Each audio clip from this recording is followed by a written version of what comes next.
She about to fly me on hands, she about to fly me on way out of. She about to fly, they can't even see me on way out of here, too far in the sky.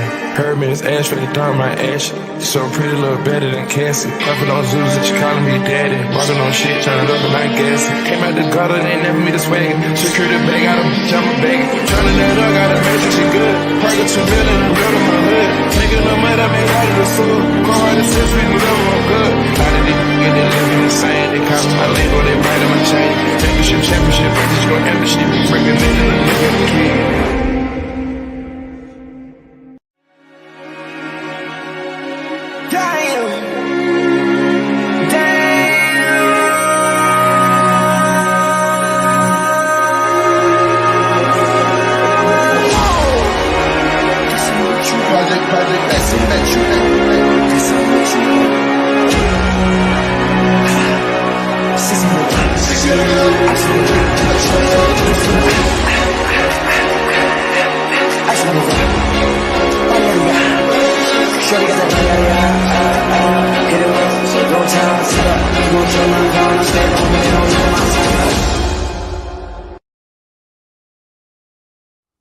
First of all, Ernest, I would like to start off by giving a shout out to FYF Sports Debates podcast. I really love that podcast. I really do.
Names worthy of all his praise, that still ain't enough.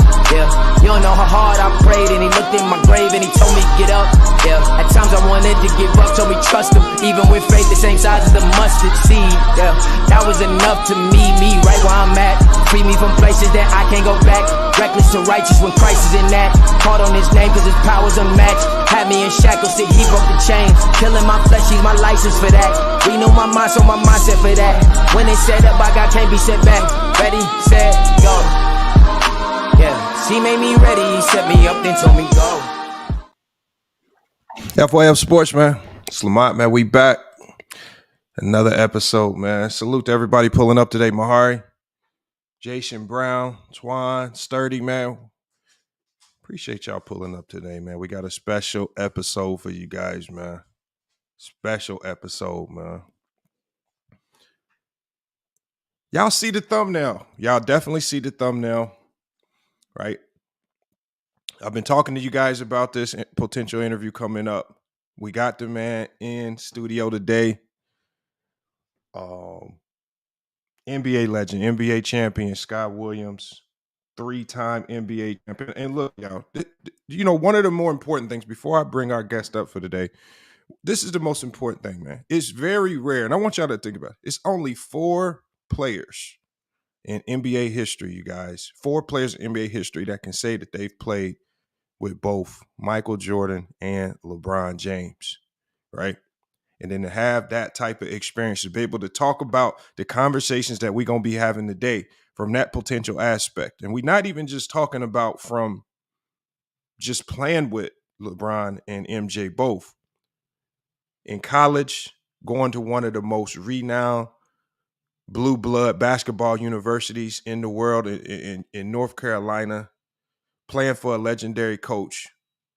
Then you go into the NBA not only play for a legendary coach, but play for the greatest basketball player of all time. And then you have a 15-year career, man. We just going to go ahead and bring them up to the panel, man. We got Sky Williams in studio today, man. I definitely appreciate you pulling up to FYF Sports, man.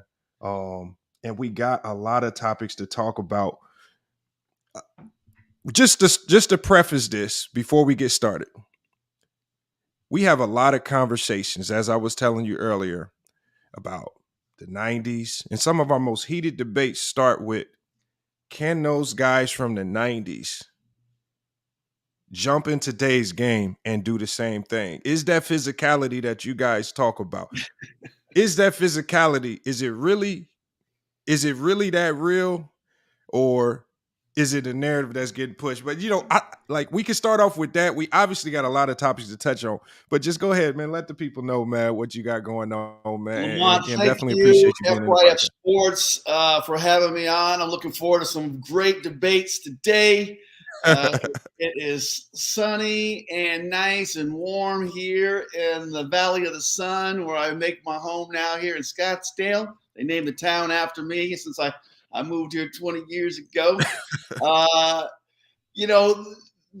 To answer your question, and I don't want to sound like one of them crusty old dudes that played 30 years ago, talking about back in my day, but it is fairly obvious to me and a lot of people that are hoops heads that really truly follow the game on both the college and NBA level, that the game was best played in the 1990s, or early 2000s, and then it shifted.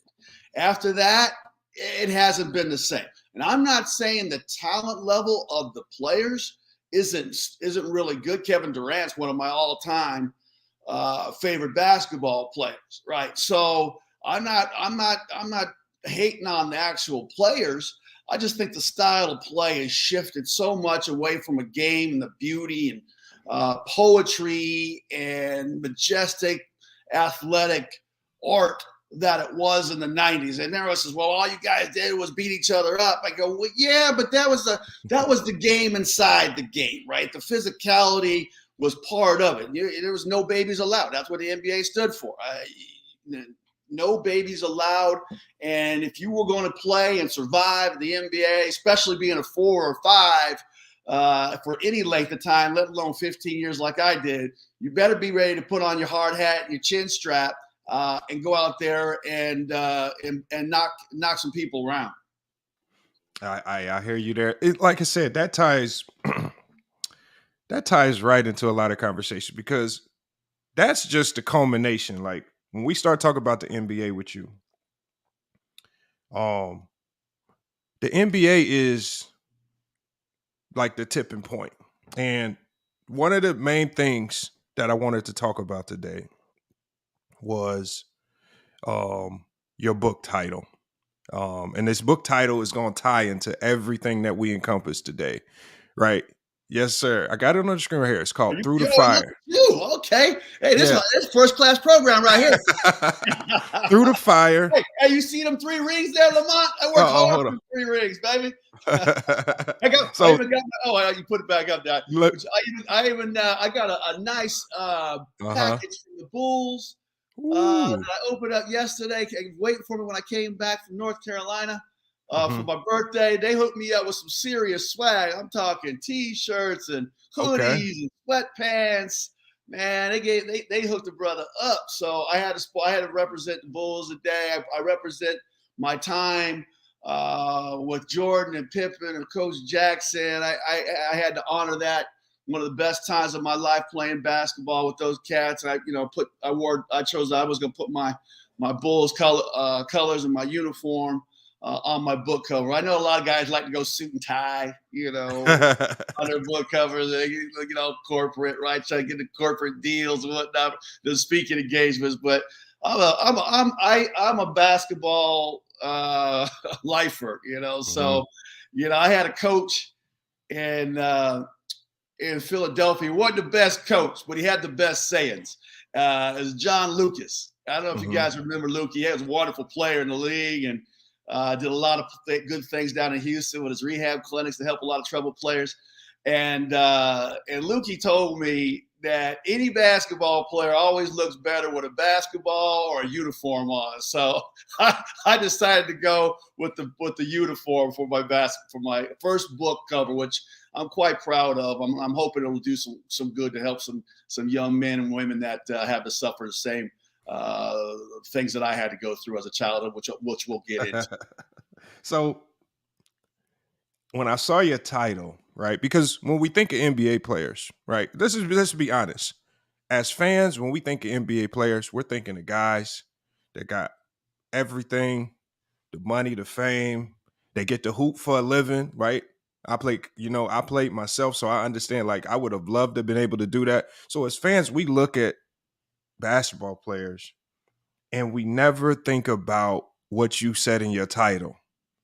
And it says a memoir of trauma, loss, basketball, and then triumph. And so as fans, what we rarely get to see with players, because we spend so much time criticizing what we see on the court, we forget that NBA players actually are real people off the court. And so when you said the trauma and loss, I was like, we got to dive into that when we're talking to Scott Williams, because 3 NBA championships, 15-year career, coached in the D-League, coached for the Milwaukee Bucks as an assistant. I'm talking about, you would think everything would just be all, peaches and cream, but it's just not like that. And so we could take it all the way back, right? Because I read a little excerpt from your book about your recruiting process when you was going to North Carolina, and you talking about how you had Jimmy V, yeah, those guys, they were recruiting you as well. The one thing I liked, and you could touch on this as well. I'll let you talk about the recruiting process, because this is I think I might have been one of the last players coming out of high school to attend a 5-star basketball camp in Pennsylvania. Because I don't think they have that anymore. You got the AAU. Howard Garfinkel. Yes. And so it's just like that, like for me, coming out of high school, that 5-star basketball camp, like that's like the pinnacle. We all needed to get, gotta get that invite. Jersey, those 5-star shorts, man. That was everything back in the day. Gotta get that. Like, and that was like, that's the pinnacle. And so you said that's where things kind of turned for you with regards to the recruiting circuit. Talk about that recruiting process and how you made that decision to just even go to North Carolina. Well, I'm glad you brought that up, because, it was early in my basketball development that I realized that I had a gift. My first love was baseball, and I was a damn good baseball player, but I had an older brother, Al, who was 3 years older than me. And being quite tall, I would play with and against him and his buddies more than I did my own friends. So my, progression through sports, and especially basketball, was well ahead of the kids that I, were my age, that I played against within school. But in the playground, I always played against, my brother and his friends. So I didn't really know too much about what else was going on aside my little fishbowl in Hacienda Heights, California. I was better than everybody else, and I just thought that was good enough. So when I got an opportunity to go to some other camps, there was one down in Santa Barbara that Bill Walton put on, and then of course the 5-star. I really opened my eyes, like, hey, there's some cats doing some stuff that I ain't capable of. I got to elevate my game. I got to play harder. I got to be better skilled. And I started working on my game more. So my recruiting letters went from, Cal State Fullerton and Long Beach to UCLA and DePaul and Villanova and North Carolina and Georgia Tech. Just to name a few, I started having a list of the top 300 basketball Division I programs in the country. Became Mr. Basketball California and wanted to go to UCLA. That was my goal since I was a little kid. Play for UCLA Bruins, then go on and play for the Los Angeles Lakers. That was it. That was the dream. That was the goal. I had a roadmap and how to do that.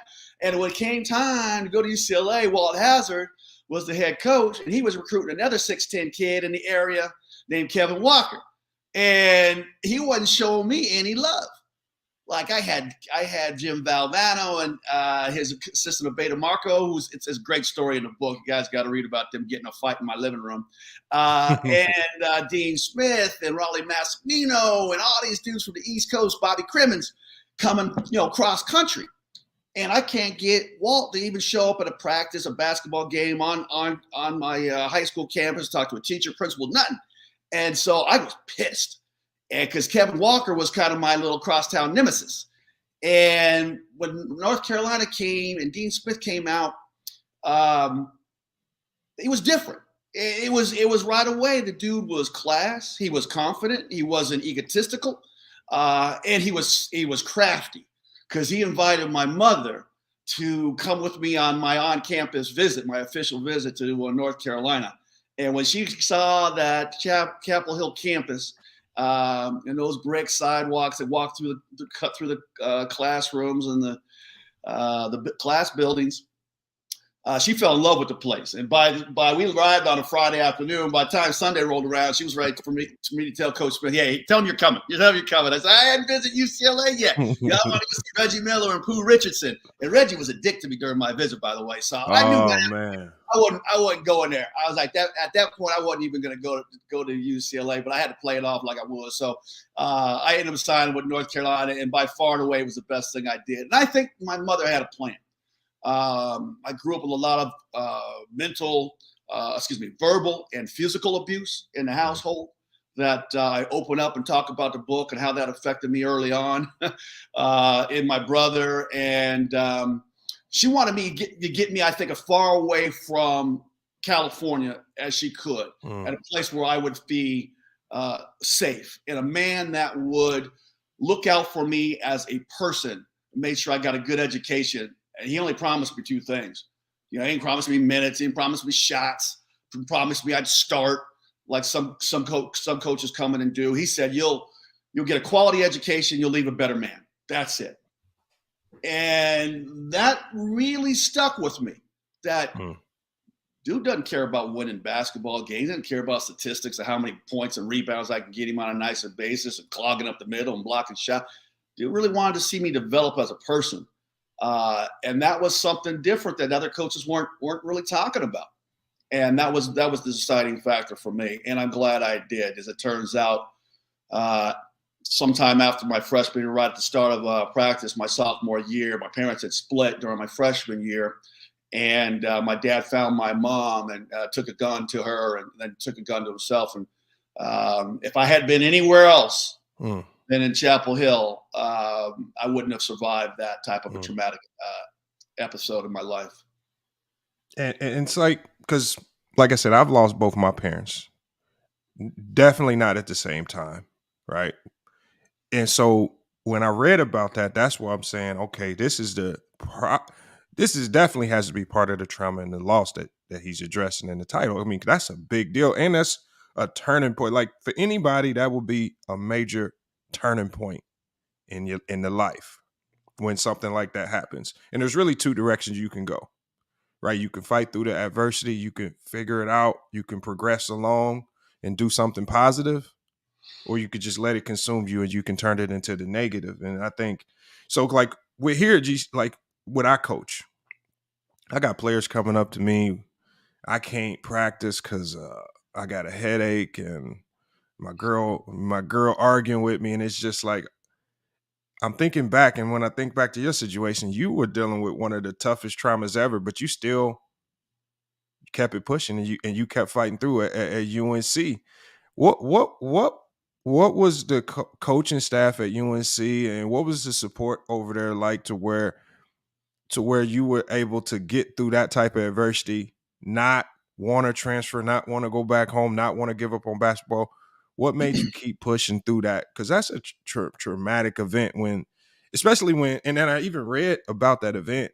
It's like it was something that you didn't even see coming a mile away. It happened. You're across the country in Cali. Like, how did UNC play a part in you being able to get through that?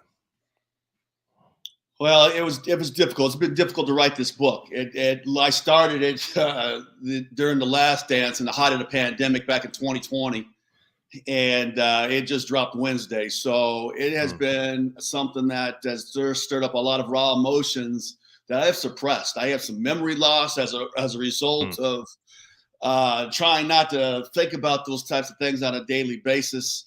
But it was Coach Smith and the Carolina family that I give all the credit to. The man saved my life from a place where I had very dark days, sitting in the dormitory room. I talked to him a couple times when practices were tough and I hadn't slept and been up all night crying or being angry or drinking. And you had to strap on that jock and go out there and give Dean Smith 2.5 hours of your energy. And then Coach Williams got a piece of your ass for about 45 minutes prior to even practice starting. So, no, to say it was easy, it wasn't easy. And I talked about sitting out, maybe like, I don't know if I can handle this, Coach, but he said no. He wanted me close to him on a daily basis. And so he'd keep his eye on me. And as it turned out, for those 3 hours with my teammates, with having to lock in on a Coach Smith practice, he was running us like stepchildren sometime, but out of love and wanting the most for us. That was the most therapeutic thing for me. And I forgotten about I could escape into basketball and forget about the real world tragedy that I had just lived or was living. And that meant the most to me. He did such a good job of surrounding himself and the players that he coached with quality people. For everyone from the Angela Lee, who was the face of the front office, the first person you come in and greet you with a warm smile and a hug if she felt you needed one, all the way to the SID and the AD. He had quality people around him that were going to look out for you, take care of you. There was no boosters allowed in that program that would be a bad influence on the players. So it was the perfect place for me to get that proverbial warm blanket wrapped around me and feel the love and support of the Carolina family. And he allowed me time in his office when he was extremely busy to talk about some of the negative things that I was concerned about. I would go on the road and damn Dookie's over at Cameron Indoor, and I could hear him screaming at me and talking about what had happened. And sitting in his office and thinking, Coach, I don't want people to think that evil's up in me. Like you always hear, well, the apple doesn't fall far from the tree. When he talk about parents and siblings, and that used to hurt my heart. And I was just a fun-loving kid that loved to play sports and, played Dungeons and Dragons as a kid and watched Fantasy Island and The Love Boat. And having that time with Coach Smith in his office and him explaining how he felt the pressures of living up to his father's expectation, being a coach and a preacher. And, as brilliant as he was and winning national championships and still feeling that pressure, not every day, but as he lived his life. And it helped me see that I wasn't alone, and that by writing this book, I know far and away that there's no way my story is any different than some of the other players that have come out of the inner city and struggles with seeing their friends or maybe family members gunned down or drug addicted or whatever. But this is my story, and I wanted to tell it because we lived in silence from the abuse and the shame of being, beaten and verbally abused. My brother, Albert, was 3 years older. He didn't do so well. I kind of had a, F you attitude. You can't take this from me. I know I'm good enough. You can't tell me I'm not good enough. I have a goal and a dream, and I'll be damned if someone that's supposed to love me that doesn't is going to wreck that for me. Yep. And make sure you guys, I put the link in the chat for you guys. Make sure you guys go get your copy, man. Through the Fire, a memoir of trauma and loss, basketball and triumph, by Scott Williams. I put the link in the chat if you guys want to click on that link. Definitely, You know, you could purchase the digital version. You could purchase a hard copy. Make sure you go to Amazon and get your copy today. We got Scott Williams in studio. If you're just pulling up. May I interrupt you just for 1 second? Yeah, Since go you ahead. threw that up there, and since I'm thinking about it, so I don't forget. Yeah. One of the reasons why I wrote this book is to honor Coach Smith and my mother, Rita Williams. And I remember sneaking out of the house when my dad was, either about to give us a beating or, you could hear the rage start to come, and hiding at a neighbor's house that I had the key to, that I was supposed to water their plants while they were out on vacation, waiting for my mom to come home in her money green Volvo, peeking out the window in their dark living room. And if I can reach some young boy or some young girl that is also suffering from either verbal or physical abuse, and show them that I was able to accomplish my goals and my dreams, that they can do it too, because there ain't nothing special about me. I just wanted the work ethic and the right people around me that gave me the confidence I could do it. So if I could give some of that confidence back to some people by doing that, by writing this book, that's why I'm writing it. So a portion of these proceeds, whatever comes, I don't know if I'll sell 100 copies or 1,000 copies, but I'm going to give back to the domestic violence centers that I started working with later on, and try to do some good that way. That's big right there. Like I said, there's 20 people every day. 20 people every minute that are victims in the United States from some form of domestic violence, whether that be verbal or physical. And I'd like to try to bring those numbers down with the help of a lot of people, a lot of you out there and your listeners. I appreciate you having me on this show to give me this platform to try to sell some more books. So if you can, the paperback's 20, the hardcover's 25. You can get it on Amazon. Just go to Scott Williams through the phone. Yeah, you're on your QR code on the screen. Make sure I get that QR code. I'm trying to do some good. So as Coach Smith used to say, if somebody helped you get a bucket on the court, you point to the passer as the man that gave you that assist. So I'm trying to do the same thing, to honor Coach Williams and Coach Smith and my mother, Rita Williams, by pointing to you guys right now. So thank you guys so much for your support and helping me out. Thank you. Hey, and like I said, obviously I know the following we got, they'll definitely help you push that book, promote it, and get some sales up. And it's all for a good cause. And so you talked a lot about the North Carolina family, right? And we always hear about this, but we don't really always hear about how these stories connect and work behind the scenes. And in your NBA career, that's almost probably exactly what happened, as you kind of describe in the book.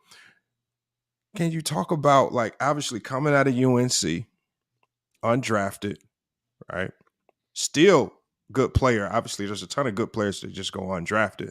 Still looking for an opportunity to go pro. And then I read a story about how you were able to get to work out with the Chicago Bulls and then get signed to the Chicago Bulls. And it actually all tied back to none other than your UNC brethren, Michael Jordan. Tell us about how Michael Jordan was able to go be a recruit, know what the Bulls needed, man, and go tell that front office, man, we got to go bring Scott Williams in as a rookie free agent, man. Talk about that right there. Well, I always say the only reason why I wasn't drafted, because I was better than a lot of them cats who got drafted before me, those suckers. And I kept a list of all them dudes for a long time in the NBA, because I was determined. When I wasn't drafted on draft night, I wrote all their names down on a sheet of paper, and I said, I'm gonna play longer than all of you cats. You just watch me. I didn't know how I was gonna get there at the time, but without a plan, a goal is just a wish. So by happenstance, my roommate for 4 years and my teammate at North Carolina, Jeff Diddy, told me about this pickup game that was going on over in Greensboro, about an hour down the road. And that Michael Jordan and some of the cats that he knows in the NBA and from the Charlotte Hornets were going to be playing. And I said, well, hell, if I'm going to go try to, make the league and play at the NBA level, I got to get some real world NBA experience. So I finagled myself an opportunity to play in that game with Jeff's help. And they put me on Jordan's team. Well, I'm not gonna say I was dominating out there, but I played well enough that I wasn't getting pushed around and was, getting some buckets and handling my own. And one of my former teammates, J.R. Reed, who was drafted the year before by the Hornets, I think it was the 5th or the 6th pick, he was playing in the game too. We used to knock heads in practice all the time. So J.R. made it a real physical game for me to be able to show my best, because that was my strength. And I played well enough that I got a rebound late in the basketball game and gave it to Jordan, and he makes the game-winning shot. So I think as he was leaving the arena, the story was told to me later by Michelle Lavelle, that his buddy Fred Whitfield, who's now the president of the Hornets with MJ, called Jerry Krause and said, "Hey, you need to give Williams a look-see." So Krause contacted my agent, and they were going to bring me in for a physical. But first, that morning, I got in my car and drove down to Charlotte, and the Charlotte Hornets failed me on a physical. So by the time I got out of that Charlotte arena, got straight to the airport, flew to Chicago, landed. Jerry Krause, who was the general manager at the time, goes, "Yeah, we heard you failed your physical in Charlotte this morning. But we're going to give you a chance to come out to Summer League and see what you could do." And I played well enough out in Summer League to get invited to Veterans Camp. And there was about 8 of us trying out they had 1 spot left on their 12-man roster. They had 11 dudes under contract. Stacey King, Will Perdue, Horace Grant, and Bill Cartwright were the other bigs. And I told myself right from the beginning, I didn't worry about beating these other free agents. I got to go out and try to impress the guys that are already under contract. And there was come down to one spot left between me and this dude named Ben Guillory. And Ben was from a good program in Georgetown. John Thompson coached, real physical, strong player. But I learned that triangle offense that Phil Jackson had put in right the year before really quickly, because Coach Smith taught us the X's and O's. My basketball IQ was off the charts. So I picked it up right away. And one day I got in that van. I was the only one left. And there was no press conference. There was no meeting with Jerry Krause or Phil Jackson. No one said, "Congratulations, you made the squad." They just had my jersey in my locker room like every other day, and I just kept going to work. So I keep showing up till they tell me to go home. Man, I mean, and it panned out. I mean, you stayed with the Bulls for 4 years. You helped them win 3 championships. Well, it was really a great time for me, if I could continue on my story, because I didn't get a chance to play much early on. And I remember, I think it was either 3 or 5 games in a row. I didn't get out of my warm-ups. I was pissed. I wasn't crying. I was pissed. I was like, I'm better than this. My goal wasn't to make an NBA roster. My goal was to play in the NBA, and getting some spot minutes here and there was not sitting well with me at all, especially as we started 0-3 to start that season, which really pissed Jordan off, because he wanted to win a championship so badly. They had been bested by the Pistons the previous 3 years. Our training camp was a freaking war. I'd never seen a player go as hard with so much intensity in my entire life. I get chills to this day thinking about how hard we worked under Phil Jackson and with the direction of Michael Jordan, because that dude was hell-bent on being breaking that label of being nothing more than a scorer in the league. I think he had averaged 37 points the year before. And that's not 37 points in today's 2023 NBA. That's 37 real freaking points. They weren't easy to come by. And this brother-in-law basketball that they play nowadays with layups and dunks and wide open 3-point shots and all that. This was against the Pistons and the Knicks, Cleveland Cavaliers. Those teams never get enough credit, in my opinion. But I worked hard, and I was determined. I was like, I'm going to work harder than everybody else on this floor. And I think I did, except for Jordan. And I started getting minutes in the second half of the season. And I was playing against the Pistons in the playoffs. And I was playing against my hometown team, Lakers, in the finals. And that was very rewarding for me. Hey, this is a sidebar question. This is just a question that I wanted to ask, just to kind of deviate from the talk. You played under Phil Jackson, triangle offense. Yeah. You watch Michael Jordan operate, you watch Scottie Pippen operate in that Mm. offense, and then you also had to operate yourself when you was able to get in. So when we talk about just that 90s style of basketball, and like I said, this is kind of deviating, but I got to get this question off. We have a conversation a lot about how big did illegal defense impact the game? Was Phil Jackson able to exploit it and put a ton of guys in the ISO against MJ with the triangle offense, or do you feel like it was good for the game, or did it handicap defenses? You know, if you guys were allowed to play zone, and you weren't kind of handicapped by the illegal defensive rule, would it? How do you think that kind of changed the game? Was it for the better or for the worse? Yeah, I hadn't thought about that as much as some of the other aspects of the rules changes or style of play that I have. What I will say about the triangle offense, and I hope this may give you some insight to your question, although it's not direct answer to your question, is the triangle offense was a lot of different pieces moving in different directions on read and react to your teammates in the defense. So it wasn't like it was a set play every time down. There were so many variables. I think Will Perdue might have said that at one point there's over 100 variables, and there's probably that could happen. I think we concentrated and keyed on and got and perfected probably about 30 to 50 of those that you had to know of all times. I had to know.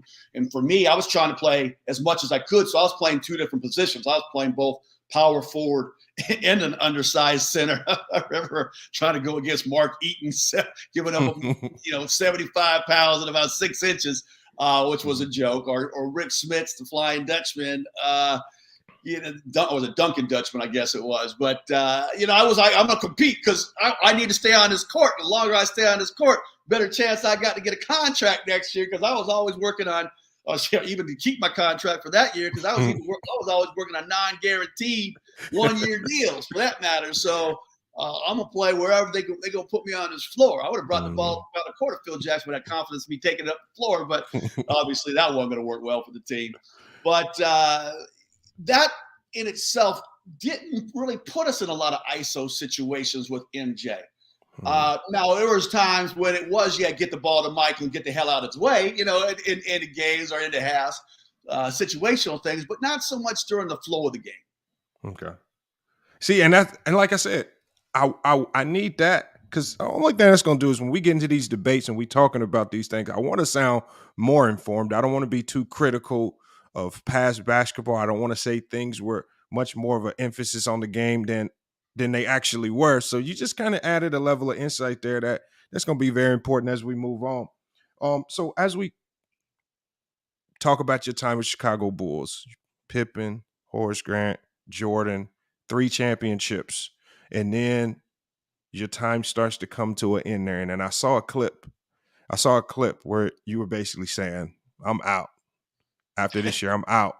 It was around that time where it seemed like a lot of the Bulls players were a bit upset with that front office. You talk about Horace Grant, who also left, Scottie Pippen, issues right there.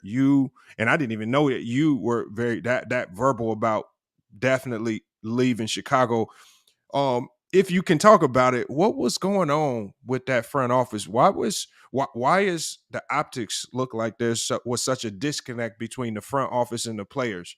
And then there were so many contractual issues. I'm going to take the first part of what you mentioned first about Scottie and Horace, because those dudes gave me hell my rookie year. I don't know how much hazing goes on anymore in the NBA to rookies, but I was the only rookie on the squad. I told you there was only one spot left, and it was my duty to do all the little things that the vets had to do back in the day. But, a lot of times they had 2 or 3 rookies on a team.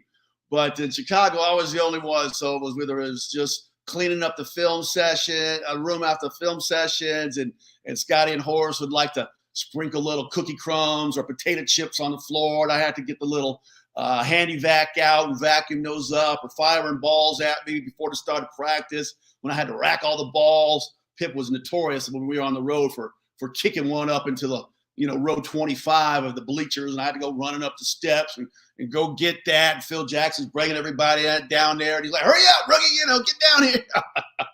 But I love those guys. Those guys were like brothers to me. In fact, I've got a lot of people I was writing this book. He gave me a picture of. I think I must have got my butt knocked down on the ground because I look woozy, and Pippen and Horace are right there, the first ones to grab me up off the floor. So I love playing with those guys, man. They were tough on me as a rookie, but the best teammates a rookie could have ever had, because I knew they had my back when we were in the fire on that floor. Going out with Scotty, hanging out in Chicago at night. I hope that's okay saying Pip. Pip liked to get his drink on, and as a rookie, he was one of the stars of the great Chicago fan base's love. So I'd ride his coattails out on the night scene sometimes too. But we had a lot of fun, and it kind of started to change, I think, after the '93 championship for me. My exit meeting just went about as poor as it possibly could have gone. I had played well and 4 of the 6 finals games. I played 46 minutes in a triple overtime game and the entire fourth quarter and 3 overtimes. And I thought I really contributed to the overall success of that team and winning our 3rd championship in a row. And when I had my exit meeting before the summer, I thought I was going to go in there and Coach Jackson and Krause were going to be like, "Congratulations. Thank you so much for all your hard work all this season." And instead I got the exact opposite.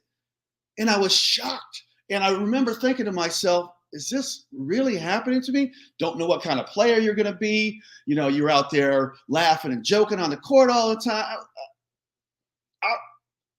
All the things I wish I would have said back then, I now think to myself this day, like, I really want to be like, F you, MF, or this, that, and the other. But,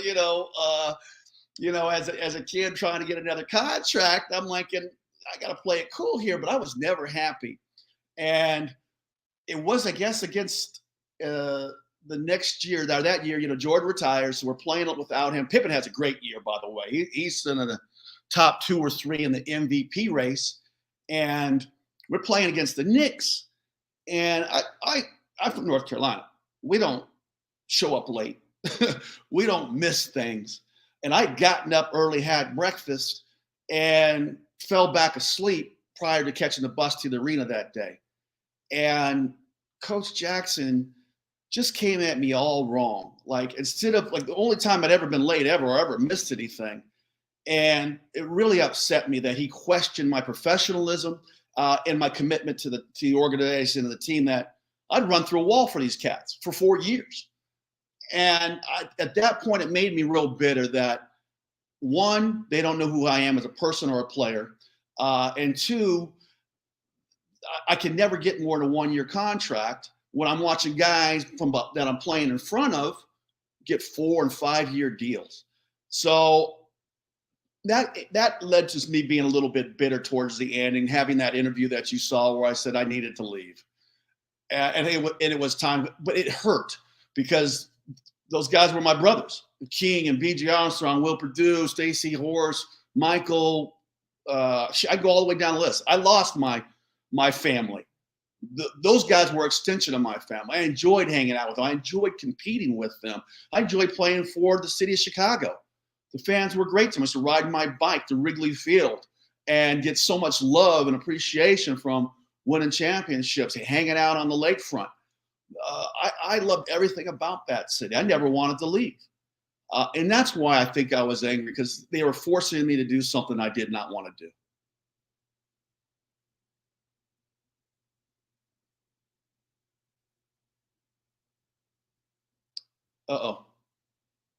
Lamont, can you hear me? Yeah, I hear you right there. My bad. There we go. Okay, I'm sorry about that. No, so I don't think it was the absolute worst thing. Obviously, moving on. Obviously, you had done enough in Chicago where you generated interest from other teams. You're able to sign, I believe, long term with Philly. And so I signed the last 8-year contract in the history of the NBA. They did away with it after they signed me that long. They're like, oh, hell no, we ain't doing that. They made it a league rule. So You go to Philly. Now, quick question. I believe Casey Shaw, was he drafted to Philly? Yeah.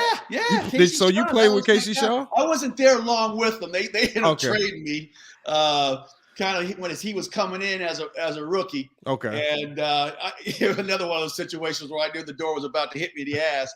So I used to go at Casey pretty hard. The way Horace and Cartwright used to go at me. So we laugh about it to this day now. But Casey was like, dude, you weren't very nice to me. I was like, I'm sorry, Casey. I apologize. It's funny how things come back full circle. And now and his son's playing. So we got a good relationship now. But boy, I tell you, back in the day, I used to go right at his head.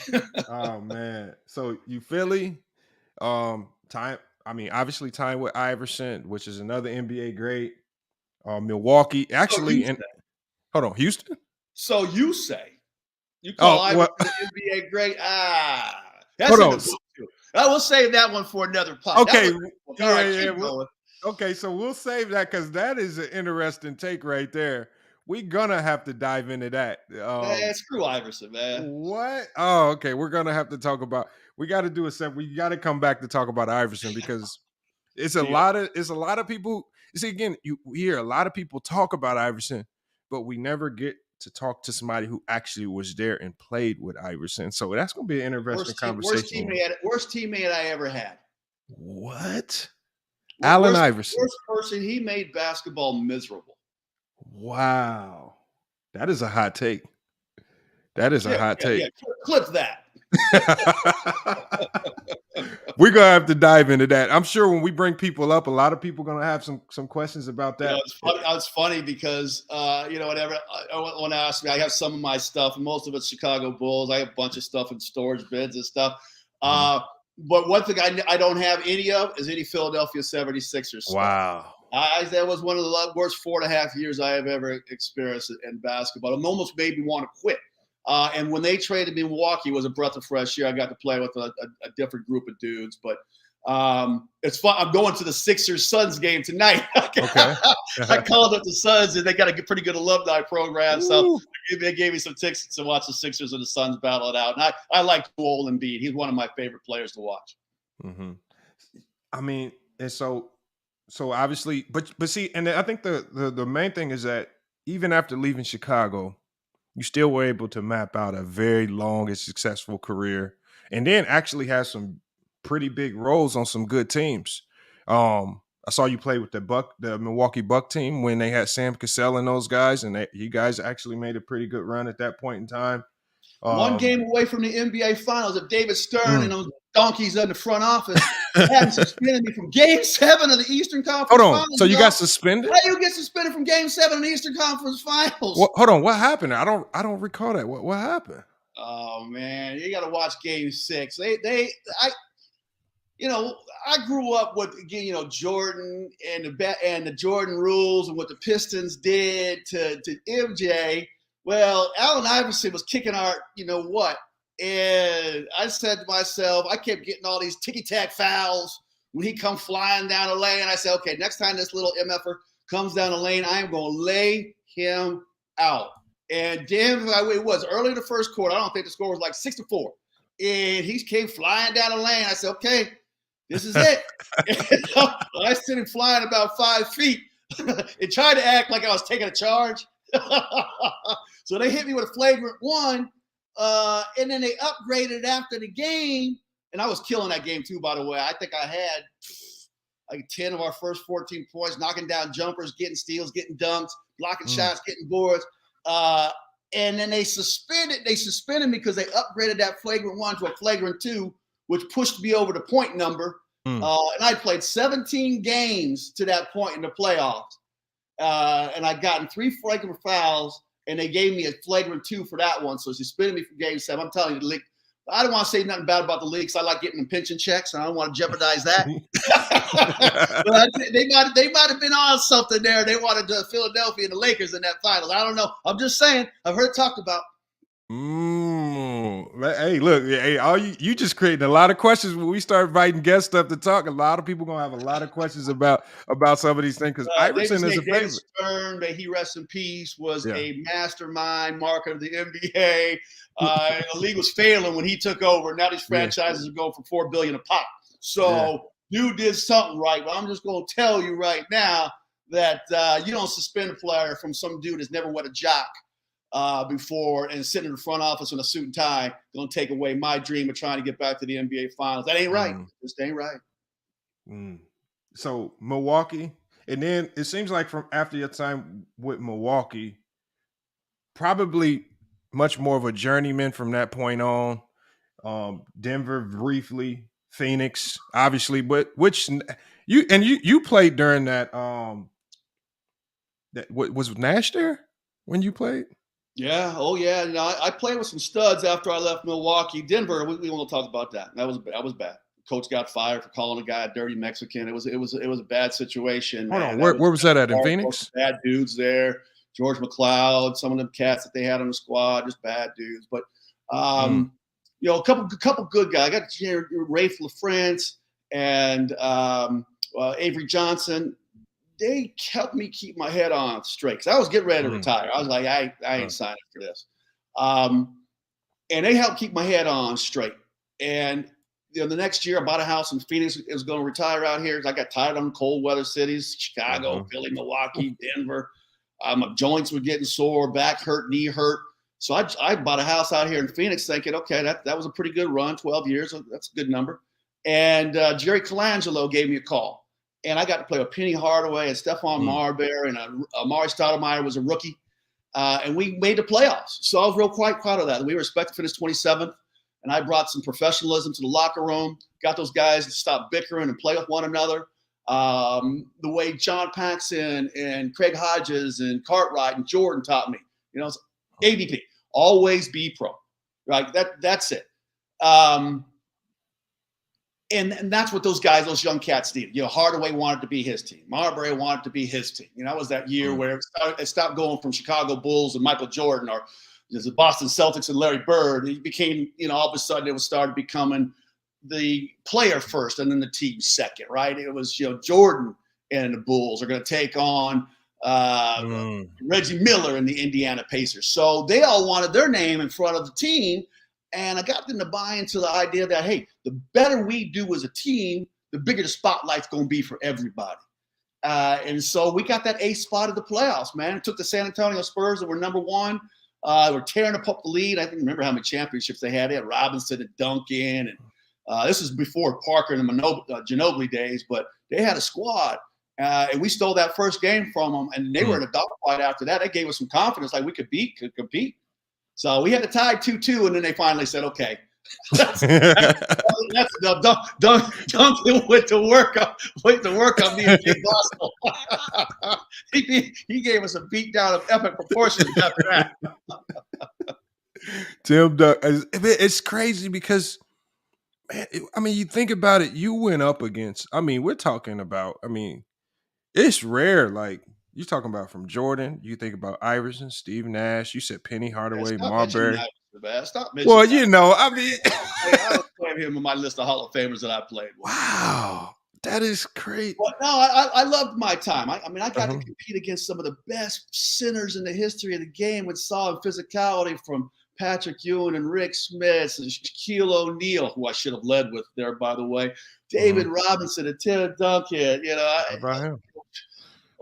James Donaldson, you know, I got my first bucket on him, you know, in the NBA. I'll never forget that, you know, scooping underneath the basket, threw a little left-handed layup in it. No, it wasn't James Donaldson. It was Mark Eaton. I take that back. The Mountain Man, Utah, man. That was like one of the biggest thrills of my life. He got his hand caught in the net as he tried to block the shot. Man, so because what I'm gonna do, because I know we're getting close to that hour mark, I'm gonna drop the link. I'm gonna allow people in the panel to come up one or maybe two at a time. Let's get some questions in for Scott, because and you know, obviously I still got a ton of questions myself. As I start to drop the link to bring people into the live panel, I think we can start off with one of my questions was the locker room in Chicago, man. You got to take us inside this locker room, because this is a championship dynamic. This is how you win championships, right? But Yeah. we only see, like I said, we only see what y'all do on the court. When we Yeah. talk about inside of that locker room, and we Yeah. talking about Michael Jordan, a player just came out, Mario Chalmers, and he was talking about LeBron, because we're going to talk about your dynamic with LeBron as well. He said nobody feared LeBron. He says, but they feared MJ. So from your perspective, when you play as his teammate, was there a fear of MJ in the locker room from you guys? And did you sense a fear from other players when they came to play you guys? No, man. It was listen, if you love to compete, you ain't had no problems with Michael. And if you came in there, I got a little story in the book about that. But if you just came in there the half-ass and get your check on the 1st and the 15th, and ride around in the cars with the wheels and the clothes and the women and the nightclub lifestyle, you're gonna have a problem with MJ. I'm gonna tell you that right now. You were seriously gonna have a problem if you weren't ready to lock in and compete, being a teammate of his. But the fear that I saw came from the other side. I could see cats visibly body language off their game. I watched a lot of NBA back in the day, right? It's kind of when ESPN was starting to get their thing going and TNT was kind of coming on the scene. And there wasn't no direct TV yet, but we could watch a lot of basketball for the first time. You could just start getting games almost on a nightly basis. And you could see how they would play against other dudes, right? And then you watch their body language when they had to face that black cat. And it was completely different night and day. Hey, I just had to know. I had to ask because, and I don't know. It's hard for me to believe. Like, how can you 100% be fully competitive against a team if I feel like if you fear them? I feel like you have to have a level of confidence. And so, was that one of the things that came close to making that Chicago Bull team unbeatable, especially when it came around playoff time? Was it the fear factor, was you guys just better? No. That was Michael. I'm sure Michael was good for racing. Hell, he's a great defender on top of being a great offensive player. I mean, I watched him annihilate one of the best players in the league in Clyde Drexler in Game 1 of the NBA Finals, because someone said Clyde Drexler was better than Michael or just as good. What?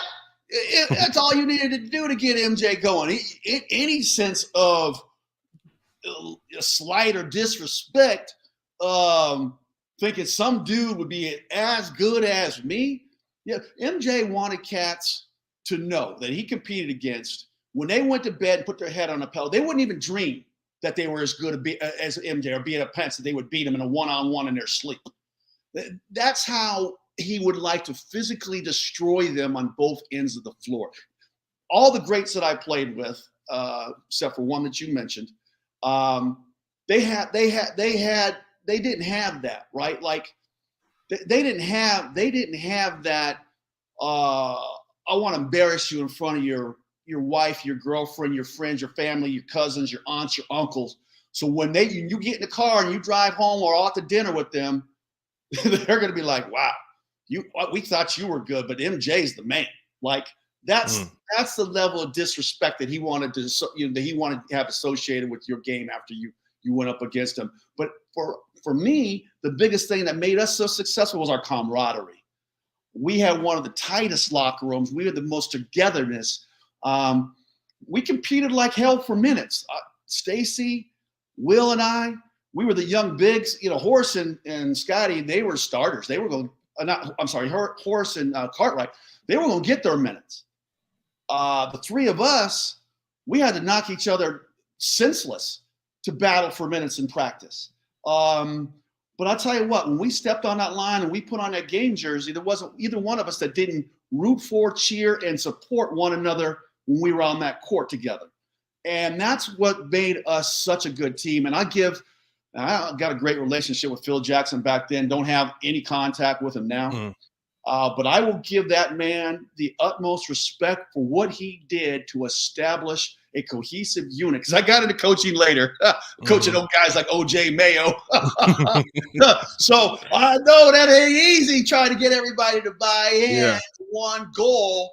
to win a championship, and he did that year after year. It was amazing what that man accomplished in the NBA. All right, so we got a couple guests up right now. I'm gonna go with Mahari Nation Sports Podcast. I do some Spotify podcasts with him, man. Very good content creator. Mahari, man. You got Scott Williams, man. Well, what questions did you got for him? Hey, Mahari. Yes, sir. Yes, sir. Nice to meet you, Mr. Scott Williams. Huge Bulls fan. Thank you. Yeah, absolutely. Let me ask you about. I'm gonna get you. How about a rivalry question? How about this? Which rivalry was more intense during those three-peat years? Chicago versus Detroit, New York versus Chicago, or low-key Chicago versus Indiana? Since you and the Pacers met in the same division and you guys met up 4 times a year. Well, that's an easy one for me to answer because the Chicago versus Detroit thing, it was over and done with my rookie year. Now, we split the regular season with them, but come playoff time, I mean, we were a team that had won 61 games. That hadn't been done in a number of years. We were at the top of our game. We smash kicked them in 4 straight games in the NBA playoffs, and that rivalry was essentially done at that point. The Knicks came on briefly after that and gave us the biggest threat to winning 3 championships in a row. Pat Riley, a mastermind coach, Patrick Ewing, one of my favorite players as a youth, and a number of big, strong, physical dudes, and Charles Oakley, Charles Smith. Oh God, the lefty they had. Anthony Mason. Oh, good Lord, Mason, your face. Yeah, that's right. John Stockton was a smart little, a tough little guard for MJ. He was quick, he was crafty. Doc Rivers, Greg Anthony. So they played a physical style that they patterned off to the Pistons with younger, more athletic, stronger players, and they knocked us around pretty good. The Indiana Pacers thing, never an issue. Not when I was there. That started probably the second three-peat when Reggie Miller had some better players around him. All right. Hey, let me get to Mingo Jester. Mingo Jester, man. What's good, man? I know Mingo Jester. Now, Mingo Jester, Scott, is he has that mentality where everything that he sees today is complete garbage, and 90s basketball is king, man. He hates what he sees. But Mingo Jester, man, appreciate you pulling up, man. We got. I had to flash the 90s ring. I thought I'd lost this thing this morning. I was freaking out. I thought maybe it fell out of my backpack in that overhead on Southwest Airlines. I don't get to go on charters no more, man. I was on Southwest. I thought I lost my ring. I was in a straight panic before the show today, Lamont. You told me to get on a quarter 2. I was running around looking for that damn ring. Like, oh no! Oh man. I'm sorry. Go ahead, Mingler. Oh, so this is my question. I know a lot of people in today's era say that the 90s basketball was trash. They played against plumbers and, janitors and all that good stuff. So my question to you is, do you agree with that or your opinion is different? Much different. Much different. I know J.J. Redick, that little dookie, popped off and said some things about guys with Bob Cousy, and Bob Cousy was one of the nicest gentlemen I've ever had an opportunity, clap back out on him. But no, dude, we played year round. It was a business. It wasn't nobody getting, working for an insurance agency at the end of the season. The dudes worked out 8 weights. I'd like to see that dude go up against the Davis brothers at the Pacers, right? I mean, those dudes, they had cots in the weight room. They had muscles coming out of their eardrums. So it was a physical game. Guys worked hard on their crafts. It was a different style. Today I watched a game where I watched the team shoot 33s in the first half of a ball game. And I played in a game my 3rd year in the league against Boston Celtics with Dennis Johnson, Larry Bird, Danny Ainge. We had Craig Hodges who had won shooting titles, 3-point shooting titles. John Paxson who could knock it down. And I told people are blown away. I say, guess how many 3-point shots there were in that basketball game? Not attempted, and everyone would be, I bet it's a low number, 15, 12. 0 3-point shots. And you go look it up. That's factual. It was just a different style of game. And I like the inside, outside, the cut, and the give and go. I watched dude Leonard from Miami a couple years ago. I was watching a game, 18 seconds on the shot clock. He launched with one dribble over half court. Oh, it's a 7-2. This is a game I had to turn it off. I called Rex Chapman and go, Rex, what are we watching here? It's like, this ain't anything I'm familiar with. It's not pleasing to me watching a 7-footer shoot a 30, it must have been 38, 40 feet. No lie. With 18 seconds on the shot clock in the middle of the quarter. It's not like a half-court heave to beat the buzzer. It's like he shot like his jumper was wet and he got the green light if there ain't nobody within 5 feet of him to shoot it. I know he's not with Miami anymore, but that blew me away. Hey, there you go, Mangler. You got your answer, man. Hey, like I said, man, he played in the 90s. I don't expect him to say his era wasn't competitive. And I believe it was to a certain degree, but I just think the Bulls had the best team. It was going to be tough for guys to compete with what the Bulls were able to bring throughout the 90s. Let me get to Sturdy. Sturdy was good, man. Appreciate you pulling up, man. What questions you got for Scott Williams, man? Yeah, salute everybody. I only got two. Scott, as a 14-year vet, you was fortunate enough to play in the 90s and the 2000s, and as you touched upon in this interview, play with a lot of great players and whatnot. And obviously, the mainstream media topics and narratives are greatest players of all time and whatnot. So I want to ask you on the spot, give us your top 10 greatest players of all time. Ooh. Oh, top 10, that would be tough for me. I'm gonna give you, and this is in the book. Put up the cover one more time for me. But this is in the book, and there's no disrespect to any player. I know Eddie Johnson's always said, "Oh, Magic Johnson, he's the best ever." When I grew up watching Magic in LA, I loved me some Magic Johnson. I cried when Magic had to retire after the '91 championship. Kobe Bryant, who I knew from high school. I used to pick up his dinner tab when he was in high school. When I catch him at Outback Steakhouse with his buddies, right? So there's Michael Jordan. I played with LeBron James. It all comes down to one thing: what you do when everything is on the line. And as far as I'm concerned, Michael Jordan was the greatest weapon on both sides of the basketball to win a championship. I knew going into the game, we may win every game we're going to play in the playoffs, but we're going to win the championship when that guy's lacing them up. And you give him a little extra motivation, like say he went down to Atlantic City and he wasn't taking it serious, or Clyde Drexler's as good as him, or Charles Barkley winning the MVP. Yeah. Just go get size for the rings. And that's what it means to me. I don't care how many points you scored and rebounds you had or all these other matrix some of these nerds with these analytics get into. It came down to me competing for a championship every year. And I knew with that guy gave you the best opportunity to win a championship. I'm going with Michael Jordan as my greatest player of all time. Who? Okay. Back. Give us your top 5 then. Say that one more time. Just give us your top 5. My top 5 players all time. Well, all gosh, time. Okay. We just talked about Michael. I would say Magic Johnson, my favorite point guard of all time. I'll put LeBron in there reluctantly over Larry Bird because I didn't respect Larry Bird growing up in SoCal, being a huge Lakers fan. We hated the Celtics, but I had a chance to watch this cat perform. He was phenomenal. My power forward spot, Karl Malone was just such a beast. Tim Duncan just so skilled. That's a toss-up, but I guess I got to go with Duncan because he got 5 rings. And then at center, man, oh, man, that's tough. I mean, where do you go? You go Russell, you go Wilt, you go Kareem, you go Shaq. You tell us. And a bunch of other dudes at my city. Hold on, Scott. Let me ask you one question real quick. I'm on that fence. Okay, I know I'm on that fence. I'm going to ask you a question. You having to go, you're right, because imagine walking into a game and you got prime Shaquille O'Neal that got to go defend. How did that, like, in real life, like, talk about that experience and having to deal with not just young Shaq in Orlando, but then seasoned Shaq in LA. What was the two differences you saw between those two players, and then what did they bring? Two different types of problems. Are you talking about young Shaq and prime Shaq? Both of them, and then how did you defend both Shaqs? Holy water and a big steak, I think.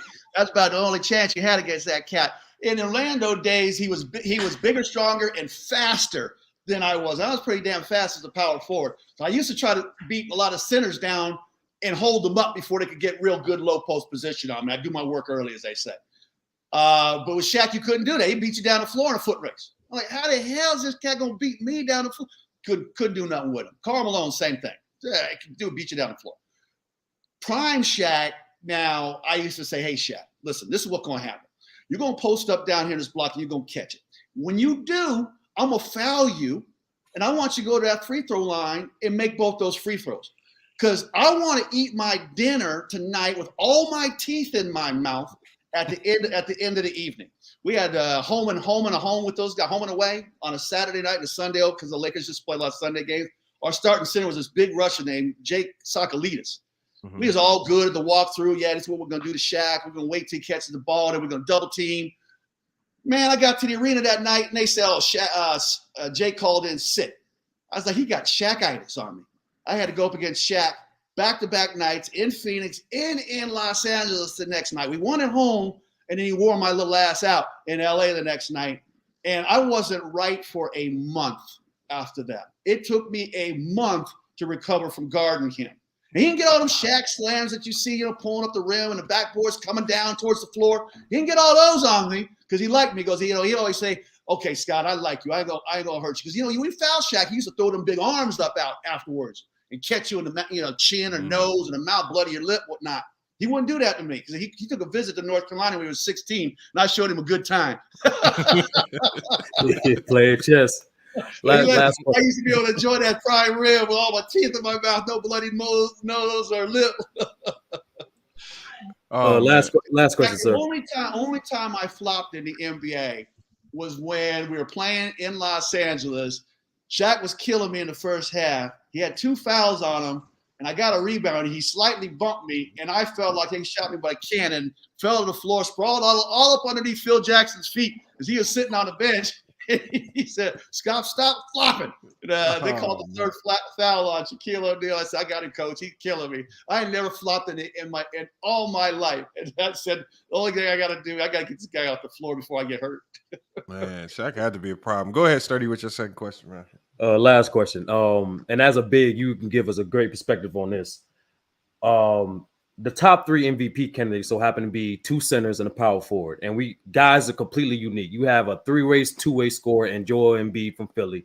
You got an offensive playmaker in Joker doing his thing with the Nuggets. And obviously you got a 7-foot power forward Giannis, 2-way elite defensive player doing Euro steps. For the people, can you give us your opinion on their games, especially as the evolution of bigs? And lastly, who is your MVP for the season? Oh, man, that is a very difficult and tough question. Thank you for bringing that to me. And I like the bigs, right, man? I like big bucks, and I cannot lie. And Giannis, for me, I had a chance to watch him, I guess, about 10 days ago down here in Phoenix when he came through. He actually was kind enough to give my son a pair of his game sneakers. That dude, things he does on the floor at his size and at that speed. You mentioned the Euro steps, but the spin move, a devastating spin move. And he ain't just spinning, he's spinning and hitting you with that body too, and finishing up and above the rim. I love the Joker. I love Embiid. But for me, that dude Giannis is the biggest problem that I see in a pair of sneakers right now in that 5 position, 4 or 5 position, whatever you want to call it.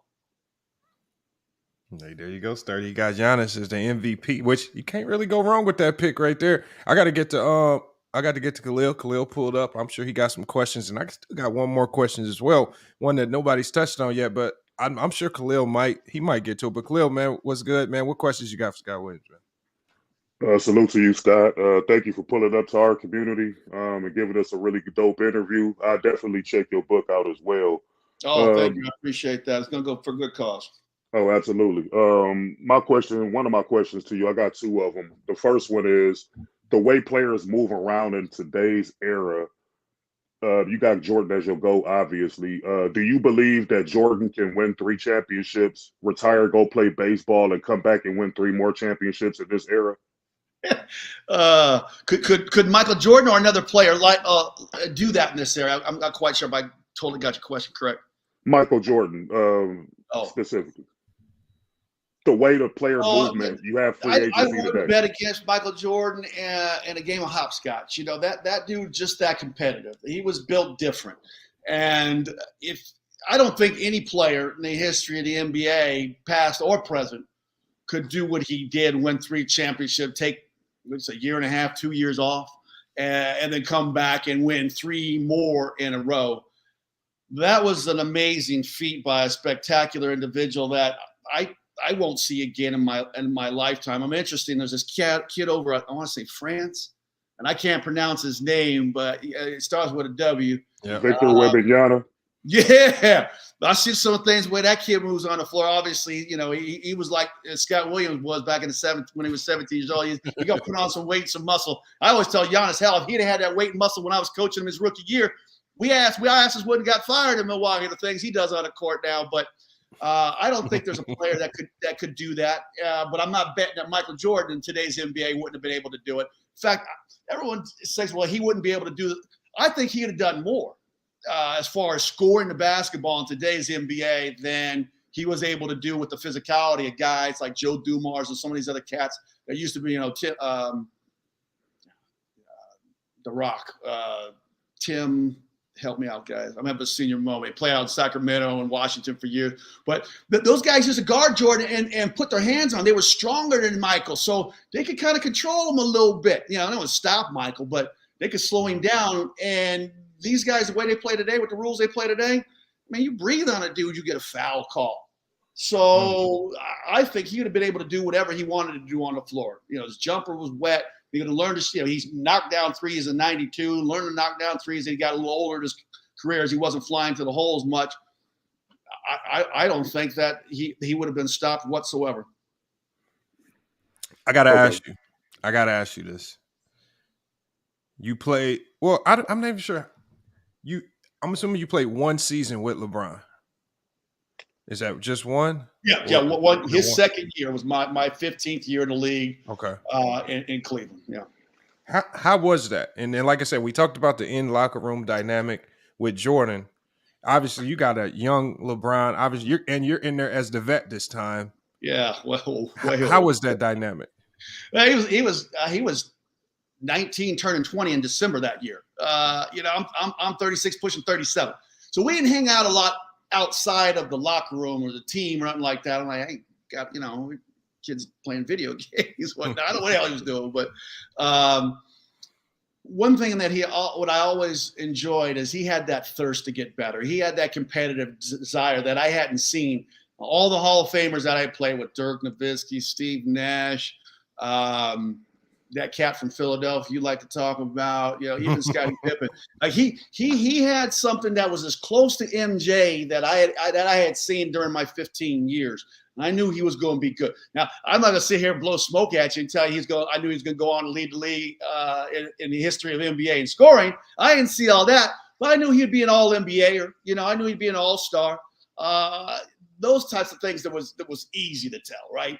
I would not have made a great general manager. But at the same point in time, he wanted to know on planes, like, hey, Scott, we're having a conversation. What was MJ like in practice? Or how did Scotty bring the ball up and try to get all his teammates involved? Or he asked me about playing against James Donaldson one time. You know, he knew who these cats were from way back in the day. And that he just had a thirst and a knowledge for all things basketball related. That was so cool, so refreshing as I was winding down the end of my career. You got to remember, I'm older than LeBron's mom.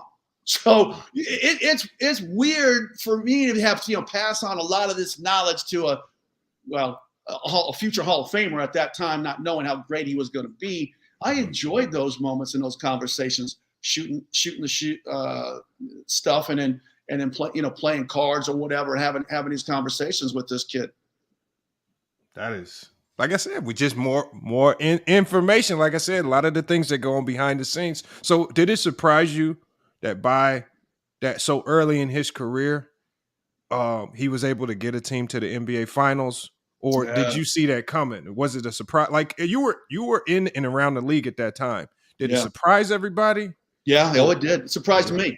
Because right after I finished I remember a conversation we had going up to the practice floor. We were in some dog days. We weren't doing good. We were fighting for that last spot in the playoffs, 8-9 with Washington, and ended up in a tie and lost the tiebreaker on a head-to-head matchup. So we didn't make the playoffs. But I remember riding up because we used to practice. The arena had a practice court like up on the 4th floor. So from the locker room, you had to go up an elevator. It was one day it was just caught me and LeBron and kind of the last two getting up there for whatever reason. And it's kind of down. I could tell. Just had his regular body energy. And I said, hey, young fella, they're going to get some players in here or surround you, and it's going to get a lot better for you. And he kind of lifted his head up a little bit, looked at me, didn't say a word, and just kind of shook his head. And by the time we hit the court, he was that energetic ball of energy, working hard. And yeah, I'm gonna take credit for some of those points because I like to say some of the conversations I had with that cat, man. No, I can't take it. I got one more question. But I enjoyed that. So right after that, I went on to do television. The next year, I went on to do television for Cleveland for the next 2 years. I got the upfront seat personal to watch that develop, man. He just added another layer to his game, whether it be the outside shot, Billy put the ball on the floor. He'd always finish at the rim, right? But cats would back up off him, make him shoot the J. So he's developed on different things every summer. He come back with a little bit more, and he got him in the finals. And he got swept, but I think it was like 4th or 5th year. Maybe fourth year. He was in the league. He was in the finals. That was truly impressive. Second year in the playoffs. Go ahead. Yeah. I think Detroit took him out 1 year, and then and the next year they in the finals. Go ahead, Mingler. I heard you say you had a question. Yeah, because I heard him say he had a hard time with Shaquille O'Neal, right? Me? But my question is, outside of Shaquille O'Neal, what other opponent did you have the most trouble with outside of Shaquille O'Neal? Oh, okay. Listen, hey, I'm gonna tell you right now, Shaq is impossible to stop one-on-one. But the dude that I fear, I don't want to say fear is not right, because I always told myself as an undrafted player, I can't fear anybody in a pair of basketball shorts or I won't make it. But the dude I had the most respect for, that gave me the most butterflies going into the game, going, please don't let this dude embarrass me, was Akeem Olajuwon. Because that cat could take you down low with his footwork and finish over the top of you. He could step you off the block and knock down the J. And if you came out on him, he had the footwork and the ball handling to get by you. And that dream shake was devastating. That was a nightmare for a lot of cats. That was Maylock moment right there. Pepto, Bismol, and Tones after the basketball game, all things in different ways that dream could beat you. I got one more question for you, Mr. William. Go ahead. With with the rules being different in today's game versus the 90s, what players in this era would you say can come in and have similar success they're having in this era in the 90s? Oh, well, the first one that comes to mind is LeBron. Everyone says, LeBron wouldn't have been doing all that flopping stuff that he was doing. He would learn to toughen up a little bit. But he has the body for that. He had the body for the 90s, 100%. And he got the mentality to compete at any level. That would be the first and foremost guy that I would say. The young cat that I'm hoping he gets his SHIT together is John Morant, because I enjoy what little experience that I have had watching John Morant play the game. Athletic, flies to the basket. I mean, this cat's doing something a little bit different with a little different flair than I've seen in the last few years. I'm sure I'm forgetting a bunch of guys. I enjoy Steph Curry, the way he shoots the ball, but I think Steph Curry would have got his little keister beat up. And I played with his daddy Dell. I know Steph since he was a little ball. He wasn't even a ball kid. He wasn't even old enough to be a ball kid. When I was playing in Milwaukee, he used to run around with his brother Seth. We used to let him shag balls, during the pregame warm-ups. That's about all we'd let him do. And every now and again, we let him shoot one. So you told me he'd have gone on to be the scorer that he's been, and the devastating offensive weapon that he is from the outside. I wouldn't have believed you then either. I was like, he's got a little funky shot. It ain't right. It ain't right yet. But those are a couple of dudes that I see that would have had no problem in the 90s. All right, hold on one second. Mahari, I'm going to drop you down so I can bring one guest up. But Mahari, I want you to stick around because I'm going to have you come back a little later. But I just want to keep it balanced up here.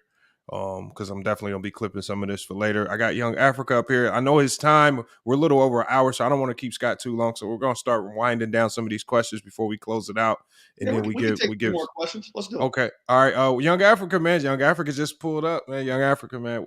What you got? Hey, man. Salute, FYF, man. Salute to you, Scott Williams, man. Much appreciated. Respect to you and all that you did in basketball, man, and having your time for the people, man. Salute to you. So my question is, who is the most well-rounded player of all time in the NBA?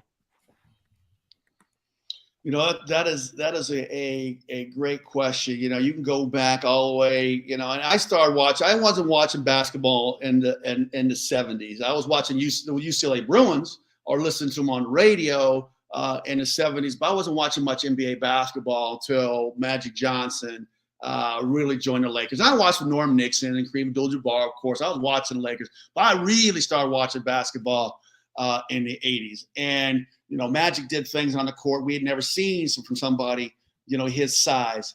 Larry Bird, the way he shot the ball, he couldn't put the ball on the floor. It wasn't athletic, but he got there torch guys anyway. But this cat, Dr. J was my childhood idol. Prior to James Worthy joining the Lakers, I love me some Dr. J, right? But Michael Jordan, I honestly say there wasn't anything that he couldn't do on the court that would make me say that he wasn't the most fundamentally sound, well-rounded basketball player on both sides of the basket. So offense, defense, he could rebound the ball in his position or out of his space. He could block shots. He could defend on the ball. He could get steals. He can use his wheels in transition. He can finish above the rim. He can knock down the mid-range jumper. They can shoot it all the way out to three. He could defend a couple different positions on the floor. Maybe not 4s and 5s, but definitely 1, 2, and 3. So, and I'm biased. He's a Carolina dude. I came on the show, sporting my Carolina mug. I got my Bulls jersey, T-shirt on that they sent me yesterday. I'm a Carolina guy and an MJ guy through and through. But honestly, when I look at all the guys that come through, big fundamental and all the things that he did, you could name a bunch of different dudes. John Stockton, the way he handled the ball, the way he played defense. You shoot over 50% as a guard for, I think, almost every year of his 18 or 19-year career. It's amazing. You don't see guys doing that no more. They're happy to shoot 43, 44%. Iverson, I don't even know if he shot 40% for more than 2 or 3 years of his career. That guy was a donkey. But Jordan did stuff you ain't seen out of guys, that I can remember watching him play and dominate on both sides, not take nights off, not take plays off. No load management, none of that stuff. He was a true warrior, true competitor, and a great teammate to play with. No doubt. Thank you, Scott. And just one final question to connect to that is, hold on one second. I want to say one other thing about that. He made his teammates better. So when you add all the things that he does and then make your teammates better, because that's one thing LeBron does really well too. He makes teammates better. And that's one thing that Michael does not get enough credit for. So I'm sorry to interrupt you, but I wanted to get that out while I was still. No problems. Just one more question to connect to that, and I'm done. But thank you for your time. So how great was Scottie Pippen? When you talk about the best well-rounded player to you being Michael Jordan, how great was Scottie Pippen, and how much did that help the greatest, most well-rounded player of all time that you tell me, Scott Williams? Yeah, no, those dudes were Batman and Robin, man. They were a great combination, a super duo. I love Scottie Pippen, and Scottie was good. He was solid. He wasn't nothing to write home and tell your mom about my first 2 years in the league. But that dude, after he had an opportunity to go to the 92 Olympics and play on the original Dream Team, not all those copies that came afterwards, but the original Dream Team, right?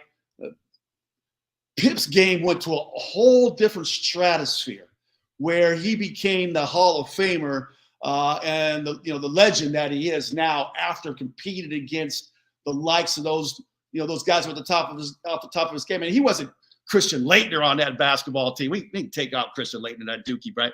It was those other 11 dudes that he got to compete against in practice and see their work ethic and their mentality and his success of doing that against those guys that he decided, I'm going to do this when I get back into the NBA, for our third league. Boom, that was it. That with those guys, hell, I didn't want to leave Chicago. I'm telling you, man. I love playing when, only reason Jordan had retired and some of the things I had to go through during that year. Those dudes just locked me out of practice, so I couldn't play with my teammates. I had to practice with the dentist and the lawyers between their morning session and their afternoon session just to get a sweat and a run because they were looking at Mark Randall, right? Like, I went through a lot of things in Chicago, and through them all, I wanted. That's where I wanted to live. I never wanted to leave Chicago. That's where I'd be living today had I'd not travels taken me elsewhere. But they were the ultimate players to compete against. I have so much respect for Pip, even though he was hard on me as a rookie. I love that dude like a brother. Hey, there you go. Hey, look, let me ask you one question because I got to get to Pootie and I got to get to Lemon Pepper Lou about Pippen. In the moment, as that team grew, as they won championships, how was Pippen looked at in the NBA? Because when we talk about him, when we hear people talk about him now, they relegate him to just being this role guy. Oh, he was just kind of there. He helped Jordan a little bit. I've always believed he was a superstar in that moment. Like, I feel like people viewed him as that. That's what he played like. In the moment, from the media perspective, from the player perspective, from what you heard from fans, how was Scottie Pippen viewed on that Bulls team? As a superstar. There's no way without Scottie Pippen elevating his game to he was a couple votes shy of winning the MVP in the 93-94 season. He had a fantastic year without Michael. He had great years with Mike. We had the utmost respect for him. He was the best passer that we had on our team with his size and his court vision. He was probably the best defender along with Michael. As a perimeter player, or could guard anybody that was a little bit bigger than would try to post him up. He was athletic. He was long. And he was nasty. I don't think people give him enough credit. He was fun going off the court, but he was a fierce competitor on it. Yeah, I just wanted to get that in about Pippen because I feel like he gets so unappreciated for what he did, primarily because you don't see the high-powered scoring. He did all the other things that you need to do to win a basketball, at least from my perspective. And I think a lot of, not just Pippen, Armstrong, the Hodges, a lot of those guys on that Bulls team that played an integral role don't get to just do credit because, I guess, with this media machine, it's designed to kind of push the guys that score the ball and seem like, they're the end-all, be-all. But it takes a ton of pieces to win it all.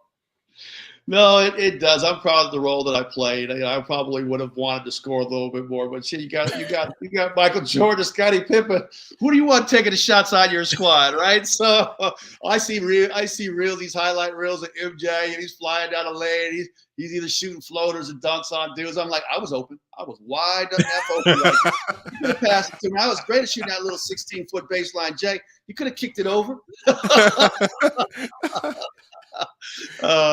Oh man! All right, let me get to Pootie.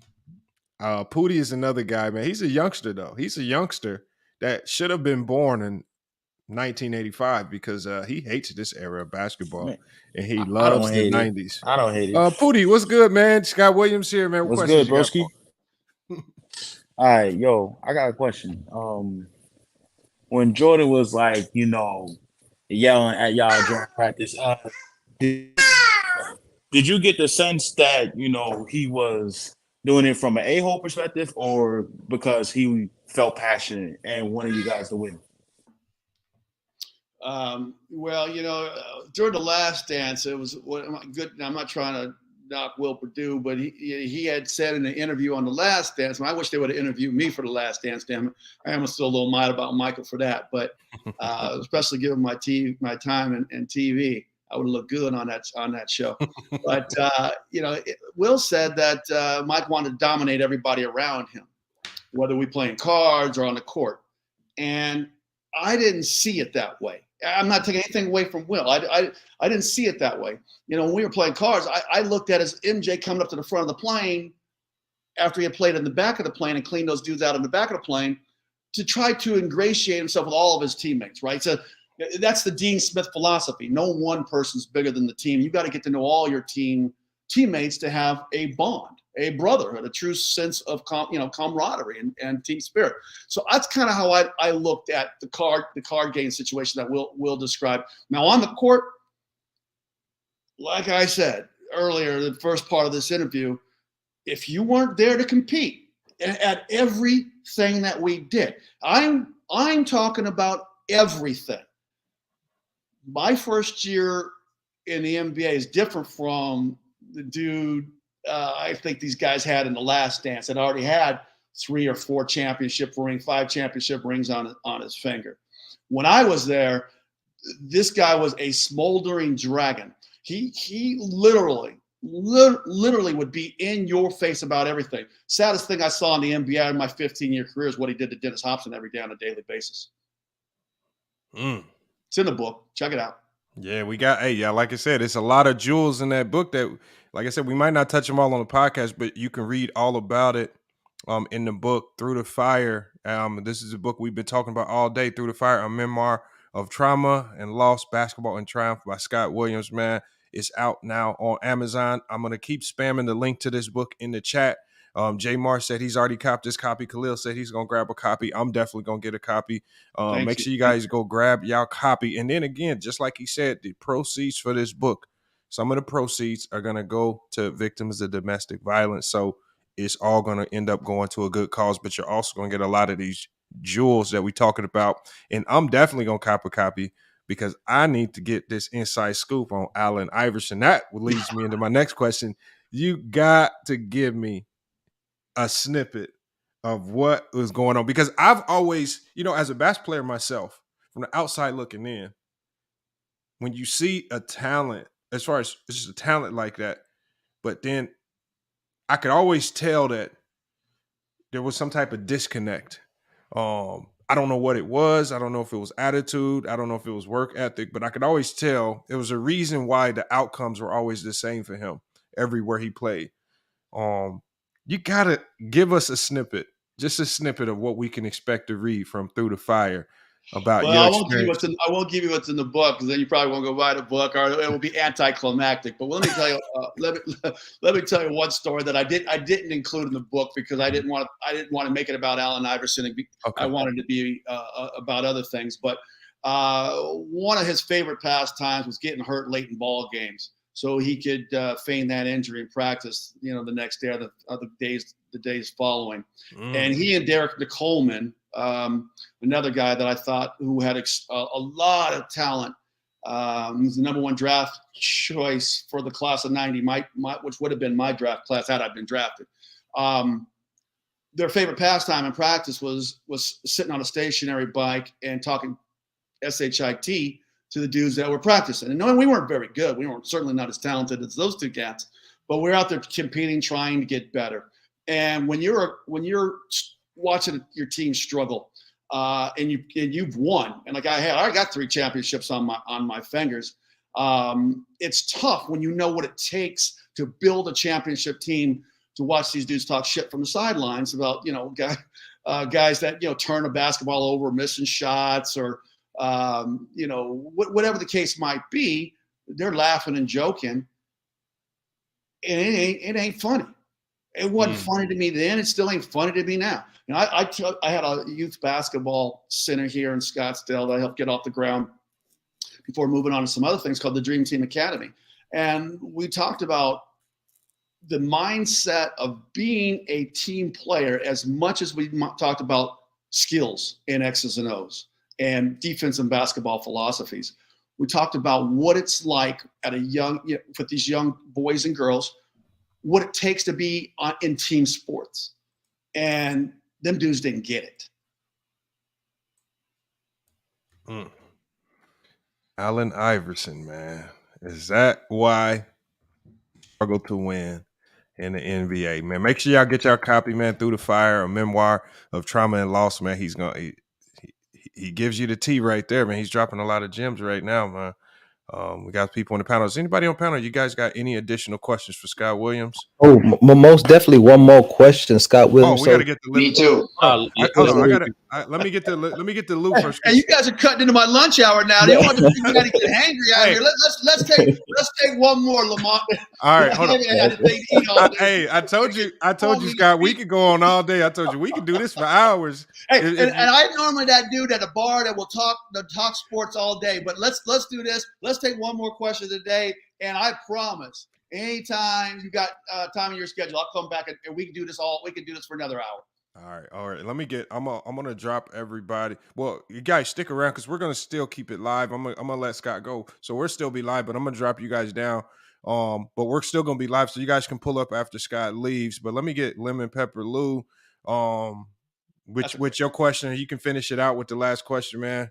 Hey, Lou, let me just say this before we get into it. Lemon Pepper Lou, I love that name because one of the things I have learned to do, I just turned 55 on Tuesday, and one of the things I'm most proud of in the last year is somebody gave me an air fryer a year ago for my birthday, and my lemon pepper salmon, I will put it up against anybody's across the country. So I loving your name, Lemon Pepper, because I know I can throw down on my air fryer with some lemon pepper salmon.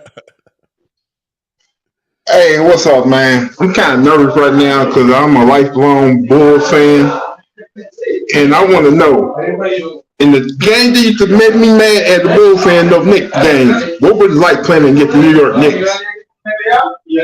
Hold on, you got some background noise, Lou. I think you asked, what was it like playing against the Knicks back in the 90s? Yeah. Oh, bro, that was the best because they gave us a challenge, right? It was physical. I mean, I'm a second year in the league, and Charles Smith, who I idolized at Pitt, when I was in the ACC down in North Carolina, I watched that cat go. And Charles could play, right? Mason was a lefty, big, strong, arms bigger than my thighs. Of course, the Beast. He was the ultimate challenge. Couldn't stop him, but I love to try. I love going up against Pat. Charles Oakley, he's about one of the dirtiest MFers the history of the league's ever seen. He hit you with a stray elbow away from the play. So you had to be on your P's and Q's. You had to be ready to battle all the time going up against those dudes, right? And then John Starks. Thank you, Starks. I want to say Sparks. John Starks was out there talking his trash and the way he did. And even Doc Rivers adopted some of that attitude, just strutting around and doing his thing. But so, you throw Derek Harper and Greg Anthony and some of them other, Kiki Vandeweghe, and they had some squad, man. And it was fun to compete against, that name team. And then you throw Pat Riley on top of that, who, one of the greatest coaches in the history of the NBA. I know some, guys maybe like Jackson and Popovich maybe have overshadowed Riley a little bit, but back in the early 80s and he was doing his thing, winning the championships with the Lakers. So he had them cats not only ready to play from an X's and O's standpoint, he had them fired up like they're ready to run through a wall to get that championship. He was the master motivator. Hey, there you go, Lemon Pepper Lou, man, with your question, man. But like I said, we're gonna leave that as the last question. Hopefully, we can get Scott back on the podcast to address more current things in the NBA. Obviously, we talked about a lot of past things. A lot of stuff going on. I'm going to the Sixers game tonight, and somebody had asked me who my MVP was. And maybe I'm a little biased because I had Giannis as a young player, and I just seen them play, and I hate the Sixers. I'm gonna go check out Embiid tonight. So next time we come on, we'll revisit that MVP discussion. One team when I was there, and I think some of these teams, before you get out of here, it's different when you see them in person because it gives you a different perspective as a speed and how they play. And I think it was the game that I saw you at. Might have been the Cleveland game. I can't remember, but I don't know if you was there. I was at the Cleveland game, but Cleveland just looks different in person.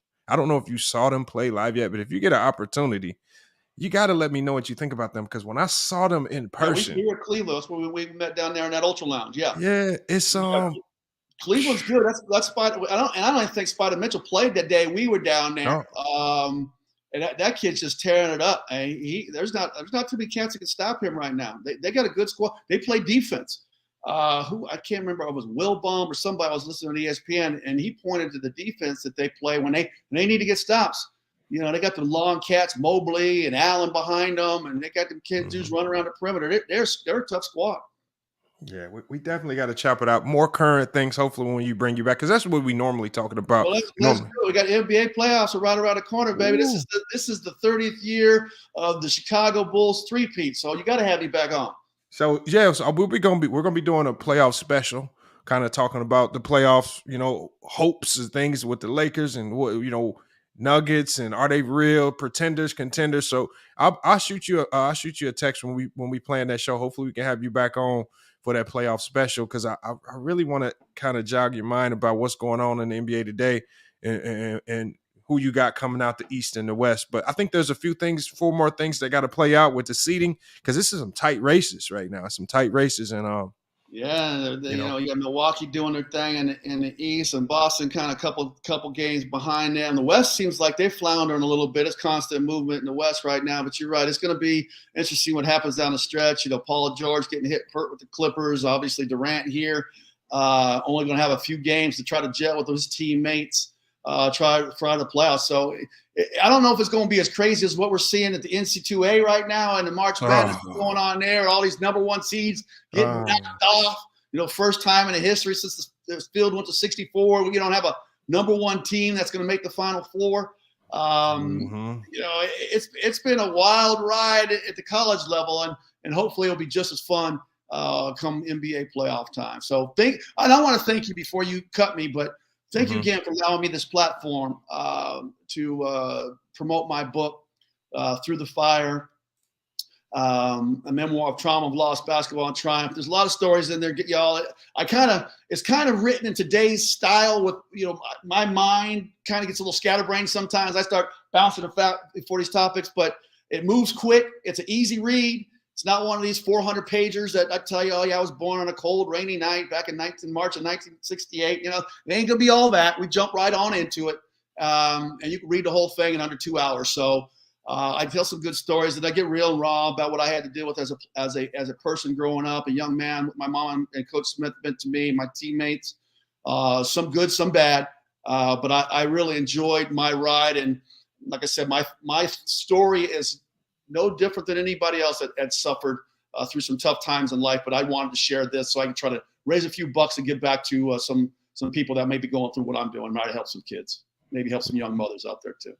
Yeah, you know, we definitely gonna help you keep promoting and pushing that book. Like I said, but we still got a ton of NBA talk. We definitely gonna have you back, man. This is a great interview. I ain't gonna lie, great conversation, a lot of insight on past and present NBA. Look, also, you guys, if you want to follow Scott on any of his social media, I'm putting his website in the chat as well. So you could click that link. It's going to take you to the website. So if you want to follow him, I don't do much on my website. I got to start doing more on my website, y'all. So please don't judge me there.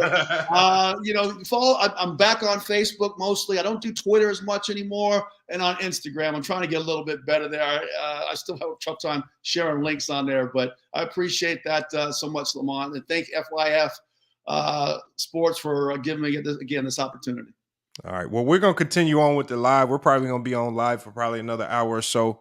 I'm going to go ahead and let you get to your lunch. I'm going to definitely be in contact with you about that playoff stream. I want to talk some playoff basketball with you. All right. Let me ask you real quickly before you let me go. Who you got winning the championship this year in the NBA? Man, I'm always – well, I'm going to say it's tough, Lamont. It's tough. Like the cat got his tongue. You know what I'm going to say? I'm going to stick. Gone dead on him. I'm going to let you guys discuss that one off air. I will get your response next time I come on the show. Yeah. I'm going to save that one. I got to see a few more things. I think I know because I want to stick to my guns about what wins. I think it's easy. I got to go with the Sixers. Defense and a team that can slow it down in the half court. That's the formula that won it last year. That's the formula that I believe is going to consistently win it year in, year out. I mean, the Sixers have let me down the last couple of years. And everybody on this channel has gotten on it. I'm not even a Sixers fan. I was a big believer in Ben Simmons, and that didn't pan out. So I told you about Ben Simmons, didn't I? I told you. I'm gonna say James Harden gonna let you down again this year. So thank you. I'll tag you y'all. All right, Peace, salute, everybody. Scott. Thank you, Scott Williams. Thank you, guys. Appreciate Yes, it. sir. All right, man. Listen, man, I told you about this. Then I told you not to trust Ben Simmons. Then you're gonna learn the same thing about James Harden. I told you about this, didn't I? All right, y'all, man. Look, the link is in the chat, man. If y'all want to come up, man, y'all can pull up. We're gonna be live probably a little bit. Let me know your thoughts about anything that Scott Williams had to say. Like I said, Yeah. I'll go first. I was really intrigued about a lot of the stuff that he talked about his childhood and everything else. I mean, going through what he went through, as a teenager out in North Carolina, and then losing your parents in those, terrible circumstances. Really, I mean, those are life experiences that either can make you or break you. And that really, really shocked me when I heard about that, because I did not know about that. But it was really touching to hear about that. One thing I will say is that I'm anxious to hear about his takes about Allen Iverson. Now, I have a good understanding of what his perception is and how selfish of a player he was. But I'm anxious to see what he saw, when he was in Philadelphia. So that's going to be very interesting to see. Yeah, that's going to be a good read, because, like I said, I mean, he completely removed him from even the mantra or label of being an all-star player. Like, I mean, those two things are not, Allen Iverson and superstar, all-star, not synonymous, man. So I'm definitely gonna read the book. I want to read about that, because I had a feeling, but now we got a little bit of confirmation. But we got to read the book. So make sure y'all check that book out. Link is gonna be in the chat throughout the rest of the stream. We just had Jarrell Franklin just pull up, and Johnny Ali, and Action Jackson. Jarrell, I saw you wanting to get in here. What you got for us today, man? No, salute to y'all brothers, man. Now I was going I am going buy the book this weekend, but I wanted to ask him some questions when he was saying about Allen Iverson, but I noticed that he ain't want to get too deep into it, so it was like we best to read the book because it's more deeper in the book. But you know what I'm saying? I forgot the question that split second, but when I was paying attention to him talking about the situation with Iverson when y'all was getting deep into it with the Bulls, it really kind of made me think back on the history. But by him putting Brian's name up in there and hearing his name come out of his mouth, I'm liking to hear that. But I got to read that book so I can really get more detail of it, because that's really how I can get more detail into what he was going through in the league. But as far as with Iverson, I really got to read that book though. But I put the question that I had at that split second, I forgot it because I was trying to jump in there. My phone was acting up, so I couldn't jump in, so I couldn't remember the question. No, okay, that's fine. Hopefully it come back to you. You can just stick around. If it come back, let us know. And then, like I said, I believe I'm definitely gonna have him back. So when he comes back, man, if you can recall it, then we can ask him then. Johnny Ali, what's good, man? Appreciate you pulling up. You know what? That there go right there. It just hit me.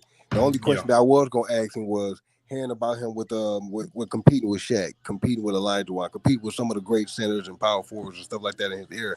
The question that I hear in a lot of other channels when they talk about, like, for example, with Ticket, for example, he feel like a lot of these cats today wouldn't be able to do what they do then and stuff like that, and a lot of them then will eat a lot of these guys up. So I did want to ask him, like, do he think some of those, do he think some of those guys now can dance with that era back then, and of course that some of those guys then can dance with this era. So my question was gonna be, can he name, like, what would be those few guys that he can think of that can dance with back then era? Because a lot of people feel that, that even you be in these streams, you be hearing about they saying like a lot of these people like Curry and them, for example, wouldn't be able to dance in this era.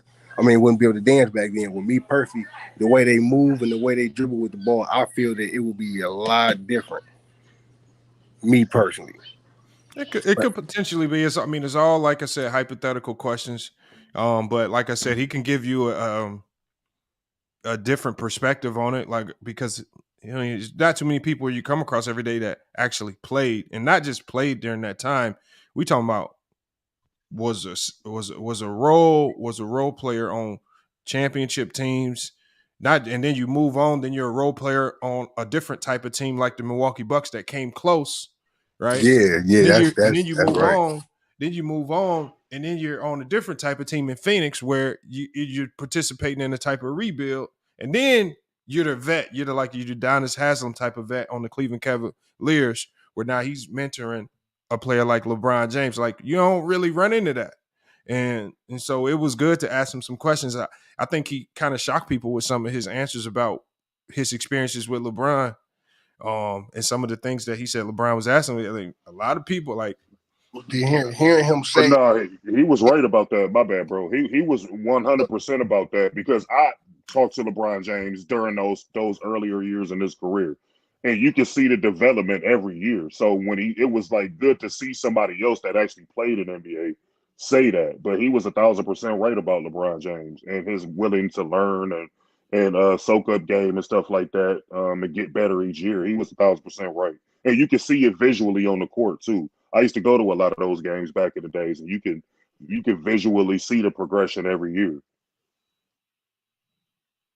Yeah, hey, that is true though. That what you're saying is true, my brother. Just hearing him speak on like certain players prior to him as well, being able to dance a little bit with back then, because it's a lot of people out. It's just the strings I be listening to, and they just feel like the defensive aggressiveness then and the way they played the game then, they still feel like a hand-picked a team like Ja and Curry or whatever, like cats like that, they feel like they wouldn't make no noise. When me personally, I feel like the fact that certain people like Tim Hardaway, how they had to handle. He ain't lying about that. Hold on, let me because I want to get to a little current stuff. Did anything that he say surprise you out? Like, is there anything that he covered from the Jordan to now? Yeah, the Jordan one surprised me. The ability to retire, win 3, retire, come back and win 3 again. That kind of surprised me, especially with player mobility and stuff in this era. That one surprised me. Mm-hmm. Hold on, is Jarrell talking? Because he's muted.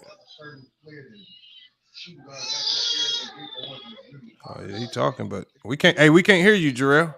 He's not muted. Yeah, his mic is really low though. His mic must be messed up. He's not muted. Hey, Jarrell, can you hear us, bro? I don't think he can hear us. I'm talking about he having a whole conversation over there. Yeah. Literally. Yeah, he is. Oh no, here, I'm gonna kick him and just make him come back. And then but what surprised me about what Scott said was the Allen Iverson thing. I got to get the book too, bro. That kind of threw me for a small loop. I ain't gonna lie. I got tiny bit shocked, but I could see why he would say it, because you got to understand, like when Iverson came into the league, he was being marketed as like the franchise player and all that, but he didn't understand how to play as a team.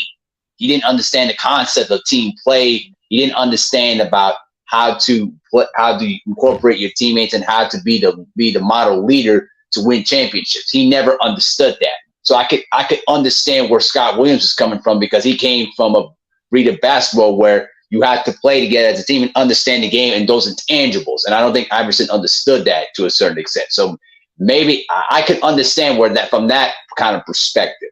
Because let's be real, Iverson was a pain in the neck when it came to practice. Like, he would come in with excuses about why he never showed up to practice, making up excuses, trying to fake sick, all those kind of things. People don't like to talk about that, but that's true about Iverson. But hey, look, we got Cho Boy in here. He says nobody's biased. Like, you bring a player in like Scott Williams because he gives you the perspective from both sides, right? Yep. Obviously, and then he even admitted there's some bias there for the Bulls, for Jordan. He understands that. He can admit that, but again, he was honest about players like Iverson, where we see these narratives about him that suggest otherwise. He was honest about his time with LeBron. We see narratives about LeBron, especially stuff that goes on inside the locker room that would suggest otherwise. And then he talked about Jordan. Obviously, there's things that we speak on that might be just narrative talk that he was able to address. He was in those locker rooms, and he gave us insight and perspective there. So we wouldn't have people like that on if we wasn't trying to get the most real perspective. Like, we would go get somebody on that would just say what we wanted him to say. He gave us a perspective that nobody else had. Y'all just got to for what it is. Another thing, Lamont, because I was in the chat blocking a lot of people. You had his name as Scott Williams, NBA legend, and people like Mad Nam and King KO was in there trying to disrespect him, calling him a bum, and all of these different things. I got him out of there, but rightfully so. I mean, it's like, dude, you coming on somebody else's platform. Like, this dude played in the NBA. That's something Mad Nam and King KO, y'all will never do. So have some respect, bro. And he has championships. And he got championships. So it's just like, okay, we know he wasn't a superstar player. He would even admit that himself. But for y'all to come into somebody else's platform and be disrespectful like that, stop doing that. Or y'all gonna keep getting blocked. I had no problem. I went on a kill streak blocking dudes.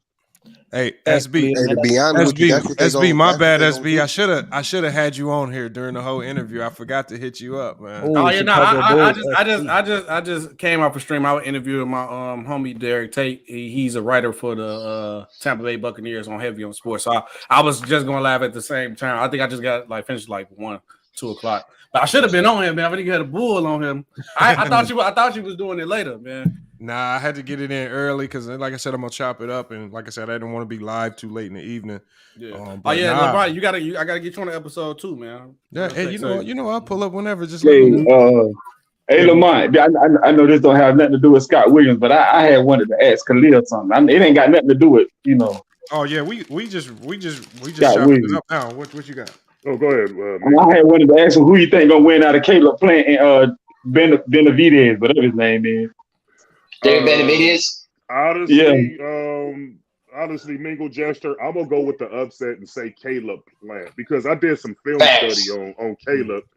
Caleb do a lot of stuff that Benavidez can't counter. Benavidez is a straightforward, high volume puncher. If Caleb Plant can outbox him in spurts, I think he'll win because I don't think Benavidez will knock him out. That's the only way I see Benavidez winning this fight. Right. Just looking at the face off and stuff like that, a lot of people were saying Caleb was scared and all these different things, but I think it's a little bit different. I think he's gonna win the fight. Let's see them get a real bet on the line, but that's all good. But hey, Lamont, I gotta say, shout out to Lamont. Shout out to you, Lamont. Shout out to the chat. Shout out to the interview. Great interview, Lamont. You asked some great questions. Get Real take play here for the people. I gotta shout you out, Lamont, man. Shout out to Lamont, FYF Sports, doing big things out here in the YouTube streets, man.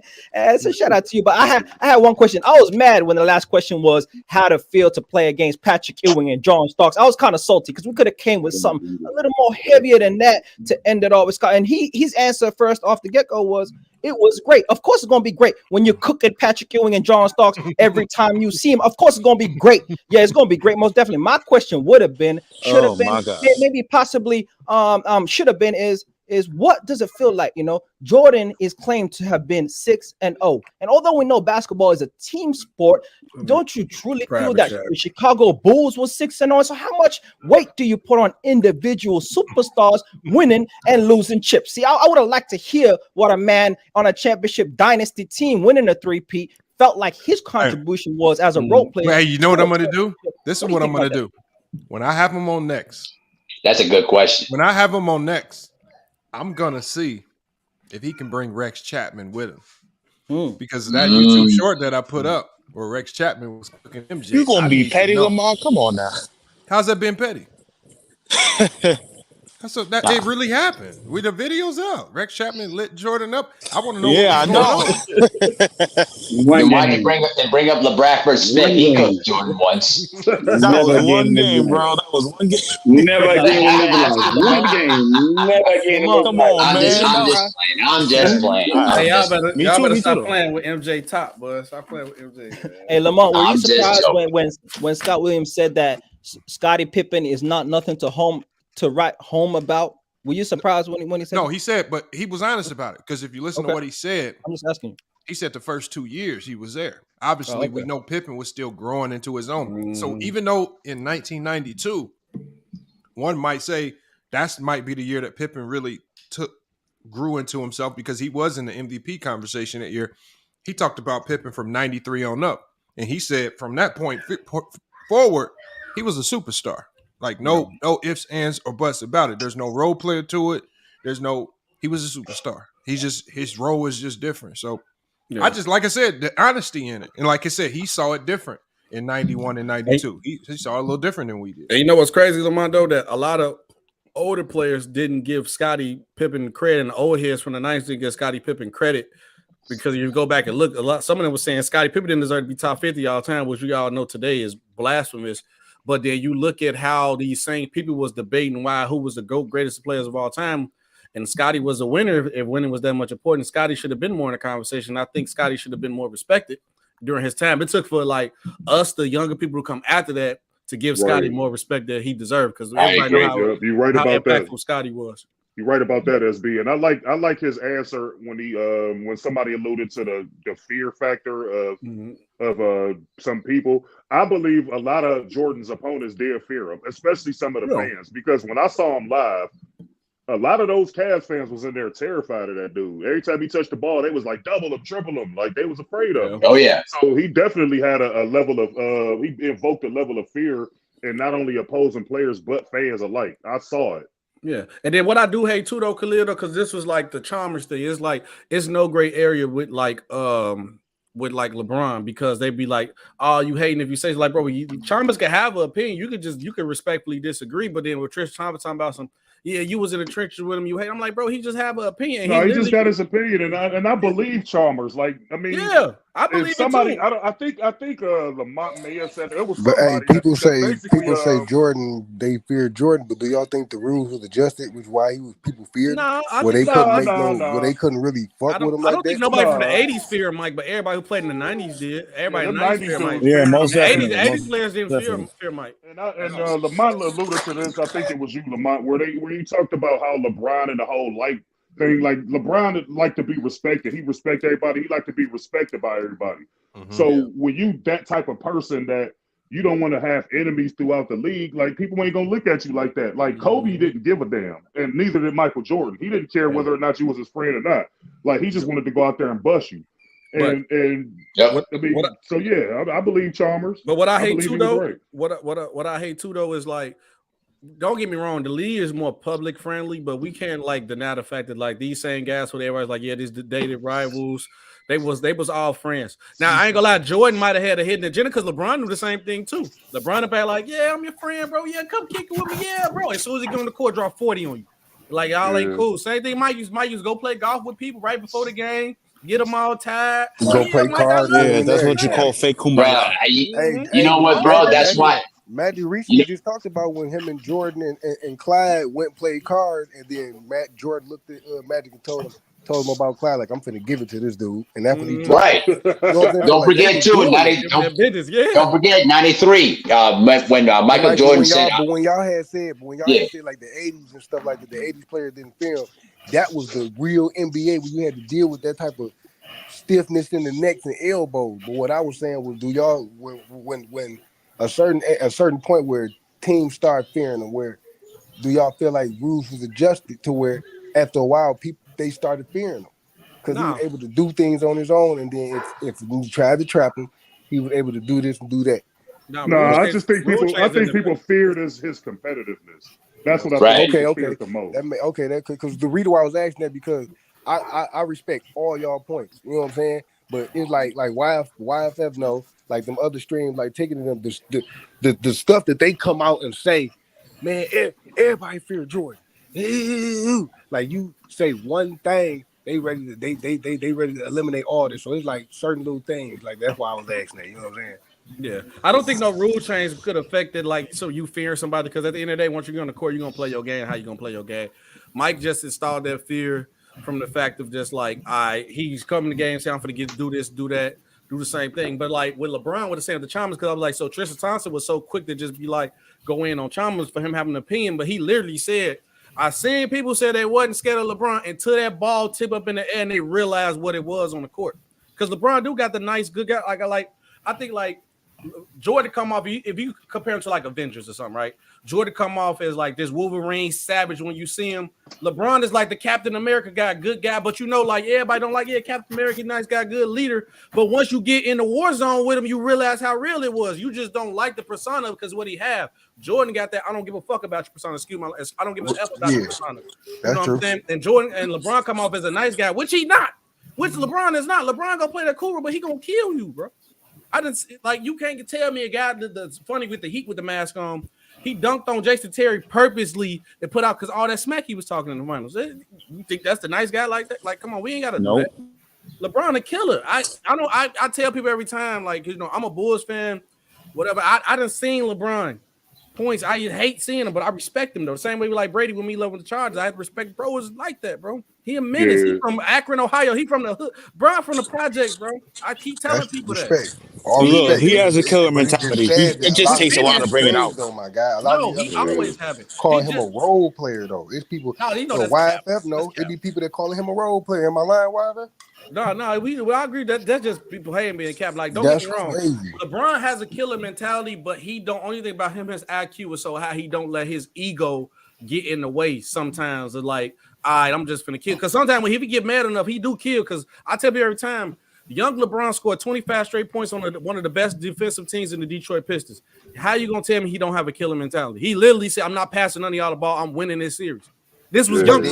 But then when you say that, my guy, which I respect, that he go, I'm about to say something that the haters be saying. But what he do in the finals? I mean, it happens. Like that be the weird part. Like Brian, my guy, Brian, my dog. But people, when I be in the other stream, they don't want to hear that. They as soon as you say that, they say, okay, but what do you do in the finals? Well, what they like to do. I mean, obviously. And he know, and YFF know, he know exactly one of the streamers I'm talking about. But it is, you know. No, we say you can say names over here. You don't have to dive your name. I already said his name. Like I fuck with you, Ticket. Like what's the other one? Showtime and Mookie and them. Like, they feel like he a role player. No matter what he do, he can't win. If he go crazy and don't pass and score all the points and drop 61 like he did a long time ago, they'll say something. Oh, he ball hog. Yeah, that's just the one thing that I disagree with James about. He's a role player. He's not a role player. Like he did Danny Green and he missed a wide open three. They gonna say, well, why he ain't take that shot? He's supposed to be the best player in the world. So it's like he can't win. So I be wanting to tell people like no matter what. So what difference does it make? The nigga can't win. He came in the league as a hater. So what the hell difference does it make? I can tell you, I'll say it like this though. I'm just gonna go straight to the point. A lot of them channels at the end of the day cannot do what LeBron does. They can't do what Michael or what Kobe does. If you ask them straight up, okay, would you dare do those kind of situations that you're talking about, that you try to criticize all the time? A lot of them will say, yeah, I could do that thing. Man, I could drop 60 points. No, you couldn't. No, you couldn't. Even on your best day, you could never drop even 10 points on any level of top professional NBA players. So I don't care what anyone else thinks. Respect greatness when it's in front of you, because when they're gone, when their days of basketball are over with, y'all gonna be the same people that's gonna turn around and say, "Man, LeBron was the best player I've ever seen." But you are spending so much time hating on the dude that is becoming to the point now where it's just becoming more and more embarrassing. The man is already all-time leading scorer. He's already going to probably pass, John Stockton the career assist if he continues on the same trajectory. So there's no more to argue about anymore.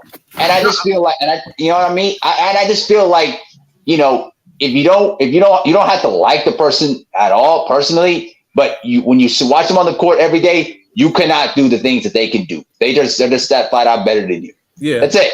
Hey, Lamar, I got a question before I say my point. Is that the one? That's the dog that attacked you? That's the one that bit your thumb up. That's the one. Nah. Hold on. Nah, that's not him. Nah, one that he got the good dog in there. Yeah, the good dog get good privileges. Nah, there's two in here right now. There's actually two in here. But he that's Henry. Nah, Henry didn't do nothing. Henry just crazy. The other one, Otis in the living room. He the one that accidentally bit me. He can't see him. He don't come in here much. You don't let him in there. To be honest, He come here. He just don't like. That's his house now. You just stay in your room. You know what I'm saying? He got it. You got it, boss. Your wife got to put the food by the door and stuff. Like, yeah, you got to come open the door. Is big homie out here? Okay, cool. Let me grab my plate. But when it comes to like the GOAT debate thing, I don't care no more. Cause I feel like the top 3 guys got a like a great argument. So I don't really care about who you have. But the problem that I do have with like Sir Child, I don't know none of these guys personally to see them. It's just like we just seen so much of the mainstream media that have pushed an agenda. Like I told y'all, Kendrick Perkins said on wax. If I find audio again, I found it that they had a pre-show meeting. I know how to do this because they taught us how to do this when I was in media school. I do the pre-show meeting. And they sent them a list of stuff to talk about. And they sent pinpoint saying, we want one of y'all to say the Phoenix Suns is a dynasty because they made the finals. And Kendrick Perkins pushed the narrative. So it's like, when you have your own platform where you don't have to push a narrative, ain't no point. Because that's like you know the difference pushing the narrative. And it's sad to say this, with Skip Bayless, everybody hates Skip Bayless, but nobody can deny the fact, bro, we think it's blasphemy, but he truly feel that way. So now if all these other channels, and you could tell, like, I ain't got to say no names, who push narratives because they fans of certain people, like, you don't have to do that. But if I knew honestly somebody felt that way, like, man, I think LeBron the 6th best player of all time, and put some facts next to it and like really debate the point, I wouldn't be mad at it because I know this is how you honestly truly feel. Because at the end of the day, all this stuff is opinionated, and you just got to bring facts to add on to your point. That's the only problem I have. Like, you on a free platform where you can do what you want to do, and why would you want to push a narrative for? It makes no sense to me. That's respect, bro. And like all like you said, we all do all this stuff we say is opinionated. Somebody hit that kid. Y'all can't do that on live. Yeah. Oh no. My daughter was holding her cup in my face. She wanted something. I was like, don't do it on that. Hey, y'all, and if we can, I don't hit my baby. If we can, I know it's stupid, but if YouTube hears babies crying in the background, they can get the video blocked. Yeah. So, like I said, if you got kids around, try to mute your mic or something, because YouTube's real funny about that stuff right there. They get real petty. So if you got kids around, try to mute your sound. Lamont, it's getting realer now. So yeah, I be having my mic muted, but it's getting close. I mute back. Lamont, I'm gonna tell you, it's getting rid of, and everybody need to start being careful about what you say and how you say it. One, just respect the bro platform, because he won't be getting no money off of it, or he could block and lose time being on live. But so I was on TikTok live, right? And I don't know if y'all probably heard of Go James Kingdom. He was on TikTok, super LeBron James fan. He was on his live. He said the R word. Within 5 minutes, they took him off and banned him for to today. It was 2-3 weeks. So start being careful, because if not, YouTube will start even banning Lamont, because YouTube don't know everybody on platform to ban you like that personally. But they'll either ban Lamont or somebody else. So be careful. He literally said the R word. Within 5 minutes, they kicked him off the live stream on TikTok. So start being careful what y'all say, bro. Even if not, just respect for bro. All respect. All respect. Oh, man, that is crazy right there. I missed the Bulls player interview, but I did an interview with my boy Derek on my live stream. If I knew you'd get the Bulls, I should have gone ahead and got on him. I'd have been thirsty, man. They got the Bulls. What questions would you have for Scott Williams, SB? What questions you asking him, man? Man, what Michael Jordan jersey smell like? Now I'm playing. Nah, I was just probably asking a bunch of Bulls fans questions, just stuff like that. Did he really wear his North Carolina shorts or high school shorts every game? I asked him about it one time. You ever kick it with Mike at night before a game? He said, but from when he was talking, like I say, most of it's in the book. But he said the partier was Pippen. He said he was. Oh, did you hear what his wife just said? I believe Pippen. I'm not saying like Zach, but you know what his wife said about the four times. I'm like, hold on, the math ain't mathing. Yeah, she said he was on that thing 4 times a day. Nah, she was doing something 4 times a day. We looking at the history of how somebody is, but the math ain't mathing, dog. I got 2 kids, and I done been doing my dance a lot. That ain't happening, bro. And you traveling? You don't think it's possible?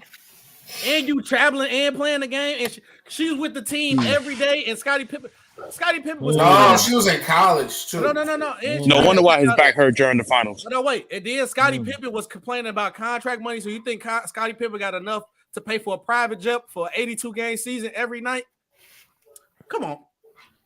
The math ain't mathing, dog. The math ain't mathing. You know, it was probably some exaggeration in it, but I think she was just. She definitely was capping. Or now she was just doing her dance, probably. That's crazy, man. No, she ain't married him until after 97. Oh man, look, she capping. Or she wasn't capping. She probably was just doing her dance. Well, she wasn't winning when it's prom. Because how many kids he got with her? Like 2, 3? I thought he had 3. 3? Because I think they have a daughter. I think they have a daughter. They've been talking since what? The early 90s or mid 90s? 97. When she was in college in Chicago. Scottie Pippen. But hey, I got a question for you, Lamont. When Scott Williams talks to us about Allen Iverson and behind the scenes, seeing a player fake injuries late in games, right, to swerve practice, right? And these YouTube streets these days, we talk a lot about narratives of players. We talk a lot about what we think we see and really describing behind the scenes things that only true players know about. What does it say to you about these YouTube streets and people just projecting narratives onto players like a LeBron James, not a good leader, when you could never know?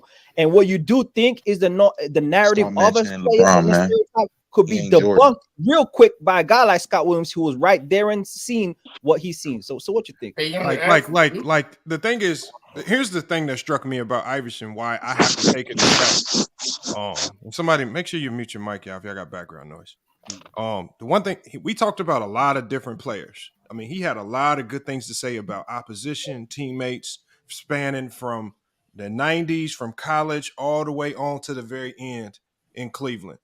And it was only maybe 2 or 3 players that he kind of handpicked out and kind of singled out, basically saying these were some cancers. They weren't really who we think they are. And one of them was I was saying, who did you say? Because I missed. Well, so one, I forgot the names. I'm gonna have to go back and listen. He was referring to a couple dudes on that Dallas team, and then he Iverson and Derek Coleman. No, he wasn't talking about Derek Coleman. He was talking about Derek Coleman, but he was talking about Iverson specifically. Like, because I made the statement, you play with a ton of stars, superstars. Somebody named Fernandez. All right, hold on, Ralph. No, let him finish the point first, guy. Yeah, he was just basically. I asked him. I basically made the statement, you play with a ton of stars throughout your career, and then I mentioned Iverson. He was like, "Hold on there. I don't want to include him in that." And I'm like, "Hold on, what's going on there?" He's like, "It's in the book." But then he told us a story about the one we just talked about, how the man would just sit there and fake injuries at the end of the game so he could swerve practice. And it's just like, now when you start hearing these stories, and then when we read the book, and we're probably gonna get more gems on it. Now does it surprise you when we run into guys like people say Iverson didn't have a team to win, or they give all these excuses why he didn't win championships? But maybe it was on some of these other things, maybe some of these other factors that we don't get to see, that's not on the camera. And that's all. He didn't have a super team. But Lamont, I've been told y'all about AI. Y'all thought I was capping. That's a shocking revelation. His wife was running up down the Philly streets high, butt naked. Remember? Yeah, I heard about that. Y'all thought I was capping. See, like if you around that time, you didn't heard all that stuff about AI. Yeah, but that's he's giving us, that's all stuff we gonna hear in TMZ. I'm talking about I'm talking about stories that he's gonna be able to tell that only a player in that locker room will know. Yep. And if he don't tell it, we gonna believe Iverson was potentially this player that worked hard, that gave it his all every night, that left it all on the court. Yeah. And that's the perception that many of us walk away from. But he's basically saying it was something. Players not the only ones was around Philly talking about him. No, Ralph, I'm not saying you're wrong. I'm just saying he's gonna give us a different perspective. Yeah, Ralph, he's like, once again, you're not wrong, because we like how it goes for like we're adding on like an NBA guy and asking him what he's seen from his perspective, because we all seen the reports about how players are. Now you could go somebody who's close to the source. They might not be 100% true, but you're gonna get a close to the accuracy of it. So now it's like, okay, say if like LeBron retires later on and a passive aggressive thing, yeah, but that's a narrative that follows LeBron. So that's where you go from the substance of. But now, okay, say if Lamont later on interview, give me somebody off the bench, Boobie Gibson or something, right? Later on interview Boobie Gibson, he'd be like, yeah, man, LeBron was just real passive aggressive, and he just doubling down on the fact. That's what you can add on to it. It just bringing more context. That's what coming like journalism, like you add more context to it. when it comes to the situation like that. That's it. And what Lamont is saying is true, that the players even and Scott, we're going to assume that it is true, right? And he putting it in a book too, which means like you got to be for real about that when you put it in print and publish that, right? So to an extent, yeah. And so when he says that, it also means that, just like Lamont was saying, when you're trying to win a championship, obviously, which is why I like to ask him about a championship and how much it takes to win it as a team, as opposed to just having the best player, is if everybody's not on the same page, if everybody's not willing to sacrifice and get it done, you ain't gonna get it done, essentially, right? That's what it sounds like to me. Yeah, nobody was trying to win the championship in 97, 98. I get what do you play for? Everybody try to win, especially if you got to compete. I'm talking about the Sixers at that point. Probably because it was bad at that point in time. What year Allen Iverson came in? What, 96? 96. Yeah, they got a rookie fresh out. They want to see what they can do. 98. But if you are the franchise cornerstone guy, you got to be able to lead the horse well. Like, okay, we see that this guy can actually be to lead us to that point. That's what they was trying to test. That's what they gonna test on them. But that's what you gonna believe at him at first. No, but that's what, of course, you're gonna do that. A young guy come to the league and you're the number one pick. You are the franchise guy. So you got to show things of that. But Iverson obviously showed immaturity early in his career. That was my first favorite basketball player. But Iverson did show immaturity. He just showed the skill on the court. He even openly talked about the practice problems. Like I said, like that's a perfect example. So everybody know Iverson hate doing practice, right? And if Scott Williams come on double down, like, yeah, man, that practice thing's for real. Hey, hey, look, y'all, if y'all go watch, there's a video that hard foul that he laid out against Iverson in the playoffs. Bro, Iverson was on the ground, bro. Well, he put Iverson on his back. I ain't gonna lie. Iverson got up limping and damn near crawled to the bench. So he wasn't lying about that foul. He definitely laid him out. And then he got suspended for it. He definitely got personal foul. That was a personal foul. Very personal foul. But like you said, but this still one source too, though, because now say like, all right, Scott Williams said this, but 3 other Sixers players say, nah, that's lies. That's why I say it's all you can take what you want and you got to dig for the facts on your own. But if everybody's saying the same thing, it got to be right. I don't care what you say. A dead clock right twice a day. So keep ducking fluent, man. You ducking fluent. Hold on. Hey, who is this guy? Hold on. I gotta hear this. Who is this guy? He want attention. Go ahead, man. What's up, bro? Saying little sneaky stuff. Hold on. Who said it? Who was it? This dude at the bottom. The boy. Gio? I guess. Yeah, Gio. All right, hold on. Let me put him on. Why you ducking Fluent, man? How do I get in contact with Fluent? Why you worrying about Fluent, man? No, hold on. He's been calling you out. Hey, Fluent. No, he hasn't. Fluent. Hey, tell me, how do I call him?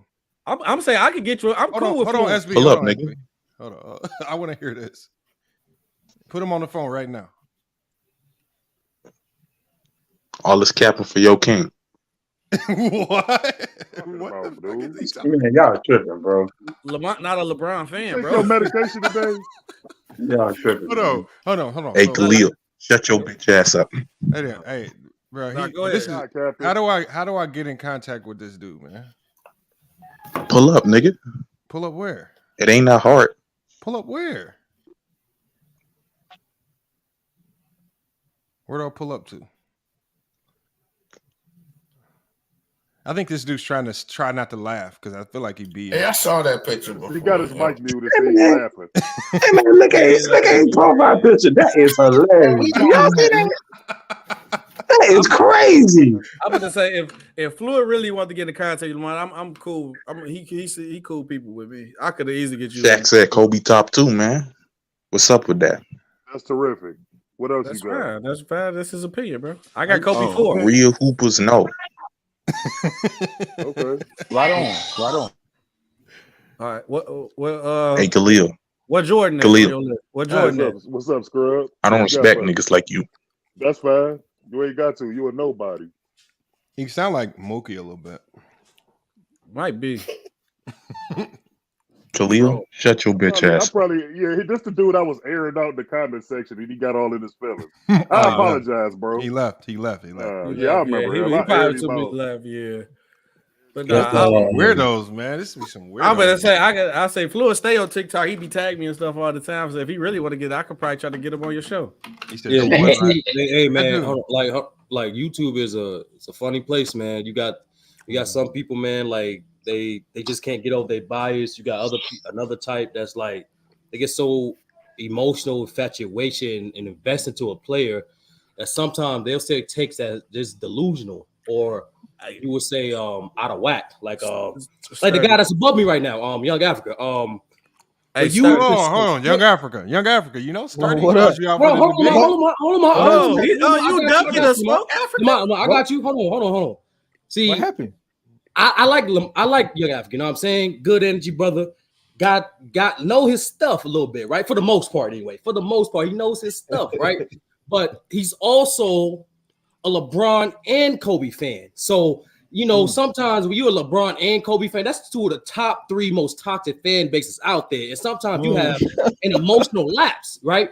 And it will cloud your judgment to say statements like, you didn't think nobody would catch that at the end of the last stream when you say Kobe is the most dominant individual player since Will Chamberlain. So instead of ask for explanation, I'd rather we do it on the big stage so I can like help you grow. Hold on, so I can teach you teach you a lesson. Here we go. Right? Easy. It's a simple topic, and Lamar can set the date. Kobe. What about right now? No. I'm about to dip out a little bit. We gotta do it right. I gotta do it right. Okay. You gotta set the date. I guess. Hey, I'm still. Wait. I got you, Mari. Last name. Kobe versus Shaq. Who is the most dominant player? Real talk. Okay, that's one. Shaq. Here we go. Oh, I am down with that. Hey, first off, you slick because you picked the most outlandish take that I done brought up in FYF Sports to make your point about making a debate. But that's cool because I'm around. I brought the most recent take. That's the most recent take. Kobe is a more dominant player than Shaquille O'Neal. So I'm cool with that. I'm cool with that. I mean, that's actually debatable. That's actually very good. SB. I'm gonna make it look very debatable. Go sit somewhere. But wait a minute. What about my debate? I haven't had mine yet. Hey Mahari, you really want that Draymond versus Magic Smoke? Really, Mahari? I thought you slid off that, man. Boy, I will demolish your ass on that debate, bro. It's like, bro, you're not even in my league. I will demolish your ass on that debate. Hold on, we gotta set a time. For that. We could probably do it tomorrow. I would say technically Africa too, right? Because what's the name bowed out? I forgot this man's name. Oh, dude, Elder bowed out. So 31 in Africa too, right? Elder cooked Africa though. No, I already cooked the number 2. He banned. Pootie, stop the cap, Pootie. Stop the cap. Stop cap to another man, Pootie. What are you talking about? You cooked Elder, yeah. For another man. What, Elder's banned from the channel? SB, roasted Elder. Elder's not banned. The whole community. Elder don't want to come back. No, SB. I didn't know my debate was like that. Like this point, like Elder is afraid. Like I don't know why. It's just words. He said Lamont don't got a fair platform, man. No. SB. Here's what Elder do. He would say, if you want to come and debate me, come debate me my show. Ain't knowing the PC guy I am, he didn't want to let me up.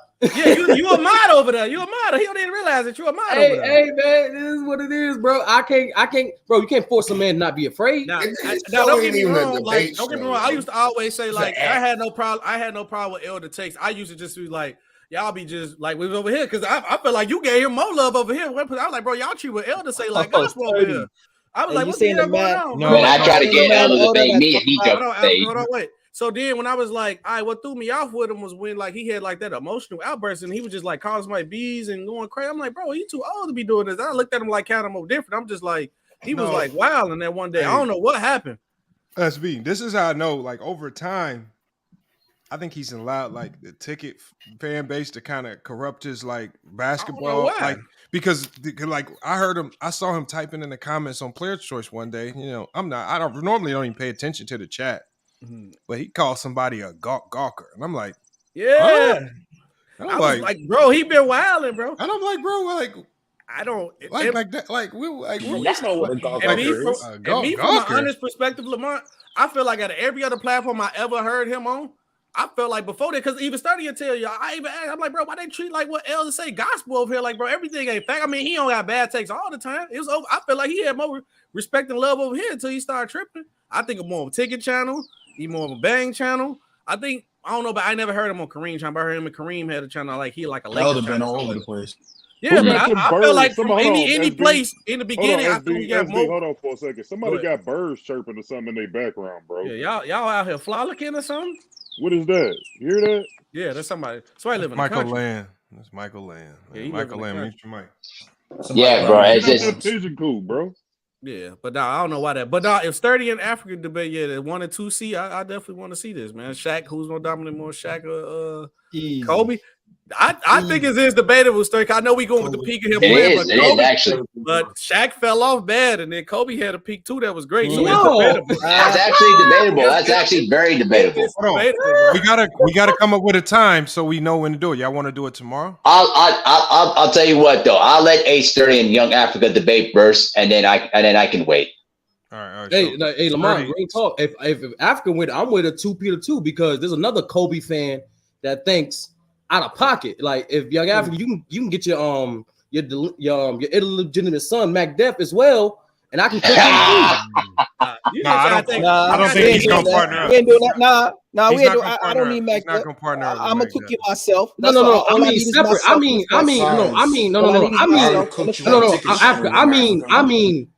mean, I will cook him first. Now I'll cook you second. Separate debate, same day. It don't matter. Hey, that one move, drop step in the post ain't gonna beat this 3-level elite scoring. Sturdy, don't do that, bro. I'm a 3-level debater. Sturdy. I'm a 3-level debater, man. I have 3 levels on my debating skills. He said He can shoot that free Hold throw on, y'all. too. We gotta come up with a time. We gotta come up with go with the time. Oh, I'm good for tomorrow. What we doing for y'all tomorrow? free? What time? 7? Now? Talk to Africa because he's in a different time zone. Yeah, he's in another time. Oh, I forgot you is in Africa for real. Today is kind of like what it would be for me. So what time do you go live? You go live like this same time? I can go live anytime. I just gotta know like what time you're free, so I can go live within that time frame. So right now it's midnight. Right now it's midnight. So if you do it like midnight, damn. Midnight. What's wrong with right now? So if you, no, I want to set it up. I want to have a dedicated stream for that. I don't want to have it on this stream. Right. It's for like later on, like when Lamont actually gets some organization and put his debates on the playlist for the channel, this be easier to find. That's why. Yeah. Thank you. He in Africa for real, bro. That's why he in a whole different time zone. But let Africa set the date. Do it on Tuesday, Wednesday, whatever good with you, Lamont. What time tomorrow? No, I can't. I'm not available Tuesday. No, next week. Yeah, hold on. Next week, I'm probably not even going to be going live from Monday to Thursday because we got to get ready for our regional tournament. So we're going to be practicing. So it's Friday then. It's all good. Friday. We can do Friday. No, he said he tried to do it Friday. tomorrow. Hold on. Friday, we're going to be on the road going to UCLA and we can play Saturday. That's what he said So tomorrow. I have to do it tomorrow. Be? I got to do it tomorrow. Or at least for me tomorrow. That would it'll be, I don't know if it's already Sunday where you at.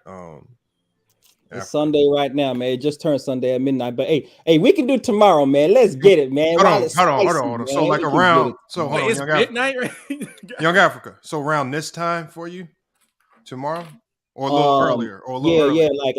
Like when you started this stream, it was a good time when you started this stream. Okay. So for me, it was like 10. It was like 10 p.m. when you started. That was 11 a.m. for me. All right, that works for me. I could do that again. Perfect. I want to cook him too. Listen, let H30 go first, and then I'm gonna get Young Africa second because we've been overdue for a debate for a while. Okay, hey Mahari, man, you still want that Draymond versus Magic Smoke, Mahari? Really, bro? I will demolish, bro. Okay. You don't understand how prepared I was to burn you, bro. You are lucky. You are lucky.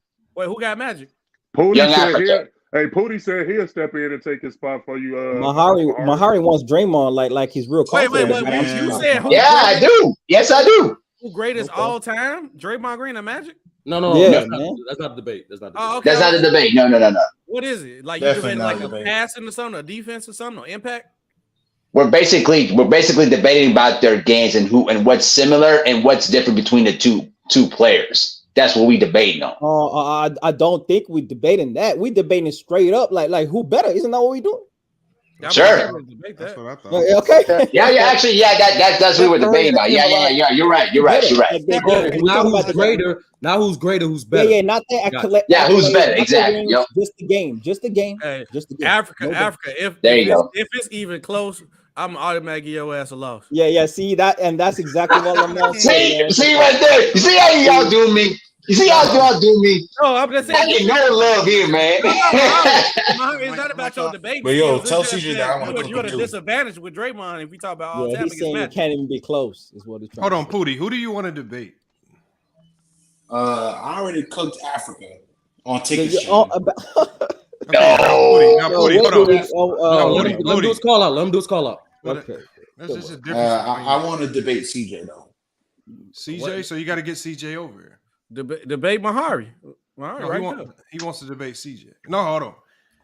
You can debate Mahari if they can find something to debate about. Anything you want to talk about? What you want? I'm trying to figure out because like there's a ton of stuff, but I'm definitely need some days. What did you want to debate CJ on? I can text Basically, CJ. I got his you number. know, Mike versus LeBron. Stuff Oh like my God, that old warm Not ass again. topic, bro. Not again, bro. Pick I'm something else. tired of that. I could debate. choose something different though. I could. Or get Unless you can find a different angle.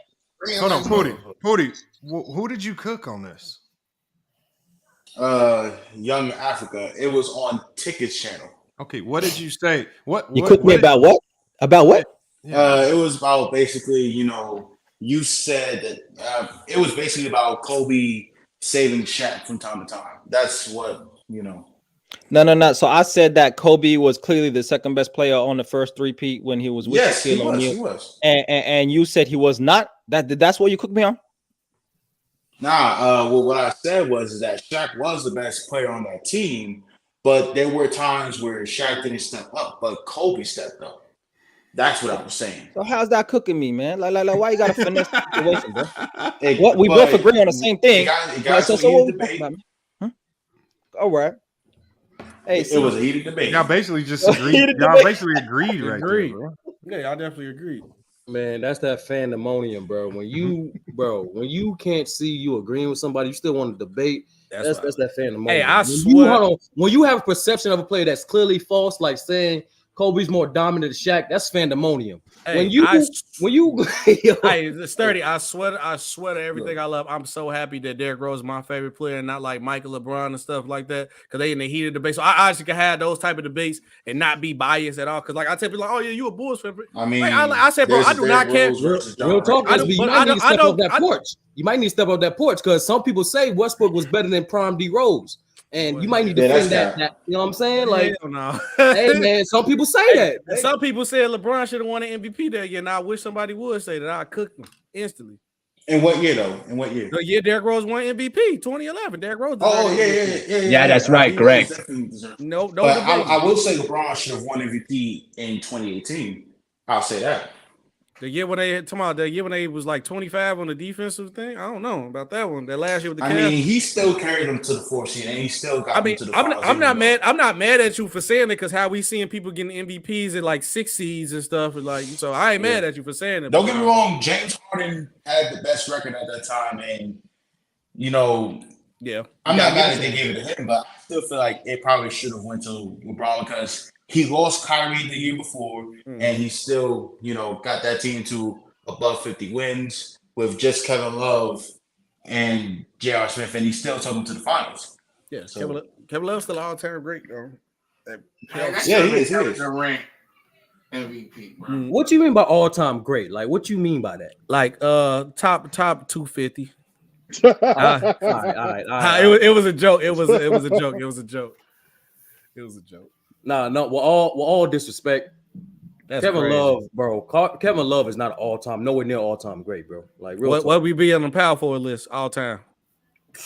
Like top 75, top 30, maybe. If that, ain't bad. If that, I'm like, ain't bad. He got a ring. He was nice. You know, it was dominant in Minnesota.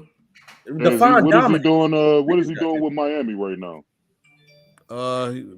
I can. You know what he's doing, Cleo? He's getting those heated towels and putting them right on the seats, like getting ready for the players, bro. That's what he's doing. Coming in as a spot-up shooter.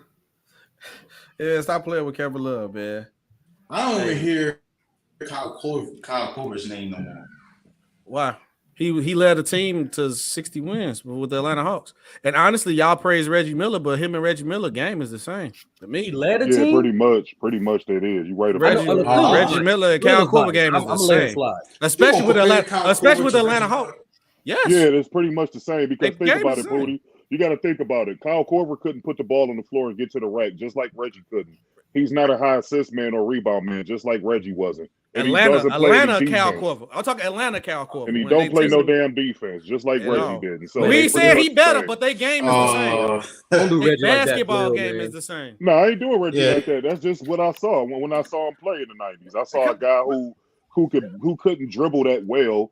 I mean, he was a terrific mid-range shooter as well as three-point shooter. But outside of that, I don't see any other facets of his game that would warrant him being this all-time great player. I mean, he a media darling. That's the only reason he in the Hall I don't know about that. Keep it a buck. I agree with you, Khalil. Okay, so Pooty, go watch the film. Show me where Reggie Miller was breaking people down off the and on the perimeter and getting to the rim. I got something even better. Hey, wait, Pooty, Khalil, I swear, if somebody was to ever do this, it'll come up perfect. Remember how they did the Kobe and Mike side by side image and look the same? Go look up Atlanta Kyle Korver highlights and go look up Reggie highlights and put them side by side. They're gonna look the same.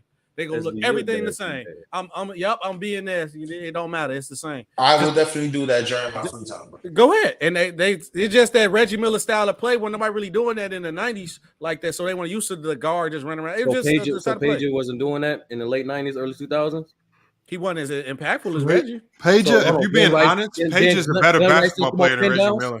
Pager is definitely a way better basketball player than Reggie Miller. Hold on. If you're not talking about careers, if you're just going player for player, Page is a better basketball player than Reggie Miller. I like Page. I think you more so doing what a lot of people do in terms of going off preferences than opposed to what the player did. That's what production impact it is. Is like, what do you do best? How consistent are you doing it? How does it translate in the playoffs? And most importantly, how does it impact winning? But what you do best is catch and shoot. It's going to be different. It's going to be different in different eras. So what Pager did best in the 2000s, it was going to have a different impact in the 2000s as opposed to what Reggie was able to do in the 90s. So I'm just looking at player v player. Player v player, if you're just going off just pure skill, Page is the better basketball player. He's more versatile. He actually defends better. He has more in his offensive bag as far as playmaking. He has a better handle. I mean, just as you're going off just pure basketball and you take out accomplishments and team success, Page is better. I'm taking out that. I'm saying Reggie get my fault, Coach. Reggie get respect because he did turn up his game in the playoffs. I would never deny that. Reggie had a higher impact. I agree, Sports Dog. Reggie might have a higher impact, but Page is definitely better. Yeah, that's 100% right on. So you're saying better toes is just more skilled? He's a better player. Yeah, just better player. Yeah. See, I can't get with that, Lamar. Just because you can do more shit don't make you better. Okay, that's exactly what makes you better in basketball. No, it don't. I mean, I would never say Patrick Ewing is better than Shaq. That makes no sense. Yeah, but I would never say. But Shaq's scoring is not the only thing that makes him better. Like a lot of people don't understand. I know it makes Shaq better, but like that, what people see, they're like, oh, because Patrick can do more. No, Patrick couldn't do more. Yeah, what he did, but a mid-range jumper. That's it. That's all he got. That's all he had. Outside of the mid-range dunker, he wasn't a better finisher at the rim. He didn't have when you talk about Shaq using his finesse moves with the jump hook and like those shots, Shaq had a lot in his bag other than. Would you say Shaq is better than Will Chamberlain? Shaq's a more skilled player than Will Chamberlain. Yes. SB. Who's a better player, Joel Embiid or Bill Russell? Skill wise, Joel Embiid. What are we talking about? No, I ain't say skill wise. I said who's a better player, Joel Embiid or Bill Russell? Joel Embiid. That's all right, Lamar. You tweaking, bro. You said who had a better. Now if you say who had a better career, I'm gonna say no. Bill Russell. I know I said who had better impact. Player? Bill Russell. Like who's the better? Exactly. Like Joel Embiid. What are we talking about? No, it's not. SB. You tweaking. What are we talking about? Joel Embiid is better than Bill Russell. Come on, he's not better than Bill Russell, bro. He's not a better player than Bill Russell? No, better is simply you doing what you do best, and how does it impact winning? That's better. Ain't no like y'all doing off preferences. Y'all going off skill. You just made that whole definition. I didn't make nothing up. That's simple sports. Be honest with you. Where you get that definition from? Please tell me. All right, let's go to Oxford real quick. Hold on. Hold on. So if me and you walk into a gym and we have a shooting contest, we shoot 100 threes, and I shoot 75% and you shoot 60%. You saying I can't say I'm the better shooter? Like what? Like yeah, in that category, better shooter. But like once again, we're talking about player. Okay, but better players. I mean, like I said, it's just exactly okay. Let's break that. Let's use that shooting, right? You the better shooter. Hold on, Lamont. Exactly. Who's the better shooter, Lamont? Because you was more consistent, and in that contest we was doing, you was more impactful. So under that spectrum, you are better. Different, but you can't compare impact because they played in two different eras. So how are you going to compare impact? Relative. So it'd be different if you're comparing Mitch Richmond and Reggie as shooters. They both played in the 90s, so their impact could relatively be the same. But you're talking about Peja, whose impact in the 2000s where defenses were much better, his impact is going to look a little different. So we can't use impact because Reggie's impact in the 2000s definitely wasn't as impactful as Peja, even though he was a bit older. No, what I'm saying, Lamont, is you go if you want to do better in terms of like you go relative according compare across eras. So like just how the reason why you got Jordan as the GOAT is because individuals, no one separating themselves individually as much as Jordan during his era. That's not what I said. Why Jordan? That is what you said, Lamont. I used one word. I said he was just sheer dominance. He dominated his era better than anybody else. I said, what did I say? His era. I didn't say I didn't say he could go dominate anybody else. I said when you look at the top five that most people have, I'm looking at who dominated their era better than the other person. So I'm just comparing dominance. I'm not comparing players. And nobody dominated their era better than Jordan. Jordan dominated his era better than anybody else. Even Jordan, better than Jordan dominated his era so bad. They said people was plumbers on the weekend. They said they called them plumbers. Okay, that's how bro. bad. That's how bad Jordan made people look. They said Jordan played plumbers, bro. No, I'm saying because Lamont's slick, right? Like he will do these things like. He would do these things, right? Like he would say Draymond, you would say Draymond's the best defender, minus Bill Russell, the best defender of all time, or in the modern era. But during that stream, we brought up multiple guys that now was just as versatile as Draymond, but also more impactful Draymond. But you still stay toes down and saying he was better than guys like KG. That's AD. right. We brought up all those guys. Hold on. What I said was like when you talk about and Pippen, when you talk about defense, the better defender. To be a better defender is more than just impact. When I compare Pippen, and let's say if I'm comparing Pippen and Draymond, I'm not going to compare their impact. What I'm going to compare is how many things can he do well defensively as opposed to this player. Pippen does more things better on defense than Draymond. He's more defensively versatile. He's a better defender. I'm not going to say that a player who just blocks shots is a better defender than Draymond because Draymond does everything well. Just like when we say the best scorer of all time, nobody says that Wilt Chamberlain's the best scorer of all time. What a lot of people will say is they'll go to the most versatile scorer and say that KD might be one of the best scorers of all time, or guys that can do it from 3 levels. These are the guys that we consider the best scorers of all time, not guys who just shoot. Like this is the same thing with Kareem. Kareem had to jump hook and played in the post. It's hard to say he's the best scorer of all time when he wasn't versatile. So that's all I'm saying. So what I'm saying is we play the versatility game with offense. Right? But you don't play the versatility game with defense. I don't do either because in basketball it's not about like who because the player does more does not make him better. It's about how consistent you are, what you do best. And so what I'm saying, like for defenders, right? Everyone has different positions and different responsibilities. So if I'm comparing a guy like KG and Draymond, I'm going off, okay, what is your primary and secondary defensive responsibility? How consistent are you at that? And most importantly, how does it impact your team winning? That all goes to impact. That doesn't tell if he's better defender or not. It's not just versatility. That's what I'm saying, Lamont. Like in sports, it's about stopping. If you can't stop the first move, why would I do my second move? But you're talking about how what they do weighs on winning. I don't care about how it weighs on winning. I'm just want to know how good are you compared to this player? Yep. Player versus player. The winning, the results, that's a different conversation. But we're just going Peja Stojakovic as a player versus Reggie Miller as a player Peja Stojakovic does more things in the game of basketball better than Reggie Miller does on both sides of the basketball. You can say that, but I don't make him better player. That's what I'm saying. No, he's the better player. Reggie had the bigger impact. A better career. Either one. But you can't. Hey, SB, I want you to remember this, SB. I'm always gonna remember that. I stay sturdy on everything. Right, let's exactly. Yeah, just remember one thing though. Just remember one thing.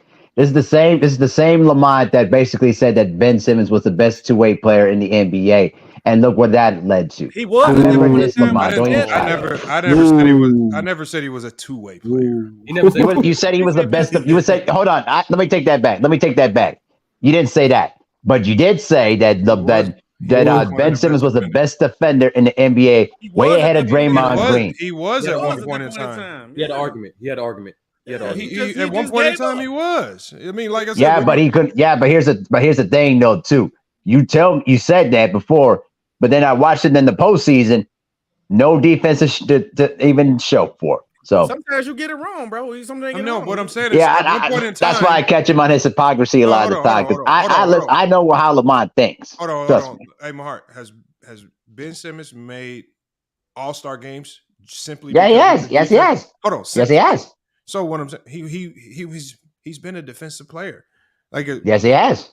He has. Just because his defense fell off, don't mean he didn't used to be good at it. I mean, he did. Listen, I'm only telling you is that I think you overrated. I'm sorry. I think you oversold his defense a little bit more than Draymond did. Because I could make the argument that Draymond Green's defensive impact with the Warriors is far superior than what Ben Simmons brought to the table. But hold on. First of all, I don't believe I ever would have called Ben Simmons a better defender than Draymond. I've always thought Draymond's the best defender of this decade. Sure. At that time, you did say. I don't believe I've been Simmons. No, you did. I remember the question. They really asked you because you was a Ben Simmons guy at that time. They really asked you. So Lamar, yeah, you were. I've always. Hold on, Lamar. Let H30 say. Go ahead, man. To that question, that person asked you. I never said Ben Simmons. I think Ben Simmons the best defender this year. Okay, that's what we're referring to, Lamont. Okay, but at this year, in one moment, just because I think a player is better in this season doesn't mean I think he's just a better overall player, just in general. When we say overall player, we say the defense. Okay, if we were talking in that moment, yeah, but Draymond's a better defender than Ben Simmons. If you talk about in the grand scheme of things, Draymond not a better defender than AD. Lamont. I'm sorry. No, I said Ben Simmons. I know, but I'm transitioning. He's not better defender than AD. He's not better. But he's not these things because you say so. The way I look at the game, Draymond is a better defender than AD. He's more versatile. That makes you better to me. No, it don't. Versatility makes you better, because if versatility makes you better offensively, why can't I agree with that? I agree offensively either. Mahari, who's a better scorer, Shaq or Hakeem? Oh, I had to go with Shaq. Oh, why Mahari? Hakeem is more versatile scorer. Well, because here's the thing. I agree that Hakeem was more versatile, but Shaq's impact during that time when they were winning championship was far greater because defenses had to gear to him more than Kobe Bryant. Hold on. Hakeem is a better scorer. Shaq's a more dominant scorer. I'm sorry. Yeah, more dominant. I should say. I'm sorry. Yeah. You're right. Hakeem is the better scorer. There you go. Just like KD's going to go down as one of the best scorers of all time. Just like Carmelo Anthony is going to go down one of the greatest scorers of all time. Just like T-Mac. I'm not. Hold on, Carmelo. I didn't hear the versatile part. My bad, H30. Carmelo Anthony is going to go down as one of the greatest scorers of all time. No, he is going to go down, but he's not as high as what people for me. Like Lamar, who's better scorer, Dirk or Melo? Melo. Carmelo Anthony's a better scorer than Dirk. I would have to disagree with you on that. I got Dirk above Melo. I'm sorry. I'm confused now. At first it's versatility, now it's not versatility. Hold on, Carmelo Anthony. No, I disagree with that. I got to go with Dirk in this case. Carmelo Anthony is way more versatile offensively than Dirk. It's not even close. Lamont. Okay. Lamont, bro. We can break down the film in this one. Like we can break a film in this one. Bro. Are you honestly saying hold on? Oh my God. Carmelo Anthony is far more versatile than Dirk. He could do more. His post game's better. His post game is not better. Yes, it. Oh. No, it's not. See, this is what people do. They look at the jab step. They look at the face up jab. They look at the face up behind the back, quadruple jab step to a mid-range contested shot. They're like, oh, the bag is deep. No, nigga, like, bro, like, y'all forget Dirk was a primarily off-ball player. Hold on, Lamont, you must have forgot that Dirk was a primarily off-ball player before he started increasing his game. I know who Dirk was. Right. I'm saying, but when Carmelo Anthony is on when you just talking about scoring the ball, and because like I said, we know everything that Sturdy says is tied into impact and winning. I'm not. No. I don't get blinded by that. I'm looking at just pure scores. It's going to be hard. You're going to be hard pressed in NBA history to find 3 or 4 guys that are just better pure scores than Melo. But you sitting here telling me that Dirk is a better LeBron, KD. What you talking about? That's 4 already. Hold on. With KD is arguable. What? With KD is even arguable. Carmelo Anthony. See, Lamont, Lamont, you just set yourself up for that one, bro. Hold on, y'all. Y'all look at Carmelo, the results. Y'all looking at the results. When it's all said and done, Carmelo Anthony is going to go down. He can easily go down as a top 5 just pure scorer of all time. That's how good he was offensively. Now, you can conflate defense and team and all that stuff with it, but if you're just talking about scoring the ball, he literally could do it from anywhere on the floor, any which way you wanted it, and he had all the versatility in the world. Like, what? Like, I don't know where y'all getting this. Now, Dirk, like, you can average more points than Melo all you want, but you're not going to find a ton of guys that can score better than this man. No way in hell. There ain't no way in hell. I'm thinking of at least. I don't know where y'all getting that from. Y'all just completely forgetting how good Carmelo was. I know how good Carmelo was. Don't get us wrong about that. Y'all were mixing winning with this or something. No, I'm not. We talking about pure score. Hold up, Lamont. Y'all must be out of y'all mind. Hey, Sturdy. Stop the blasphemy, bro. Stop. Salute, Bees. Salute, bro. Stop it. Dirk. Hey, I'm gonna even say Kobe ain't a better scorer than Melo, bro. Stop it. What? Okay, bro, Lamont, come on. You're wilding right now. Let Bees speak. Go ahead, man. Let Bees rock. Now we wilding. Bro, if you're talking about versatility and the ability to score, there's KD may be better than Melo, but the rest of these cats can't mess with Melo, bro. Dude, stop it. He's offensively, no, he's not lying, bro. Yeah, offensively, he is lying. The thing is, we will probably never see another score. Bro, you tell me a better 3-level wing than Carmelo. KD. That's it. You can't bring up nobody else. Hold on. There's other niggas. You ain't saying nothing about LeBron. I did say LeBron, but they don't want to give me LeBron. LeBron not a better scorer than Melo. I'm talking about Bees. He's a better scorer than Melo, bro. I don't know what to tell you. LeBron? Yes. No. Kobe is a better scorer than Melo. Yeah, dude. Listen, there's only 2 guys in the history of the game that are better scorers than Melo, and that's KD and LeBron. That's it. That's Jordan is not a better scorer out of basketball. Jordan Kobe ain't 3-level scorers, bro. Stop it. Kobe is a 3-level scorer, B. Yes, he's a better scorer. Hey, how is Melo a 3-level? Kobe hit 12 threes in the game. How is he not a 3-level scorer? No, let Bees finish. That's capping, bro. That's cap. No, let Bees finish his take. How Melo 3-level scorer? Young Africa, let Bees finish his take. Go ahead, man. Bro, Melo's post game is crazy, bro. His mid-range game is crazy, and he shoots the 3 better than all of them, except KD. No, he don't. Yeah, he does. Let him finish, man. Let him finish. Go get your little numbers and do what all you want to say. Yeah, the numbers, exactly. But the bottom line is, ain't nobody you named a better scorer than Melo but KD. That's cap. I'm with Lamont.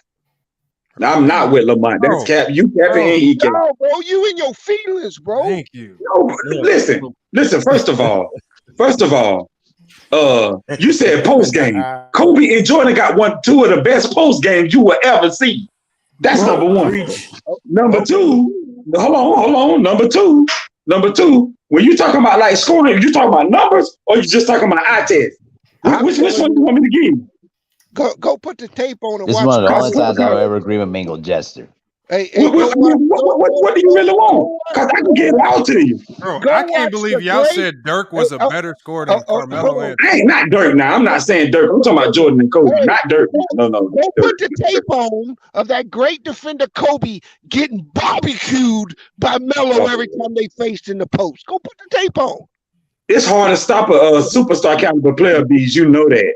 It's hard to stop any superstar caliber player, and you know that. What are you saying? Anybody would get barbecued by Melo, LeBron, Jordan, Kobe, any of these guys. What are you saying, KD? Look, bro, you can pull up a lot of tape of Kobe cooking everybody in the post too. Like, what are we doing? Hold on, bro. It's easy. Highlights. Is that what we doing now? Bro, stop. It's easy to discredit Melo because of the other intangibles in winning he did not have. So we discredit what he did have. Because we always look through everything, like Lamont was trying to tell you, Sturdy. You're looking through the spectrum of winning. So you base everything based off that. No, not even winning. Hold on. But if you go bare bones, hold on, let me finish. If you go bare bones, none of them dudes but KD can mess with Melo. None of them. I agree. Bees. I ain't talking about no stat. Hold on. I ain't talking about no stat. I ain't talking about no winning, none of that stuff. I'm talking about Kobe Bryant, bro. This man is literally, you gonna make a strong argument. He's the most versatile scorer, period. He's not even a better scorer than KD. I didn't finish. I said the argument. Let me finish the tape.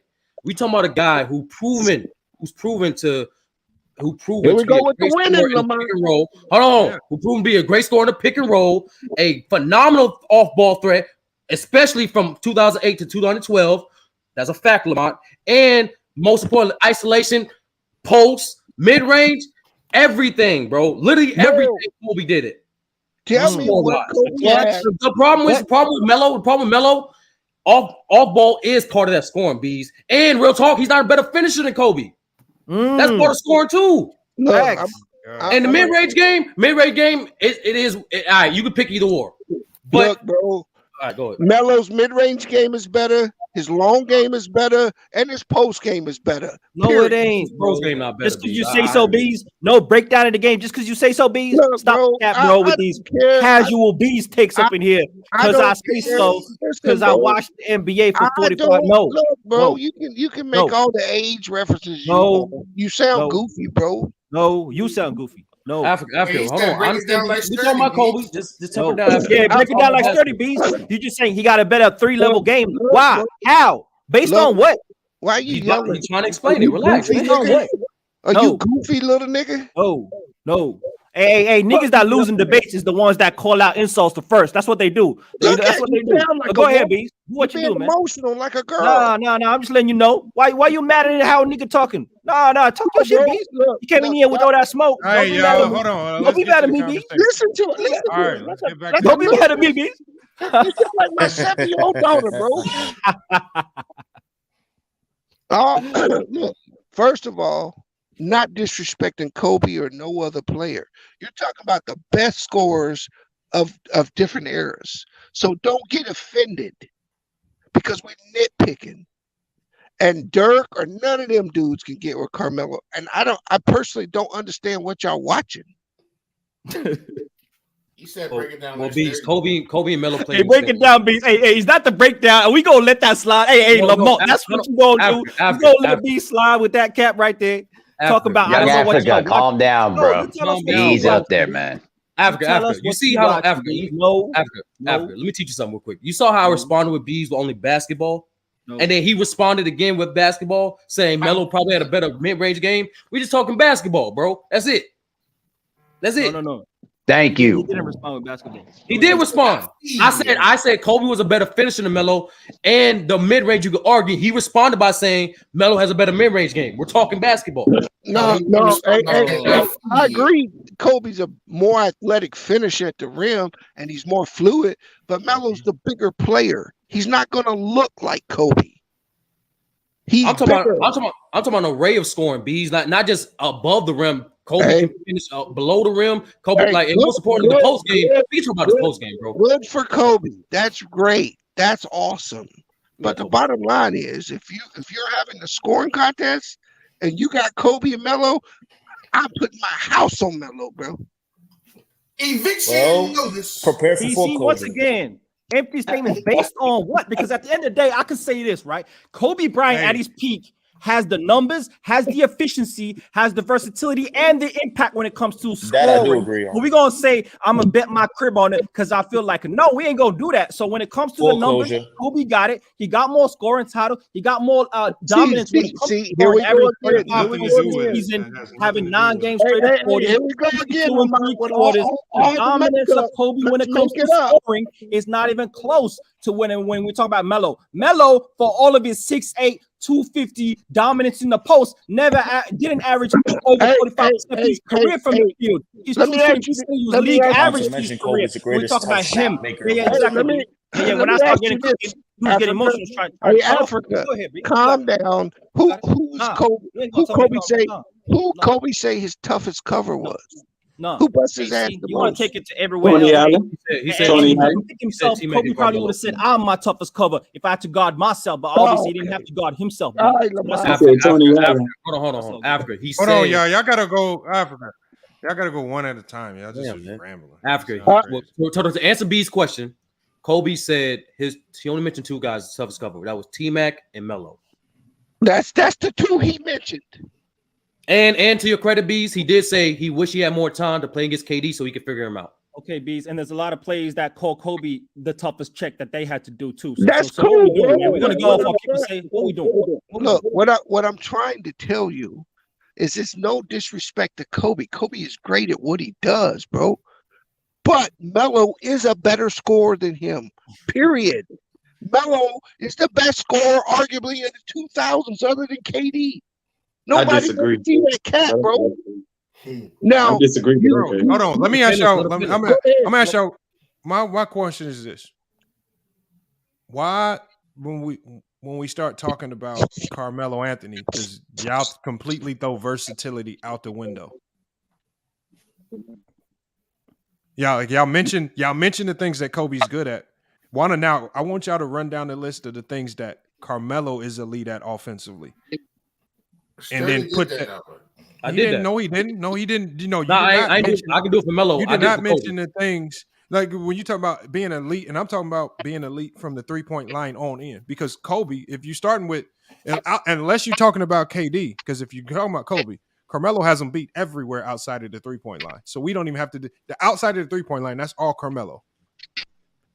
Right? Carmelo's career average at the 3-point line is higher than Kobe's best season at the 3-point line. I thought we wasn't talking about stats though. No. Well, we have to talk about stats because one of the things that makes gives the list of defensive versatility is efficiency. Oh, so Lamont, thanks for bringing up efficiency. So why are they playing the same era that Kobe has a better efficiency in the regular season and in the playoffs? I didn't want to bring up stats. I just want to talk about efficiency or field goal percentage. Efficiency. What is that? Did you mention efficiency? What? Okay, so how is efficiency calculated? So efficiency is calculated based on what? So efficiency is basically your production on a certain amount of shots, right? So let me give you an example. It's not what it is. Yes, it is. So if you got one player who take 10 shots, you got one player who takes 10 shots and make 6 layups, they get obviously 12 points, right? You got another player who takes 10 shots but makes 4 threes. Which player is more efficient? It's not what it is. No, I'm asking you a question. Which player is more efficient? Hold on. So, like your efficiency number, the reason why it's skewed is because that efficiency metric compromises of more than just offense. It includes points, rebounds, assists, and all that stuff. So we're talking about this conversation. Yes, it does. Right now, hold on. Yes, it does. Right now, we're talking about just pure offensive talent. Don't give me metrics that include other aspects of the game. We're just talking about pure because, like I said, we know Kobe's gonna beat out these guys if you start adding in these other elements and defensive stuff. I'm not getting blinded by that. If you're just talking pure offense, if you're talking about just pure offense, scoring the basketball at a high level from anywhere on the floor, you will be hard pressed to find more anybody. If you're not naming a guy like Kevin Durant, you can't come to me with no Dirk talking about Dirk's a better scorer of the basketball than Carmelo Anthony. I don't know. Let's stick on Kobe. Let's stick on Kobe. So I don't know what y'all were watching. Let's stick on Kobe, Lamont. And like I said, first of all, you the one that brought up stats. I try to keep it about the game. Number one. Number two, effective field goal percentage. There's no that's different. Variable. There's no assist variable in that. Effective field goal percentage has no assist variable. Okay, first of all, you just said efficiency, not effective field goal percentage. Okay. So what you using? So which metric are you using? I'm using effective field goal percentage and true shooting percentage. Oh, okay. So now you're using a completely different metric. Take true percentage out. Effective field goal percentage. That's what I meant by efficiency. Okay, why didn't you stick with efficiency? That is efficiency. Effective field goal percentage is efficiency. No, all right, that's two different things. You know, efficiency alone is its own metric. Oh, okay. Well, okay, my bad. For clarification, Lamont, by effective field goal percentage, which is strictly scoring metric, Kobe is better than Melo in both the regular season and playoffs. If y'all want to bring up stats, all right. What I want to do was respond to Bees by saying, and you can list the certain things that Melo was great at. Melo was a phenomenal mid-range scorer. Melo was great off the dribble, in the post, and from three as well. And he was an underrated finisher. However, when you compare it to guys like Kobe, who's more versatile, like I said before, better finisher, in my opinion, better in the post, equal mid-range game, and I give you the three-point shot. But another element, Lamont, on top of that, just on top of those things, Kobe was way better off ball as well. Way better. And you and I both know, especially you as a coach, how much a scoring threat a player can be the more off ball he is, just like KD. Bro, y'all say this stuff about off ball. None of y'all even watch what's going on off ball, man. Y'all just say that, bro. Y'all don't even be watching off ball. Bro, I promise you, I literally promise you cannot tell me that a scorer as elite as Carmelo cannot operate off ball. Just like the lies with LeBron James. As soon as we start looking off ball, these guys are all elite off ball. Let's stop acting like this. I said Carmelo was not a guy that dominated the basketball anyway. The majority of his work, he did not have to dominate the basketball to score. Oh, wow. That's not what he did. They called him a black hole on offense, dribble. No, just because you shoot the ball. Just because you shoot the ball doesn't mean you need to dominate the ball to score. Luka dominates the ball, right? Those are the guys that dominate. Like, this is the difference between Kyrie and Luka. They both are great scorers. Kyrie can get it done in a few dribbles. Luka needs to dominate the ball to be effective. It's a difference. Carmelo was not the type of guy that dominated the ball the whole possession. He didn't bring it up. I agree with. He wasn't doing all that stuff. And they would throw it to him on the wing after running the offense, and he would operate from there, and he wasn't going to waste 10 seconds on the shot clock trying to score. He was 2-3 dribbles. Bro, then I don't know what you're watching if you disagree. That I agree with. What are you watching? If you disagree with that, I don't know what you're watching. I know. Well, Lamont's saying, no, I'm not disagreeing your whole statement in totality, because like I said before, especially with the totality of the play, Carmelo's not the type of player to go and dribble the ball for 14 seconds. But he definitely does have a reputation. And Lamont, we can do it. Hold on, Jared Thomas. Shooting the ball a lot is not dominating the ball. That means you just shoot the ball a lot. No, that's not what I'm referring to. Luka dominant. When I talk about dominant, I'm talking about a player that would literally dribble out 10, 12 seconds on the shot clock trying to look for that's not Melo. Shot for himself. Melo don't do that. But he is notoriously known for holding the offense hostage and keeping it stagnant. That's a fact. He had that reputation in Denver, and he had a reputation in the Knicks. And Kobe I wish we could play film. I wish we could play film. Kobe didn't have his offense. What? They wasn't making no cuts. No, so that's why I disagree in terms of he was ball dominant at that degree, Lamont. Just like with KD. KD don't need no time to get his shot off. It was the same thing with Kobe when he was balled into the offense. It was the same thing for Jordan. Same thing. Like, I get with the versatility thing y'all saying, but like versatility is not the end all be all in terms of determining who's the better scorer. I don't think Hakeem is a better scorer than Kareem.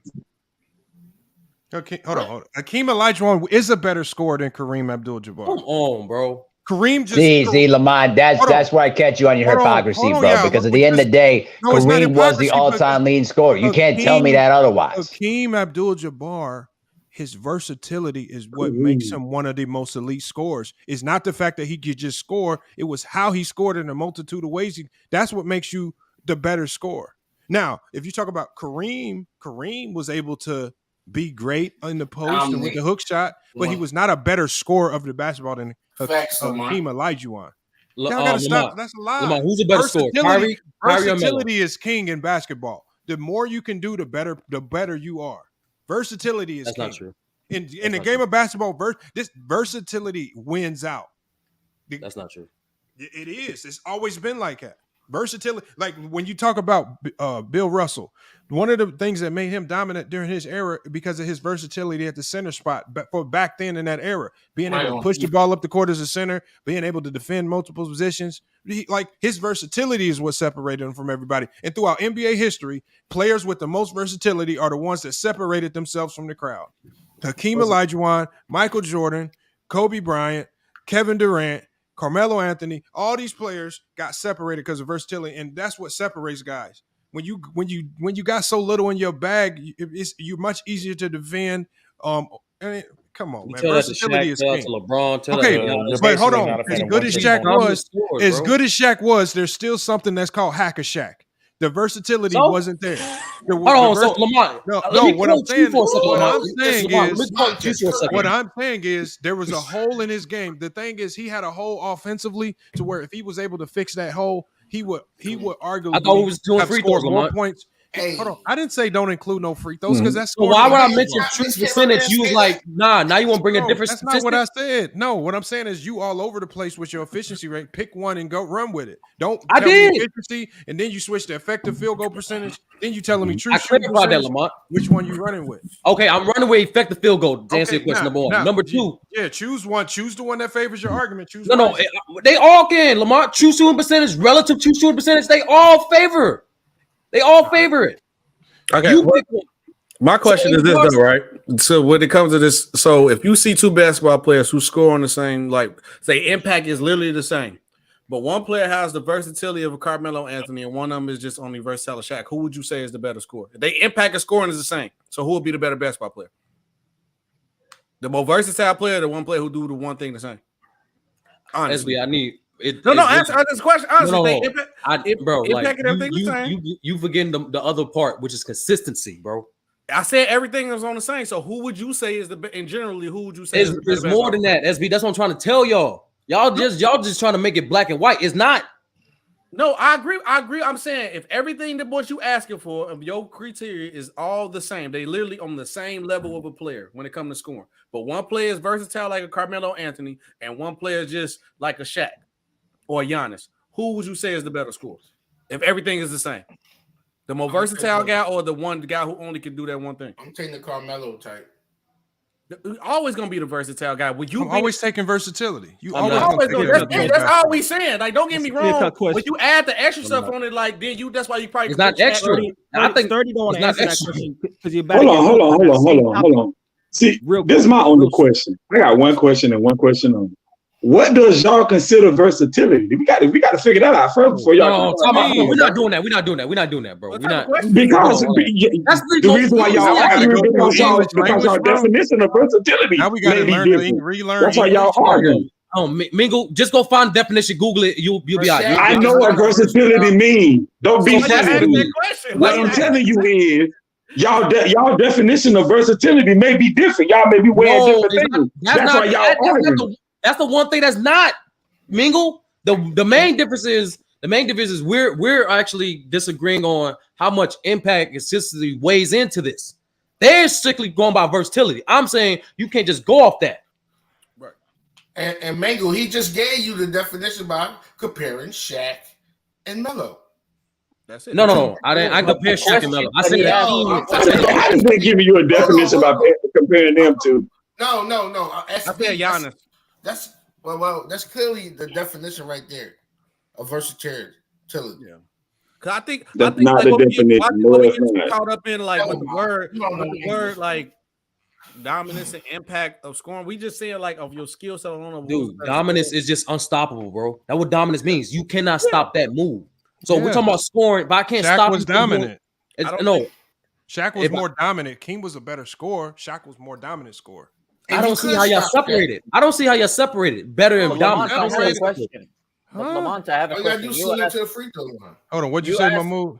You asked who would you prefer if both players have the same impact and same everything, but someone is more versatile. It doesn't matter because they have the same impact at the end of the day. Hold on, Carmelo and Kobe don't have the same impact because of things outside of scoring.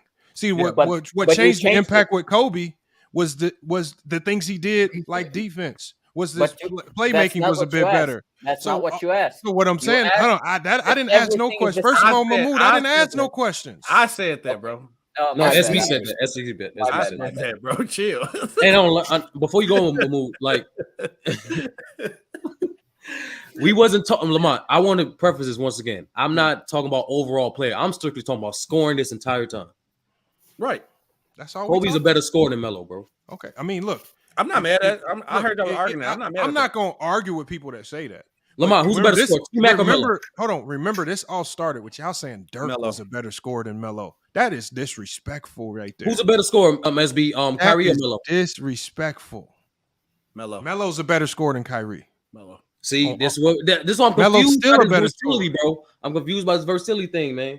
Kyrie Irving not more versatile than he's not more versatile than Melo. We agree to disagree again. Hey, Kyrie got that one little post fade. He is not working. It's primarily because SB, Carmelo's you need to watch size. more tape. Real talk, SB, you need to watch more it's tape. Primarily because of Carmelo's size that changes the game in that conversation. That's what makes him. So why'd you pick? Hold on. When I asked you who's better scorer, T-Mac or Melo, why'd you pick You didn't Melo? ask me. You didn't ask me no T-Mac. Okay, my fault. Who's better scorer, T-Mac or Melo? I'm still taking Melo.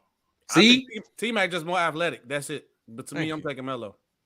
He's taller too. He's bigger. Melo's better. He's more versatile. He's a better scorer. Bro, I'm confused by all this. I think Kyrie Irving do better than Melo is dribble and maybe shoot threes. No, the only thing Melo does better than Kyrie is dunk and in the post. And that's it.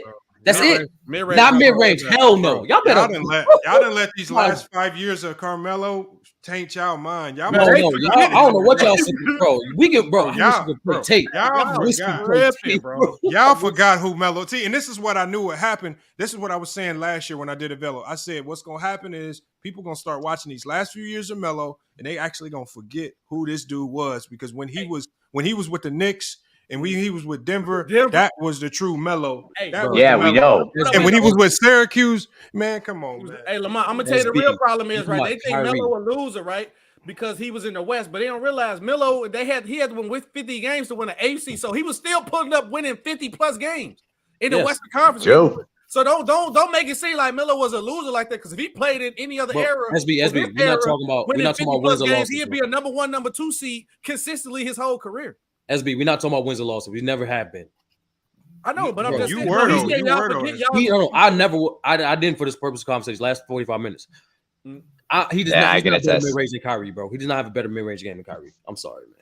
What? Who, Melo? Yes. That's just cake and butter. What are you talking about? I'm talking about Kyrie. Yes. Kyrie. I can't agree with that. I'm sorry. Hey, you don't have to worry. I can't. I wish. Oh my God, I wish we played tape, bro. That's literally what Melo was known for. I'd say this though too. If Melo had a better coach than egotistical George Karl, he would have had a chance to win a championship. Melo versatility alone, that's what keeps him up there. And Melo had the bag coming into the league. That's what you don't understand. A lot of these guys that you saying had to learn it during their career. Melo came in the league like that, bro. What does that mean, SB? That means a lot, bro. He came in out of college. So why did you hold on, SB? So why did you pick? Hold on, who's the better scorer again? SB, Hakeem or Kareem? You said Hakeem or Kareem? Yes, who's a better scorer to you? Hakeem. So why are you bringing up this? Oh, he came in the league with that. Kareem came in the league with the sky hook. Hakeem himself has said it multiple times. He developed the dream shake. He developed a face-up game. So what are you talking about? But the whole you see why I picked Kareem in the first place? No, because we're not doing it. None of y'all ever gave Kareem no love. What you SB? What you talking about? When you asked me who's the GOAT, who I told you. Who I told you? Hold on. This is the question, Sturdy. Come on, respect, nigga. What are you talking about? Sturdy, here's the question. What makes a guy a better scorer to you? To me, my criteria is simply how consistent and dominant you are at putting the ball in the hole. So right now we just started off on two. That's what I'm saying. Our approach to the game is different because what makes a better scorer to me is versatility. So we never gonna come to a common ground because we operate from two different foundations. No, and I put that to the side for this conversation. So to you, Shaquille O'Neal's the greatest scorer of all time. Even for versatility, Lamont. Even for versatility. I got a question. So who's the greatest scorer of all time? Who's your greatest scorer of all time? Start. Jordan. He ain't the most efficient scorer. You said efficiency matters. Oh, SB. You saying that? You just said efficiency matters. What's up? Yeah, that don't even make sense. SB, you a Bulls fan saying that, bro? I'm not saying you just said out your mouth the most important thing to you was efficient. Jordan, bro, SB. Jordan is literally one of the most efficient scorers ever, bro. But he's not not the efficient scorer. He's not the efficient scorer. Yeah, he's asking you who's the best of all time. I just said it.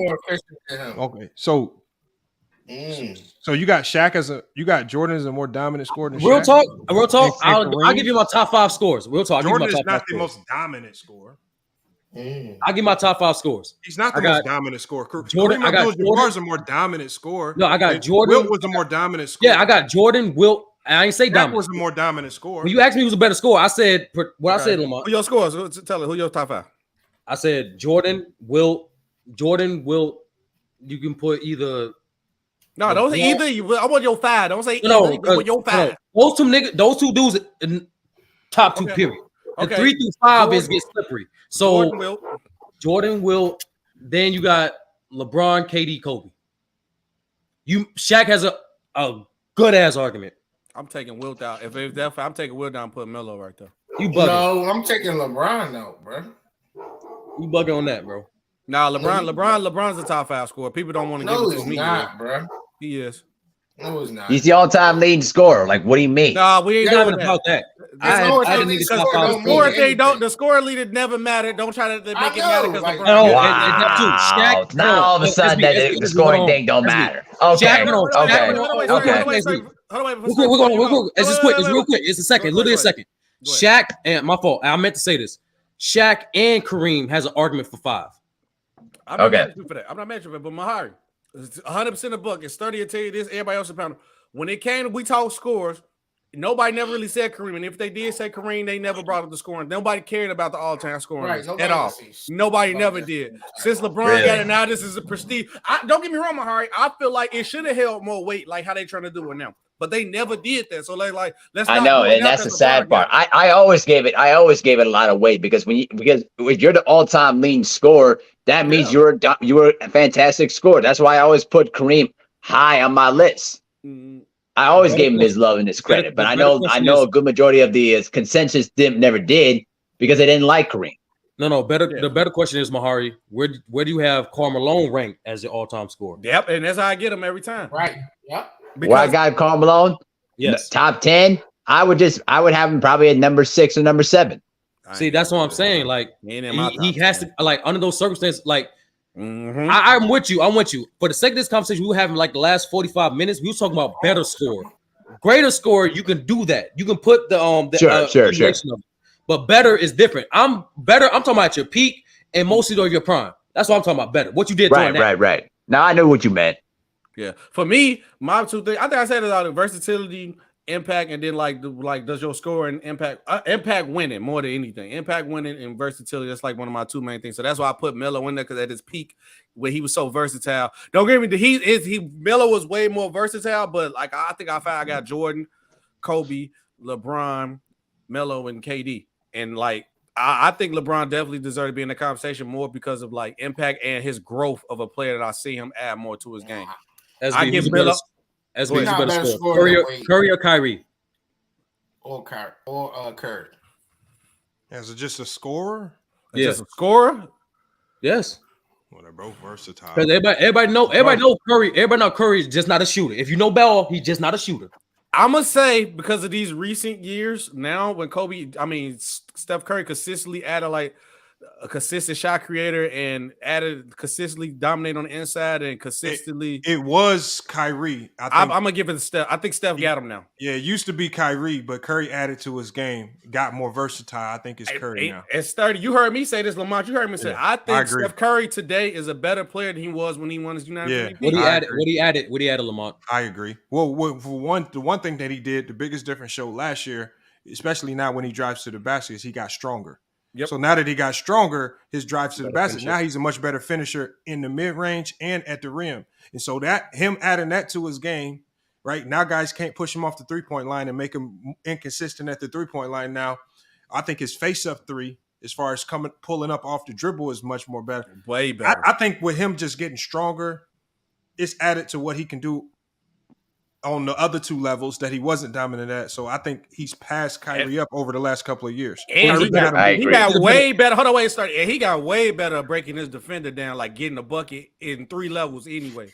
He got way is he better. a better finisher than Kyrie? Oh, I'm not saying he's a better finisher. No, I'm asking for a further breakdown. Is he better finisher than Kyrie? Even now? No, he's not a better finisher. No, not better. Oh, so does he have better mid-range than Kyrie? I think it's equal. Yes. Or about the same. Equal about the same. I'm gonna take. Okay, so for the major stuff and 3-point is not in the contest, right? So y'all saying do we count that floater? Do we count that floater because Steph Curry is finishing, or we gonna count the floaters? I mean, you want to count coming off pin downs, you want to count in transition, all this stuff. I mean, Kyrie nasty with that too, bro. I mean, but what I'm saying is, we asked who's better. We're not saying neither. We're not saying one is trash. But if you ask me who's better, it used to be Kyrie. I think Curry Steph passed him up. I think Steph got him. Yeah. I think, and when Curry got stronger last year, it showed last year. Remember, the Celtics were trying to push him around down low. And then last year, he was jumping into people's bodies with his size, finishing at the rim over Tatum and Horford in the finals. And everybody was like, okay, damn, this dude done got in the weight room and he added to his game. Now he's a different type of scorer. Lamar, I can't ask this because I know you love Portland, but I got to the point now. Ask who a better scorer, Dame or Kyrie? I gotta give it to Kyrie. Because I really think the only thing Dave truly beats him out in, I think the only thing Dave truly beats him out in is beyond the 3-point line. But I think everything else, Kyrie inside the 3-point line, I think Kyrie beats him out. I think Dame finishing ability is underrated. It's not. It's good, but it's not as good as Kyrie's. Kyrie's better there. He's better finisher. I think Kyrie's a better mid-range shooter. I think anything inside the 3-point line, Kyrie dominates over Dame. So Lamont, how intricate will it get? Like, do you also take into account like different ways the person can score? Like he can score in the pick and roll, he can score pin downs, like that. Yeah, all that. I'm talking. I'm saying all that. You incorporate all that in versatility as well, too, right? Yeah. Okay. Yeah, I still. I thought you was gonna keep going. I'm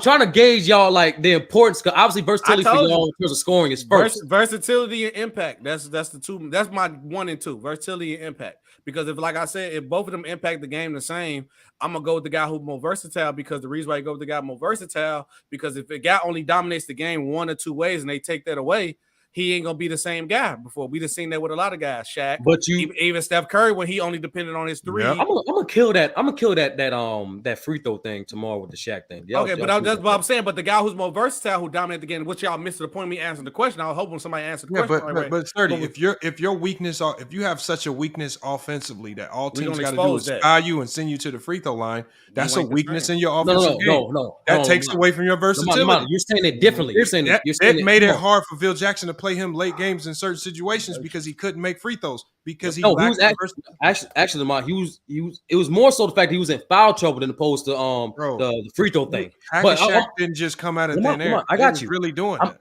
Lamont, I'm gonna quote you. You're saying it backwards, Lamont. The thing is his scoring was so dominant, teams had to play bad defense and foul him. I don't care what anybody says. If you committed more fouls on an individual player, whether Shaq misses at that rate or not, that's still team fouls. That's still team accumulation. So now there's less fouls you have to use for Kobe. There's less fouls on potential closeouts when they do kick out to 3-point shooters. Yeah, but so let's, bro, the fact that you can't make free throws takes away from your versatility. No, I'm not talking about impact. I'm talking about impact because I'm trying to revert this back to SB. So SB, if a guy was more impactful scorer but not as a versatile scorer, I'm okay. Yeah, what you value more, impact or versatility? That's why I'm asking SB. I'll probably say impact, but versatility just matter. But that's why I Miller in my 5. But I got LeBron in my 5 because of his impact alone. So, but your impact is only going to be as good as what a coach does. Like your impact can get dictated by a coach just giving out the wrong offensive schemes. Like your impact can change based on having scrubs on the court with you. Like so, your impact is kind of overrated. That all alludes to winning. It's like some players can't control the impact. Carmelo, that's what I'm saying. Carmelo, when he got traded to the Knicks and they had to give up all them players to get him, he could control his impact from that point forward. His impact was never going to be the same when they gave up all that talent just to get him because he was going to be playing with scrubs.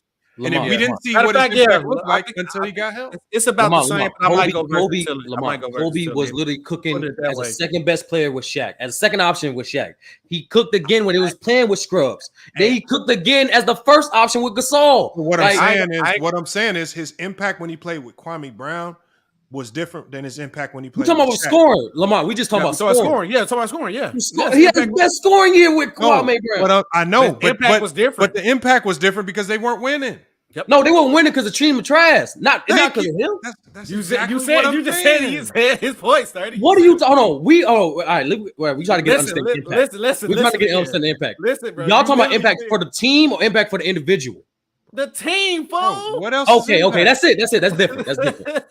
I was referring to the individual this whole time. Nah, bro. No. Like, I've never heard of. Hold on, I've never heard of individual impact. It's like what? If you're talking about impact in a team sport, your impact is how what you do best impact the team. No, nobody says how does what you do best impact you.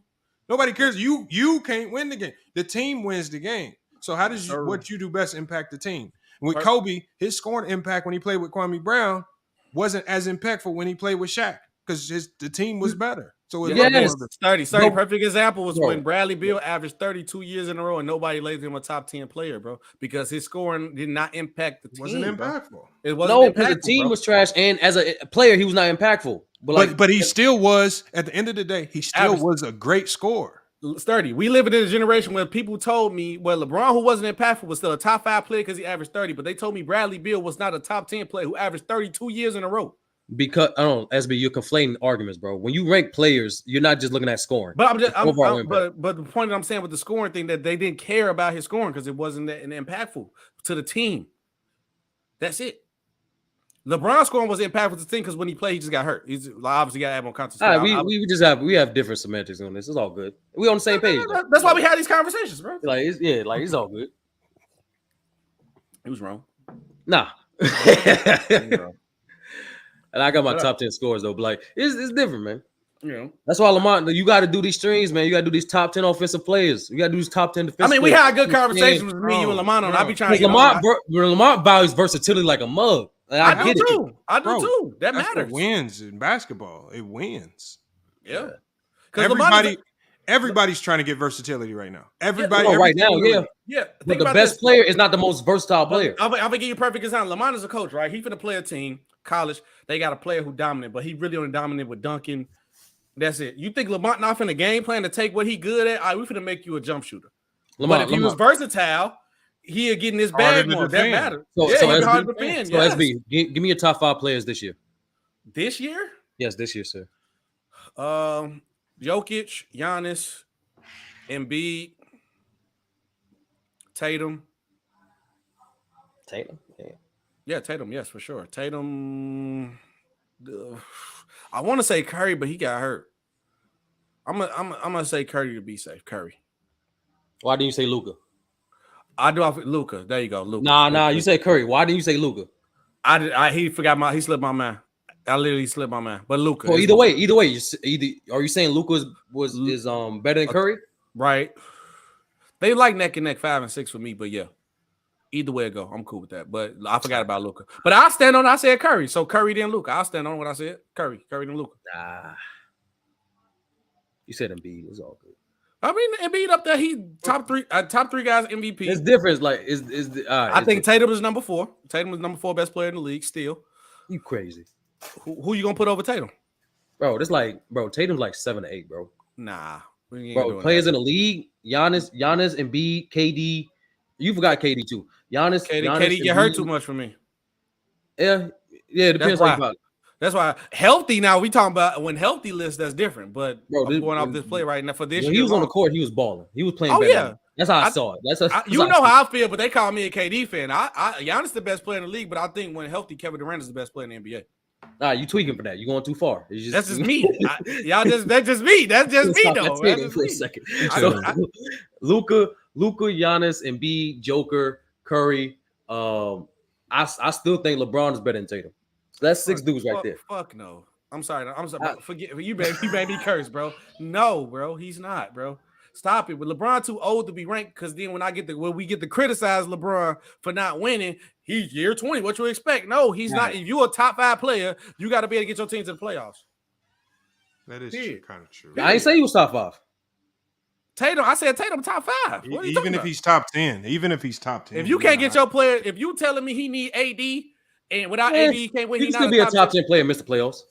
No, you cannot. Yes, you Because can. Bradley Beal averaged 30 twice and couldn't get a playoffs, and they said So you that's telling why me he's not top 10 you telling me in 05 Kobe was a top 10 player in the league? You were saying? You could be a top 10 player and miss the playoffs. Like, come on, bro. It's a team thing. Teams make playoffs. Teams make playoffs. How many? Hold on, Lamar. I got how many wins did the AFC had that year Kobe didn't make the playoffs? Because you have to win 50 wins around that time. So that's a different ball game, bro. I knew that mattered, but we can get it.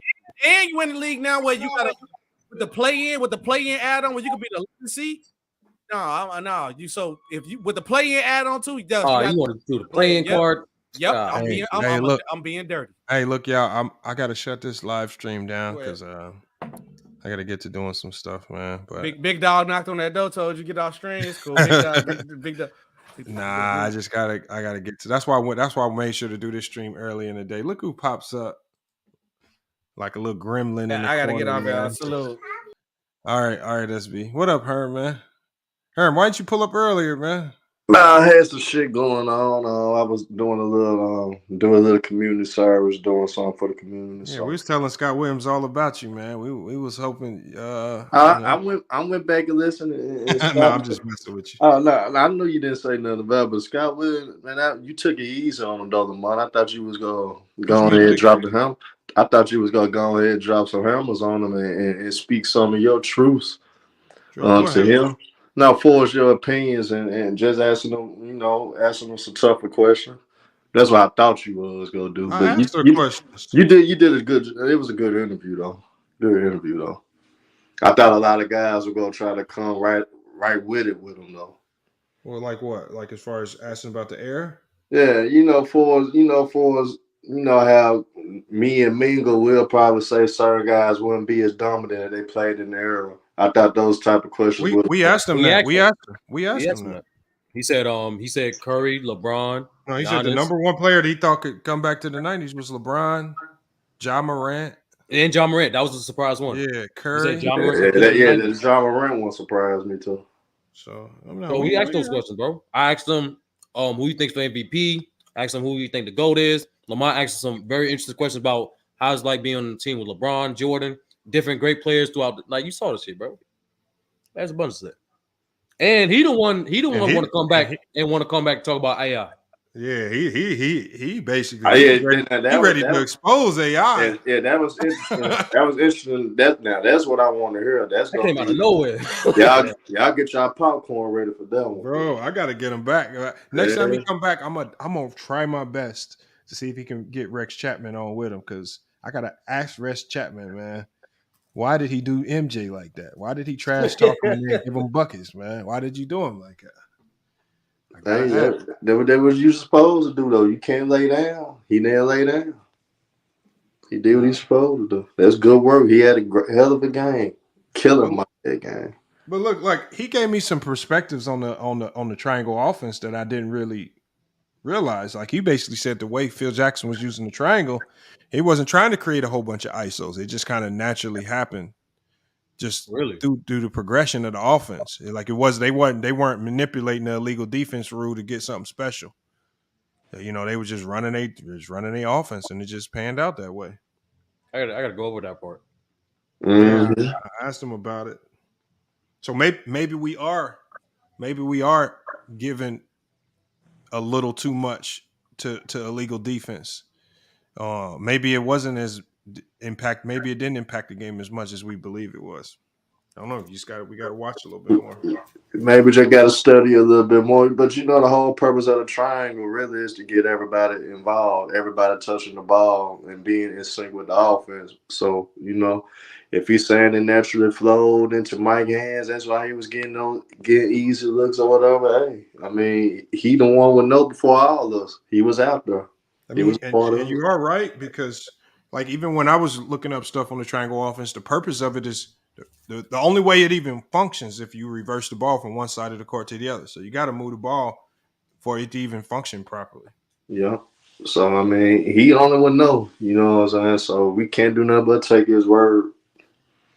But he seemed like he had an honest take on everything. He wasn't really too one-sided towards anything. I mean, he admitted he had a little bias for North Carolina and Michael Jordan, but I mean, you're talking about a guy in Michael Jordan who basically talked to Jerry Krause and gave him a shot with the Chicago Bulls. And that's why, so I mean, you gotta Lamar, I like his response to the Last Dance. Like, he was straight honest. He was like, listen, the Jordan I experienced my rookie season, my first 3 seasons, was different from the guy that came back. That guy, that first 3-peat guy, he was more hungry. It was a different approach. Like, I can't give you like who that guy was, but I can only give you who he was when I was there.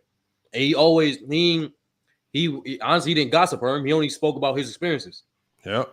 Yeah, and that's 100. You know, that's how most of them gonna be. And he seemed very open. He didn't want to. I think if you guys want to dig deeper with it, I don't think he'll hold back. He really like a real jovial type of guy. You know what I'm saying? Laid back type of guy for real. I was trying to touch on multiple topics because I knew I only had about an hour and some change because I knew ahead of time he was having to go. Good job, Mark. So hopefully, you probably could have got them all, but you were sharing you shared the rock with everybody else and let them get on and ask questions. Or you probably could have got it off if you just clear cover, just like mess around and focus on you answer the question. But you did a good job, though. I didn't want to turn it into just like a LeBron conversation, though. That's why I tried to stay away from LeBron. I tried to stay away from that, but I was like, I ain't about to sit here and just keep like I definitely wanted to ask him about it because it's only a handful of people that actually was on the same team with this dude. And then for him to say that LeBron literally would ask him questions about winning, ask him questions about what MJ would do, how Pippen ran the offense, championships and experience. It's crazy to know that. His experience on the Bucks, that was interesting. Because that was an experience right there when the Bucks, that was interesting too, where he felt like the NBA just kind of snatched it from him by suspending him. Yo, Herm, you watched those series, bro. We watched the Bucks versus 76ers, bro. It was shaky. It's some shaky behavior. Yeah, but to be honest with this, Milwaukee was clear cut to me a better team than Philly. Just that AI played at a high level. I thought you would have thought with Tim Thomas, Glenn Robinson, Sam Cassell, and Ray Allen, you would think they would have ran through them. But AI was just that great in this series. Then that's one of the most underrated rivalries of all time. Allen Iverson and Ray Allen, and they was duking it out since college. That's one of the most underrated rivalries that we probably ever seen in basketball. So they always went at it and always had tight games. No matter how good their teams were, they always went at it. So it was a surprise when I look at that aspect, but I thought Milwaukee would have won that series, though. Honestly. Well, Milwaukee was favored, I believe. They were. Yeah. So, says Ray Allen outplay Iverson. One P says, "How about mine?" Hey, One P, you just got to text me. We got to set that one up. That's my bad on that. Jason Brown says, "Who I got in the Final Four?" Honestly, I don't know anymore, bro. Yeah, I'm saying I don't even want to. Look, bro. After the second day, I stopped looking. This is the first time I stopped looking at my brackets, bro. I don't even want to look. Man, Lamont, I lost a good money off this stuff, man. Bro, I lost, bro. That second day of the tournament cost me because that Purdue game killed my parlays, bro. I had so many parlays riding on that Purdue game. Dang. Yeah, and what hurt me yesterday, man, was that San Diego State. I didn't see them beating Alabama. But you know what though? Jamel Casino came in the chat right before the game, and he said, "I just put 500 on San Diego State." He told everybody take San Diego State in the plus 8.5 points. He said take them. He said it before the game. So you got to give Jamel Casino might be capping on a lot of stuff. But that man came in. He be giving some good picks. He gave the pick of the day. So he definitely. So if he come in and drop some more picks, you got to listen to him. If I wasn't that game, because I would have never picked them over Alabama. Nope. I would have never picked that over. I always would have thought Alabama would have beat them. Now I'm not that shocked about Houston losing. I'm not that shocked about that because Miami actually matches up real well with Houston. So I'm not surprised about that. But that San Diego State, that messed me up, man. That messed me up right there. UConn women getting blown out right now. They about to lose. Who else? I think it's just all women's games on right now. But I'm gonna take a peek at my brackets, even though I know they completely destroyed. Texas may mess around and win it all. Well, they got to be the best team left for sure. It's gonna be between Texas and UConn to me. I think Gonzaga might be better than UConn. Gonzaga might be the best team remaining. I mean, Gonzaga overdue, so you would think they should win. At that bona fide shot though, when he shot that deep ass three. Cuba said, "Get Scotty on." I wish. I mean, I'm definitely trying. Cuba Starks. I'm gonna try to get as many people on as possible. You get Scottie Pippen on, it's a wrap, bro. Like it's I'm a gonna wrap. try. I just got to build up networks, and then a lot of these people, like a lot of people, don't know that a lot of these athletes now are setting up like websites with publicists, and like I was like I had gotten into contact with Scott Pollard. He was gonna come on and do the interview for free. Then his wife, who's his publicist, she ended up messaging me back on IG. Well, nah, we ain't doing it for free. We need $550. And I said, okay. I'm not anteing up to $550 right now. I feel like there's some benefits we can give to people by promoting what you got going on, but I'm just not about to sit here and just keep dishing out $500 to $1,000 just to get people on. Which I understand, time is money, so I don't knock them for their hustle, but. That's what you only do that. You only dish out when you know it's worth it. Like Scott, because I know LeVar Ball doing it. Like when y'all see LeVar Ball pull up, he's charging people. Like it's not free, He's like And I want genuine interviews. I want to interview because somebody want to be here, not because I paid them to be here. If they here on their own volition, they're gonna give some real answers. They're gonna give real conversation. But if you pay somebody to be here, they're gonna be looking at the watch and they're gonna be rushing their answers. I'm not trying to have that. Yeah, Scott he seemed pretty comfortable. So if he come back for the playoff, we definitely gonna have more interesting takes from him. Yeah, he works here at GCU because he's the color commentary analyst for the team. But I hadn't even met him yet. All this time I've been down here, I didn't meet him until I was at the Suns game. Like so, at the Suns game, when you sit courtside. At halftime, you could go, in the back in this little VIP lounge for food and everything. They give you free food and all that. And that's where I actually bumped heads with him. And I was like, yeah, we need to set this up. So hopefully we can bring him back. He said he'll be back. I'll try to get him in to talk to my team before we head off to UCLA.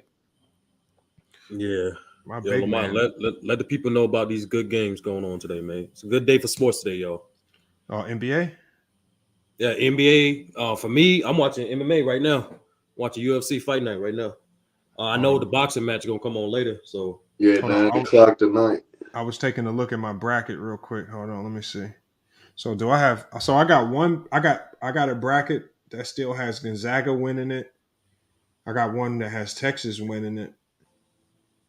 But everybody else, all my other champions, Alabama, Duke, Purdue. So I got two brackets that's still alive. I'm gonna take a peek at them.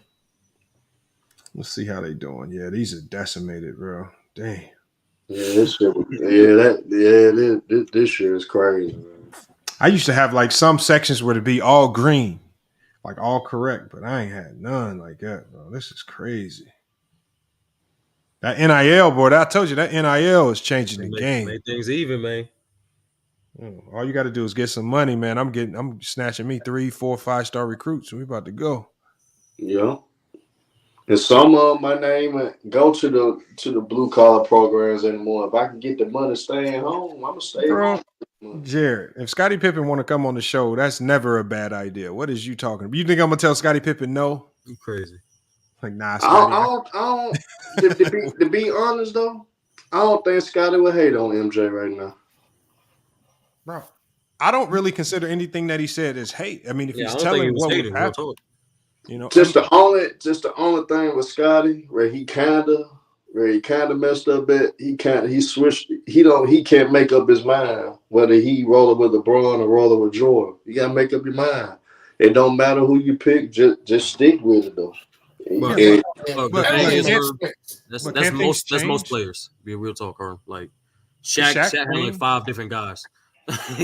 like they. Well, but the thing is, what made it change? It's not. Let's not act like when Shaq changed, it's just because he wanted to change. Well, he clearly said LeBron James becoming an all-time leading scorer changes the game. Like that changes the conversation.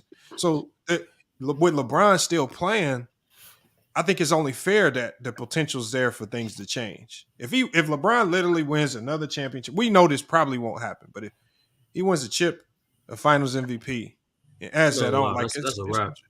it changes stuff, especially this year, which I don't think it happens. Like it will not happen probably. Hell no.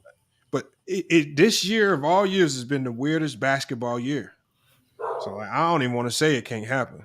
It's been a very weird basketball year. I literally just watched the goddamn Mavs just lose a game that I did not think they would lose.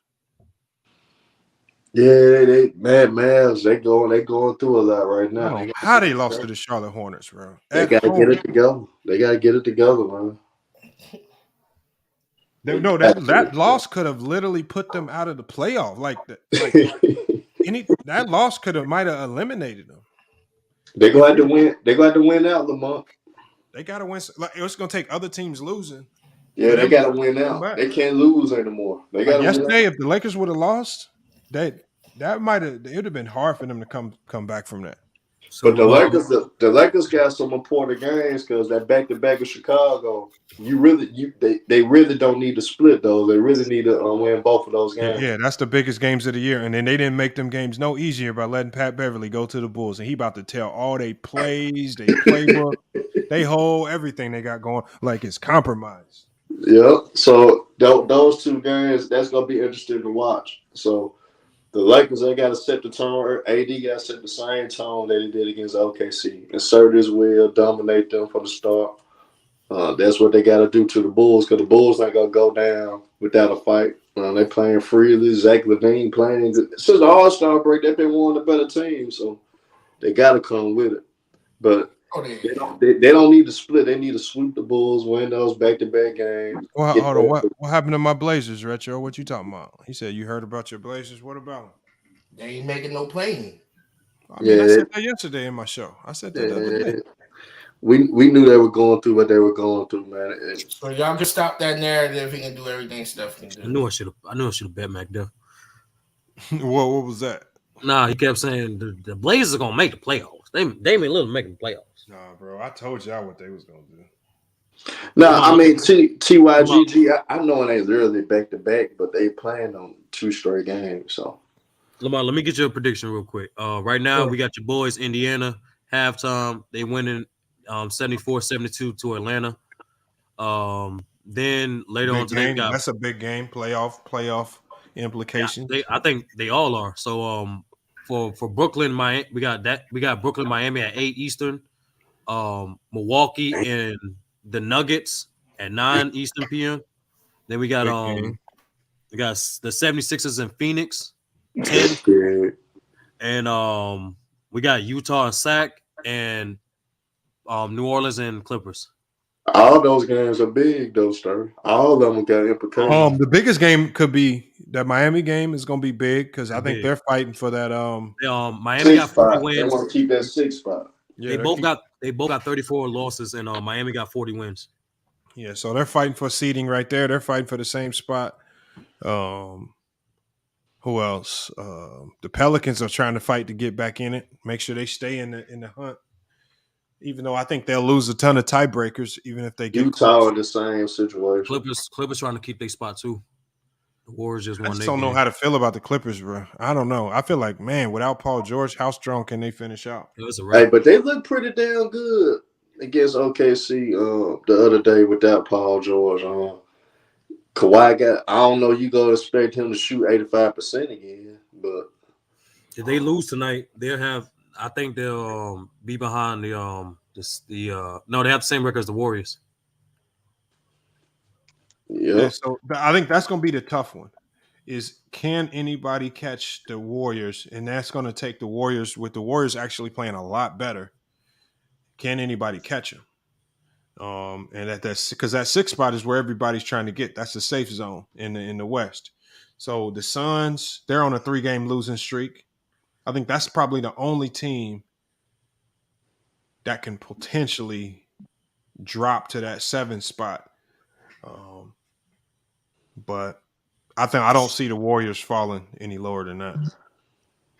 Man, I just can't. Yeah, all these games big. That's crazy, man. Because even with Denver, you don't want to lose to Milwaukee because Grizzlies catching up slowly. Because the Grizzlies been on the tear lately, so they're still a threat to get the number 1 seed. So, whoever, I think anybody that gets the 6th seed, I think that's like the sweetest position to be in, especially if the Kings stay at 3. Yeah. I think The Kings gonna stay they at all 3. want the Kings. I think they The all Kings want gonna the stay at 3. Yeah. But Lamont, this might be crazy to say, but this may be the first time in history we could see a 8, 7, or 6 seed win their first round matchups. That's how crazy the West is. Oh, you mean all of them at one time? I don't know about that. Man, No, he's not right. He's not lying because if you got the Warriors, let's say Lakers, and let's say the Timberwolves are 6, 7, and 8, they all 3 can potentially win their matchup. The Warriors can win their matchup. The Lakers can win their matchup. And the Timberwolves could, even as trash as they are, they can win a matchup, especially if they get matched up against somebody like the Kings. Yeah. I know the Grizzlies first round. They get out the first round no matter who they play. The team I would avoid is the Clippers, man. I would definitely avoid them. No, I'll take them on now. Like, Memphis are focused right now. I think the best thing that happened to Memphis deep down was Ja Morant missing those games. Everybody in sync. I said the same thing. I said they probably messed up suspending Ja Morant, making them dudes really feel like they targeted now. I said that's just gonna make them play more together. Yeah, they're gonna be hard to beat. Started. They're not losing in the first round. They're not losing the first round to nobody. But I got a feeling though, depending on how the seed end, because think about it. Let's just say the Mavs somehow get back in the picture. They are 7 to 8 seed. They play good. They play good against Denver and Memphis. There's a possibility that they can beat them. Yeah, that's what I'm saying. We gotta wait. It's crazy. It's crazy. I don't know. No Mavericks, bro. They ain't got no. They only got Man, the Mavericks is the 11th seed though. But that's the thing, Herm. They can. I mean, Mingle. They can still get in that. They can still get an 8th seed. That's how close it is right now, bro. Yeah, it's a game and a half back. That's not much. All it take is one game. That's all it take right now. You lose. How many games left? About like 12, 10? How many games left? It's like less than 10. It's like 10 or less games now. Yeah. Okay. All right. Hey, y'all, look, I gotta get this shut down. I gotta get to the gym, man. Salute. We can't lose. For us, it's win or go home, man. We mess around and lose next week, the season over. Oh yeah. So we just gotta go ahead and knock these teams out the box, man. Get to nationals. Salute One Cool Piece. She says, how much longer do you think Dame will be a Blazer? I believe he finished his career with Portland. I mean, he signed a contract that made him untradeable. Towards the end of his contract, he gonna be making close to $60 million. Ain't nobody gonna trade for that. What changed the system in '95? They got Cook. B-Ball Digest is talking basketball in there. All right, I'll see y'all, bro. Oh man, I gotta get some sleep or something. But salute y'all, man. Day. And once again, y'all, before we slide up out of here, one more time, make sure y'all go check out the book, man. By Scott Williams. It's sort of like a memoir. It definitely is a memoir. A memoir of trauma and loss, basketball and triumph, man. Definitely give that man a follow on social media. And then if you can, definitely go purchase a copy of the book, man. He gave y'all some tidbits of what's in there, but he pulled up to the show today. He spent about an hour and a half with us just cooking on basketball, 90s style. He played through the 2000s, gave us a little bit about players like the AIs, like the LeBron Jameses, man. He gave us a ton of gems, man. So I'm looking forward to having him back on, so we can talk current basketball, because he has some really good talking points on what we're seeing today, and what to expect out of the NBA today. But again, I definitely appreciate everybody that pulled up to the chat. And like for the people in the panel in the chat that did get blocked, I mean, if you got blocked, like I said, I select the moderators very carefully. So if one of the moderators blocked you, I only have to assume that you're doing or saying something that's extremely disrespectful. And I could very well leave you blocked for a while. Right? Some of y'all be sending me emails talk about your mods block me. And it's just like, if Khalil block you, Khalil just don't block anybody. If he block you, if some of these mods block you, it's just like you had to be doing something stupid. A salute to LaFlame, man. He said, dope interview, man. Yeah, it was, man, it was a great conversation. I mean, I knew going in it was going to be a good conversation, but I didn't think it'd be that good. I mean, he dropped some gems. I ain't going to lie. So again, we're going to work. We're going to continue to work to bring the best guest in.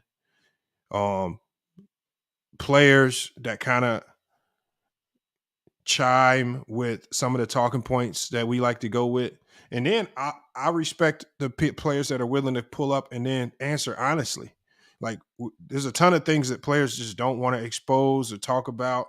You know, when you talk about Scott Williams, he didn't have to talk about, his situation when he was a sophomore in college and his dad shot his mom and then turned the gun on himself. Right. I mean, I want y'all to really think about that. Try to digest that. As a college basketball player, this is what you have to deal with. So, it's crazy, man. It's crazy, man. But it's all in his book. So make sure y'all hit that link. Go check out his book. He said he gave Pippen respect. Facts. Yeah. And that's the thing you heard. That's why I say the players that deserve the criticism he gave, and he gave criticism to players of the past and players of now. Like he wasn't just saying players of the day, and it was just all criticism that was levied towards one side, like we hear with certain people. He balanced it out. Obviously, there were things to criticize on both ends. He talked about the relationship with Jerry Krause and that Bulls GM, the management, right? He talked about how that relationship got sour. So now we start to see, as he talked about, why players choose to move on from certain teams. Right? When we think about why Horace Grant left, and we think about why Pippen wanted out, when you talk about why he left, now we start to get an inside scoop on, okay, what was going on? What was these Jerry Krause and the GM over? What did they have going on? So he answered a ton of questions, but yeah, look, it's FYF Sports, man. It's been a great podcast episode. Again, salute to Scott Williams for pulling up, man. But yeah, we're gonna be back live tomorrow. We got a debate. We got Young Africa and we got Sturdy. We're gonna be back live at 11 a.m. Mountain Standard Time. That's probably gonna be 1 p.m. Eastern Standard Time. Again, salute to One Coopy in the chat, man. Top moderator of the panel, man. I see you in there helping moderate this. Khalil, appreciate you moderating the chat today. And again, salute to everybody for pulling up to check out the stream. But we're gonna be back with more sports in news. But until then, it's FYF Sports. We out.